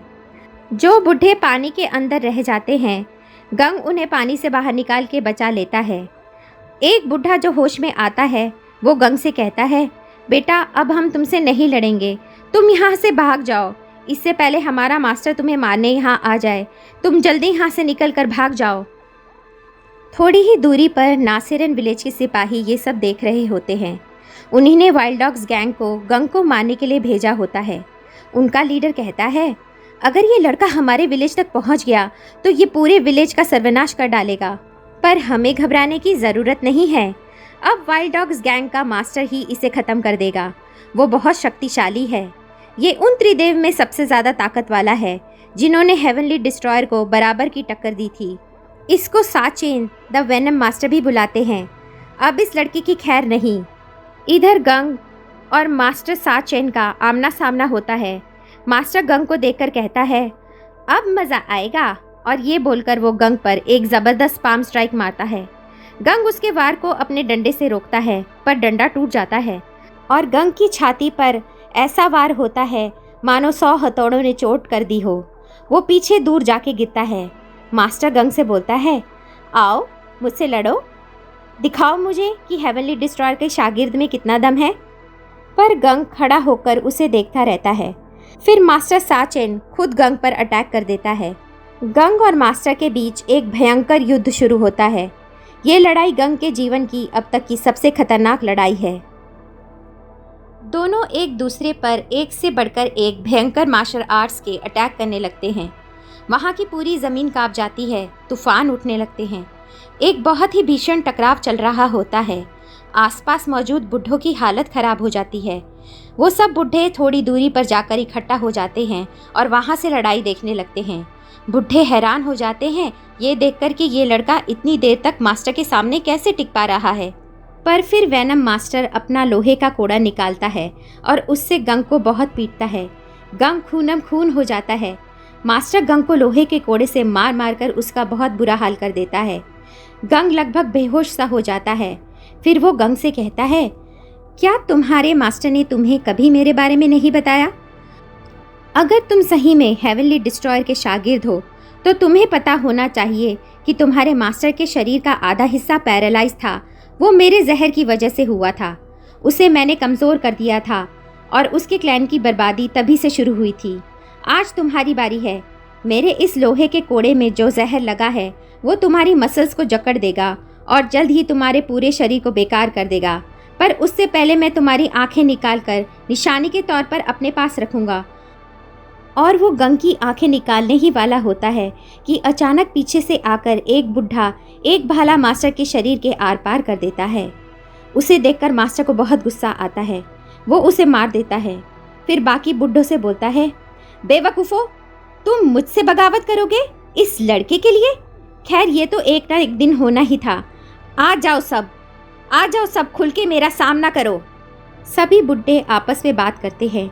एक बोलता है, हमने कसम खाई थी जब तक हम वैनम मास्टर का अंत नहीं देखेंगे हम नहीं मरेंगे, पर आज मुझे लगता है ऐसा कभी नहीं होगा। तो चलो साथियों, आज ही इसका सामना करते करते हम अपना दम तोड़ देते हैं, यही अच्छा रहेगा। फिर वो सभी बुढ़े मास्टर की तरफ बढ़ने लगते हैं।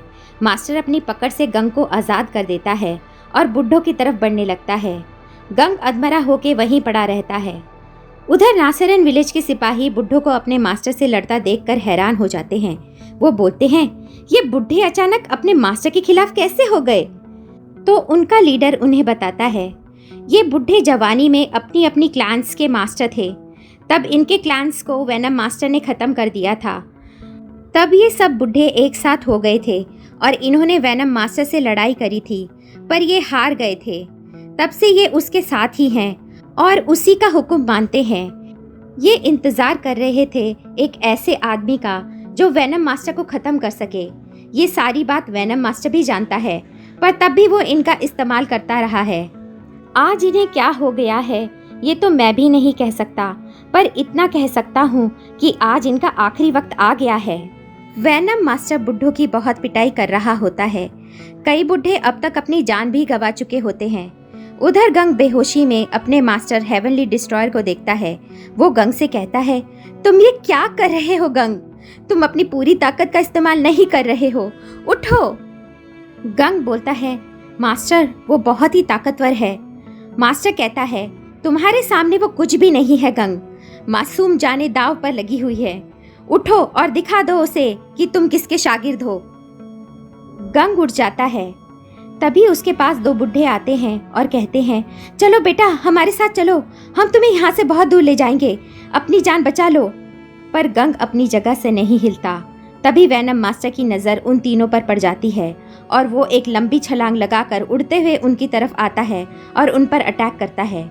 गंग उसके अटैक को रोक लेता है, पर खुद दूर जाकर गिरता है।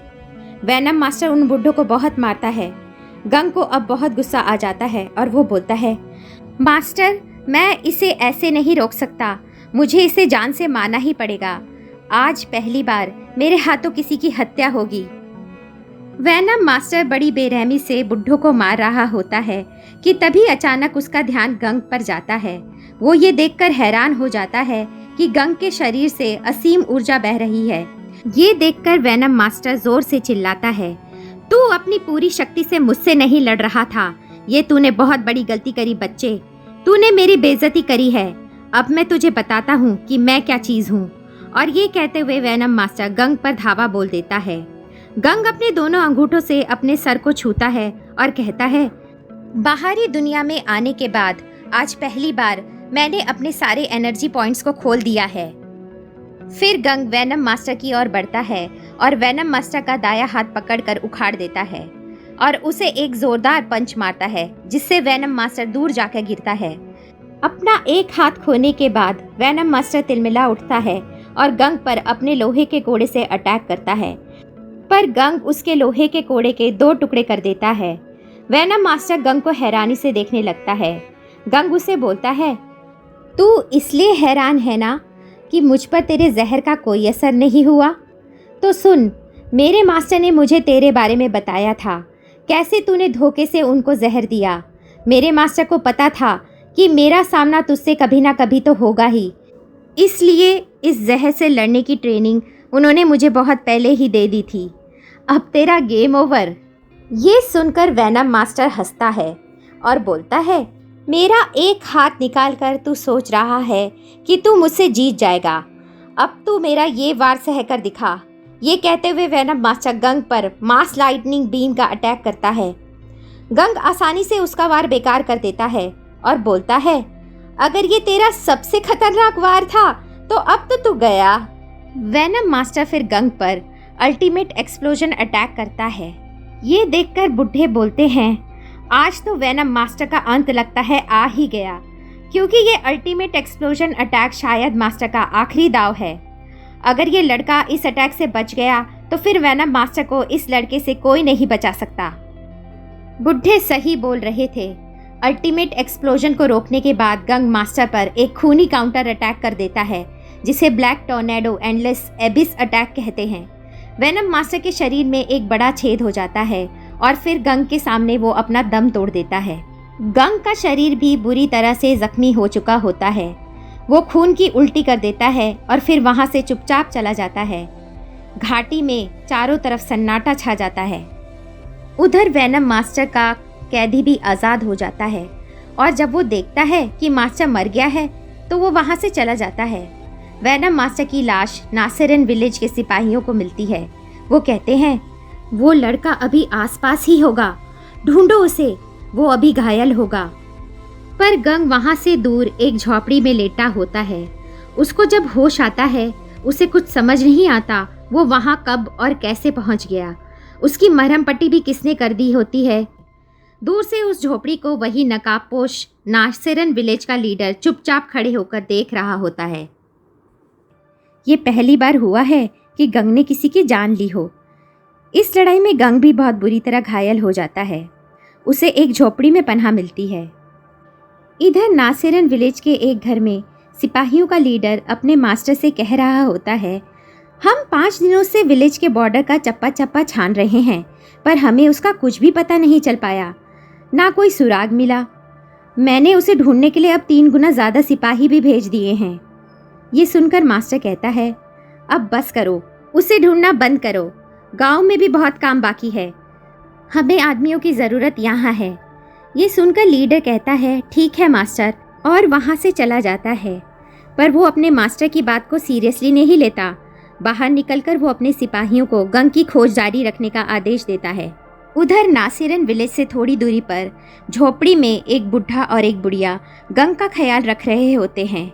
गंग उनसे बोलता है, जिस भले आदमी ने मुझे बचाया है, मैं उससे एक बार मिलना चाहता हूँ, क्या ये हो सकता है?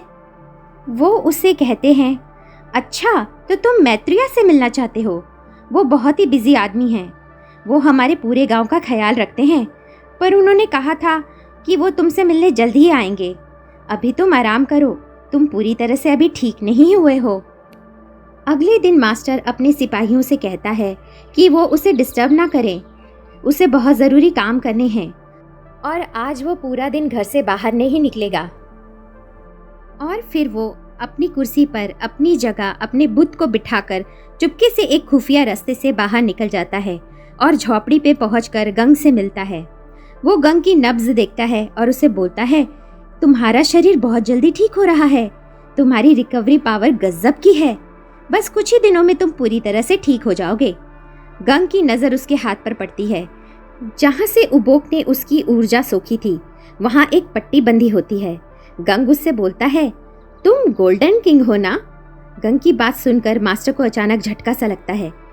फिर वो कहता है, हाँ मैं ही गोल्डन किंग हूँ, वही जिसे तुम ढूंढ रहे हो।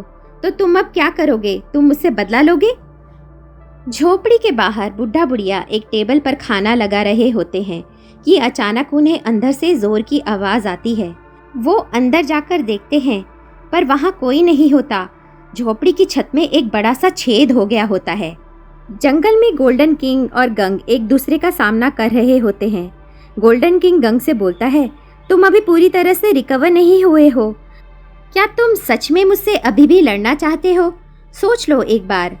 गंग कहता है, तुम्हारे बाकी 3 साथी वो कहाँ हैं? गोल्डन किंग जवाब देता है, उन तीनों को तो मैंने खुद अपने हाथों से मार दिया और मुझे इसकी कीमत भी चुकानी पड़ी। ये कहते हुए वो अपने सर से हुड निकाल देता है। उसका चेहरा बुरी तरह से खराब होता है। गंग उससे बोलता है, मैं ये नहीं मानता कि वो तीनों मर चुके हैं और तुम ये मत सोचना कि तुमने मेरी जान बचाई है तो मैं तुम पर रहम करूंगा। गोल्डन किंग कहता है, उसकी फिक्र तुम मत करो, मैंने तुम्हें बचाया क्योंकि मैंने जब से नई जिंदगी अपनाई है तब से दूसरों की मदद करना ही मेरी आदत बन गई है। अब मुझे ऐसे ही जीना पसंद है। मेरा चेहरा ऐसे भयानक होने के बावजूद इस गांव के लोगों ने मुझे अपनाया। वो मुझे अपना मैत्रीय बुलाते हैं और मेरी बहुत इज्जत करते हैं। अब अगर कोई भी मेरी इस नई जिंदगी में रुकावट बनेगा, उसे मैं ख़त्म कर दूंगा। अब बातें बहुत हो गई, आओ अब लड़ें। और इस तरह से दोनों के बीच टकराव शुरू हो जाता है। उनकी लड़ाई से जंगल में धमाके होने लगते हैं, जिनकी गूंज पूरे नासिरन विलेज में सुनाई देने लगती है। पर लड़ाई ज़्यादा देर नहीं चलती। गंग गोल्डन किंग को हरा देता है। गोल्डन किंग खून की उल्टियाँ करते हुए अपने घुटनों पर गिर जाता है। गंग को बहुत हैरानी होती है कि ये आदमी इतनी जल्दी कैसे हार गया। उसके मास्टर ने उसे बताया था कि चारों में सबसे ताकतवर यही है। फिर गोल्डन किंग गंग से कहता है, तुम अब किस बात का इंतजार कर रहे हो? आओ मुझे खत्म करो। पर इससे पहले कि गंग कुछ बोलता या करता, पीछे से गंग को मारने के लिए एक भाला उड़ते हुए आता है। गंग को इस बात का एहसास हो जाता है। गंग भाले को डॉज कर देता है। वो देखता है कि नासिरन विलेज के सिपाही और बहुत सारे गांव वाले वहां आ गए हैं। गांव वाले बहुत गुस्से में होते हैं। वो कहते हैं, ये हमारे मैत्रीय को मारने आया है, इसे हम जिंदा नहीं छोड़ेंगे। और ये कहकर वो गंग पर पत्थरों की बरसात कर देते हैं। गंग चुपचाप खड़ा रहता है और अपनी जगह से नहीं हिलता। तभी गोल्डन किंग गांव वालों को रोकता है और चिल्ला के कहता है, रुक जाओ तुम लोग, ये आदमी मेरा मेहमान है, इसे मत मारो। और सिपाहियों, तुम भी अपने हथियार गिरा दो और गांव वालों को यहाँ से ले जाओ, ये मेरा पर्सनल मैटर है। पर गांव वाले बोलते हैं, हम आपको यहाँ छोड़कर नहीं जाएंगे, आपको भी हमारे साथ चलना पड़ेगा। फिर गोल्डन किंग गंग से कहता है, ये लोग नहीं मानेंगे, तुम मुझे थोड़ा वक्त दो। पत्थर की चोट से गंग के सर से खून बह रहा होता है। वो कहता है, 3 दिन, मैं तुम्हें 3 दिन देता हूँ, उसके बाद तुम्हें मुझसे कोई नहीं बचा पाएगा। गोल्डन किंग गांव वालों के साथ अपने घर चला जाता है और गांव वालों से कहता है, जाओ अपने घर जाओ, तुम्हें और कोई काम नहीं है क्या? पर गांव वाले कहते हैं, नहीं मैत्रीय, वो कातिल आपकी जान का दुश्मन है, जब तक आपकी जान को खतरा है हम आपके पास ही रहेंगे। गोल्डन किंग गुस्से में गांव वालों से कहता है, वो लड़का कोई कातिल नहीं है, मेरा मेहमान है, और अगर तुम लोग अभी यहाँ से नहीं गए तो मैं गांव छोड़कर यहाँ से चला जाऊंगा। फिर वो अपने कमरे में चला जाता है और सिपाहियों के लीडर को बुलाता है।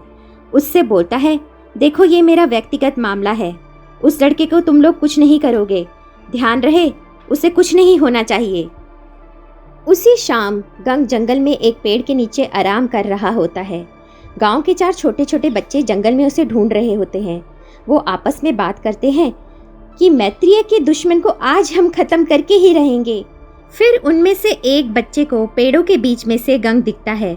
वो अपना तीर उस पर चला देता है और अपने दोस्तों को बोलता है, मैंने उसे मार दिया, वो वहाँ है, आओ चलकर देखें। पर जब वो उस पेड़ के नीचे पहुँचते हैं तो वहाँ कोई नहीं होता। बच्चा बोलता है, मैंने किसी को तो यहाँ बैठे देखा था, वो एकदम से कैसे चला गया? दूसरा बच्चा बोलता है, मेरे दादाजी ने बताया था कि शाम को जंगल में भूत घूमते हैं, तूने पक्का किसी भूत को देखा होगा। बच्चे भूत का नाम सुनकर डर जाते हैं और वहाँ से भाग जाते हैं। गंग उसी पेड़ के ऊपर डाल पर बैठा उन्हें देख रहा होता है। जब बच्चे चले जाते हैं तो वो फिर नीचे आराम करने लगता है। पर ज़्यादा वक्त नहीं गुजरता कि नासिरन विलेज के सिपाही वहाँ उसे मारने आ जाते हैं। गंग उनसे कहता है, मैंने सबसे बोला था कि जो कोई मेरे बीच में आएगा मैं उसे ख़त्म कर दूंगा, तुम सबको अपनी जान प्यारी नहीं है क्या? सिपाही कहते हैं, हम मरते दम तक अपने मैत्रीय की रक्षा करेंगे, उन तक पहुँचने से पहले तुम्हें हमारा सामना करना होगा। फिर गंग उनसे कहता है, मैं तुम सबको आखिरी बार बोल रहा हूँ, तुम या कोई भी गांव वाला अगर मेरे और उसके बीच आया तो अपनी जान से हाथ धो बैठेगा, मुझसे दया की उम्मीद मत करना। सिपाही बोलते हैं, हम जानते हैं तुम हमें मार दोगे, पर तब तक हमारे मास्टर नासिरन गांव से बहुत दूर जा चुके होंगे। ये कहते हुए वो गंग पर हमला कर देते हैं और फिर से लड़ाई शुरू हो जाती है। इधर गोल्डन किंग के घर में 3 सिपाही आकर उसे उठाते हैं और बोलते हैं, मैत्रीय, लीडर और उसके सिपाहियों ने उस लड़के को जंगल में रोक रखा है, आप जल्दी हमारे साथ किसी सुरक्षित जगह पर चलिए। ये सुनकर गोल्डन किंग को बहुत गुस्सा आता है। वो जोर से चिल्लाता है, बेवकूफो, और उन तीनों को चपेट लगाकर बेहोश कर देता है। फिर वो जंगल की ओर भागता है। वहां पहुंचकर वो देखता है कि सारे सिपाही जमीन पर ढेर पड़े हुए हैं। गंग उससे बोलता है, इसमें मेरी कोई गलती नहीं है। मैंने इन्हें मुझसे भिड़ने से मना किया था, पर ये नहीं माने, इसलिए मैंने इनका ये हाल किया। गोल्डन किंग गंग को बोलता है, मुझे पता है, पर आओ अब वक्त बर्बाद नहीं करते, इस किस्से को यहीं खत्म करते हैं। और सुनो, ये गांव के लोग, ये सब भोले भाले बेगुनाह लोग हैं, इनका मेरे अतीत से कोई लेना देना नहीं है, इन्हें कुछ मत करना। ये सुनकर गंग कहता है, मैंने कसम खाई है कि मेरे मास्टर के दुश्मन और उनसे जुड़ी हर चीज को मैं मिटा दूंगा। अगर तुम अपने गांव और उसके लोगों को बचाना चाहते हो तो तुम्हें मुझे मारना ही होगा। गंग और गोल्डन किंग के बीच फिर से मुकाबला शुरू हो जाता है। गंग के सामने किंग ज्यादा देर नहीं टिक पाता और अपने घुटने टेक देता है। गोल्डन किंग गंग को कहता है, चलो आओ, जो तुमने अपने मास्टर से वादा किया था उसे पूरा करो। पर गंग इस वक्त खुद की कश्मकश में फंसा होता है। उसके सामने गांव वालों और बच्चों का चेहरा घूम रहा होता है। वो सोचता है कि इस एक आदमी पर इतने सारे मासूम लोग निर्भर है। मास्टर, मुझे माफ कर दो, मैं इसकी जान नहीं ले सकता। और फिर गंग गोल्डन किंग की जान बख्श देता है और वहां से चला जाता है। फिर कुछ देर बाद बेहोश पड़े गोल्डन किंग को उसके सिपाही उठाते हैं। उन्हें देखकर वो कहता है, अरे तुम सब अभी भी जिंदा हो? मुझे यकीन नहीं हो रहा। उसने तुम में से किसी को भी नहीं मारा, उसने मुझे भी जिंदा छोड़ दिया। ऐसा उसने क्यों किया? तब तक अपना गंग वहां से बहुत दूर जा चुका होता है। अगले दिन सुबह गोल्डन किंग अपने घर में अधमरा सा पड़ा होता है। कुछ गुंडों ने उसे बहुत टॉर्चर किया था। मैक्स पेन नाम का एक मास्क मैन गोल्डन किंग से कहता है, मैं तुम्हारी बात का विश्वास भी कर लूं तो तुमने ये कैसे सोच लिया कि हांसा और बड़े भाई तुम्हारी कहानी को सच मान लेंगे कि हेवनली डिस्ट्रॉयर के शिष्य ने तुम्हारी जान बख्श दी? और वैसे भी इतनी मार सहने के बाद भी तुमने पूरी बात नहीं बताई। ये बात कि वो पहले घायल था तो तुमने ही उसकी जान बचाई थी। ये सुनकर गोल्डन किंग चौंक जाता है और पूछता है, ये तुम्हें कैसे पता चला? तो मैक्स पेन जवाब देता है, तुम्हारे वफादार कुत्तों की पिटाई करने पर उन्होंने हमें सब बता दिया। गोल्डन किंग उससे बोलता है, अब तुम्हें सब सच पता चल ही गया है, तुम मुझे चाहे मार दो, पर गांव वालों को और मेरे सिपाहियों को कुछ मत करना और वापस कभी नासिरन लौट कर नहीं आना। ये सुनकर मैक्स पेन हंसते हुए कहता है, कौन से गांव वाले, कौन सा नासिरन, अब यहाँ कोई नहीं बचा है। गोल्डन किंग चिल्लाता है, नहीं, और मैक्स पेन को मारने आता है। मैक्स पेन उसे एक किक मारता है और वो घर की दीवार तोड़कर बाहर गिर जाता है। बाहर का दृश्य देखकर गोल्डन किंग की रूह कांप जाती है। हर तरफ गांव वालों और सिपाहियों की लाशें बिखरी होती है। उन्होंने बच्चों तक को नहीं छोड़ा होता। पूरा गांव आग की लपटों में दहक रहा होता है। गोल्डन किंग रोने लगता है, फिर गुस्से में मैक्स पेन की तरफ उसे मारने दौड़ता है।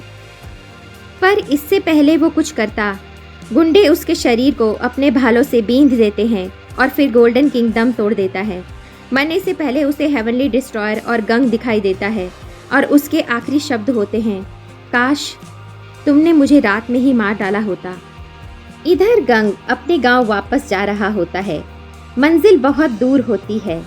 उसके दिमाग में अपने गुरु की एक बात घूम रही होती है, गंग याद रखना, जब दुनिया को तुम्हारे बारे में पता चलेगा तब तुम्हारे मेरे दुश्मनों तक पहुंचने से पहले मेरे दुश्मन तुम्हें ढूंढ लेंगे।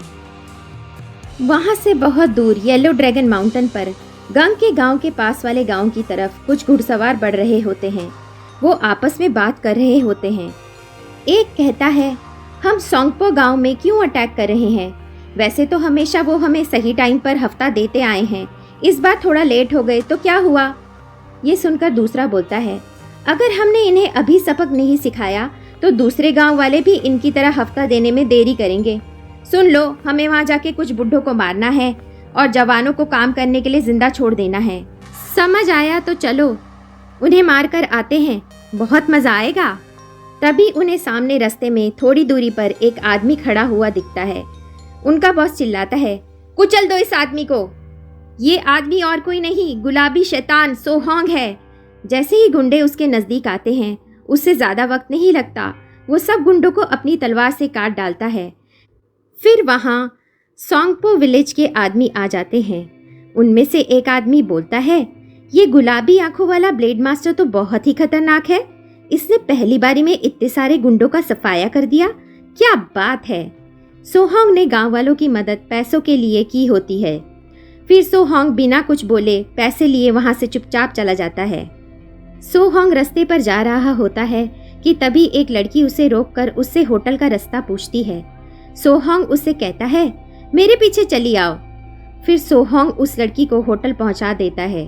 वो लड़की उससे बोलती है, आपने मेरी बहुत मदद करी, मेरे साथ अंदर होटल में चलिए, मैं आपको कुछ खिला देती हूँ। सोहोंग बोलता है, ठीक है। फिर दोनों अंदर जाकर खाने की टेबल पर बैठ जाते हैं। उनकी टेबल पर बुढ़िया डम्पलिंग्स लाकर रख देती है।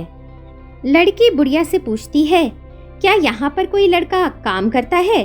बुढ़िया बोलती है, यहाँ एक ही लड़का काम करता है, हमारा डिलीवरी बॉय। लो वो आ गया। और तभी डोगाई होटल में अंदर आता है। वो डिलीवरी बॉय डोगाई होता है। गंग के जाने के 2 महीने बाद से अब वो यहाँ डिलीवरी बॉय का काम संभाल रहा था। वो लड़की को देखकर बोलता है, मेरी बहन यौन, तुम कैसी हो? लड़की कहती है, भाई मुझे तुम्हारी याद आ रही थी तो मैं तुमसे मिलने यहाँ आ गई। तभी डोगाई की नज़र खाना खाते हुए सोहोंग पर पड़ती है। वो गुस्से में कहता है, ये अजनबी लड़का कौन है? क्या ये तुम्हें परेशान कर रहा है बहन? इसे मैं अभी देखता हूँ। ये बोलते हुए वो सोहोंग की तरफ बढ़ता है। तभी डोगाई की बहन यौन उससे कहती है, भाई इस भले आदमी ने मुझे यहाँ आने का रास्ता दिखाया, मैं तो जंगल में रास्ता भटक ही गई थी। डोगाई सोहोंग से माफ़ी मांगता है और उसे कहता है, मैं तो ऐसे ही मजाक कर रहा था, मेरी बहन की मदद करने का बहुत बहुत शुक्रिया भले आदमी। सोहोंग को कोई फर्क नहीं पड़ता, वो बिना कुछ बोले खाते रहता है। फिर सोहोंग बुढ़िया से पूछता है, यहाँ पहले एक मोटा लड़का काम करता था ना, क्या हुआ उसे? ये सुनकर बुढ़िया बोलती है, उस मोटे को तो यहाँ से गए हुए 1 साल हो गया। तभी पीछे से येरिन की आवाज आती है, 1 साल नहीं माँ, 8 महीने और 11 दिन।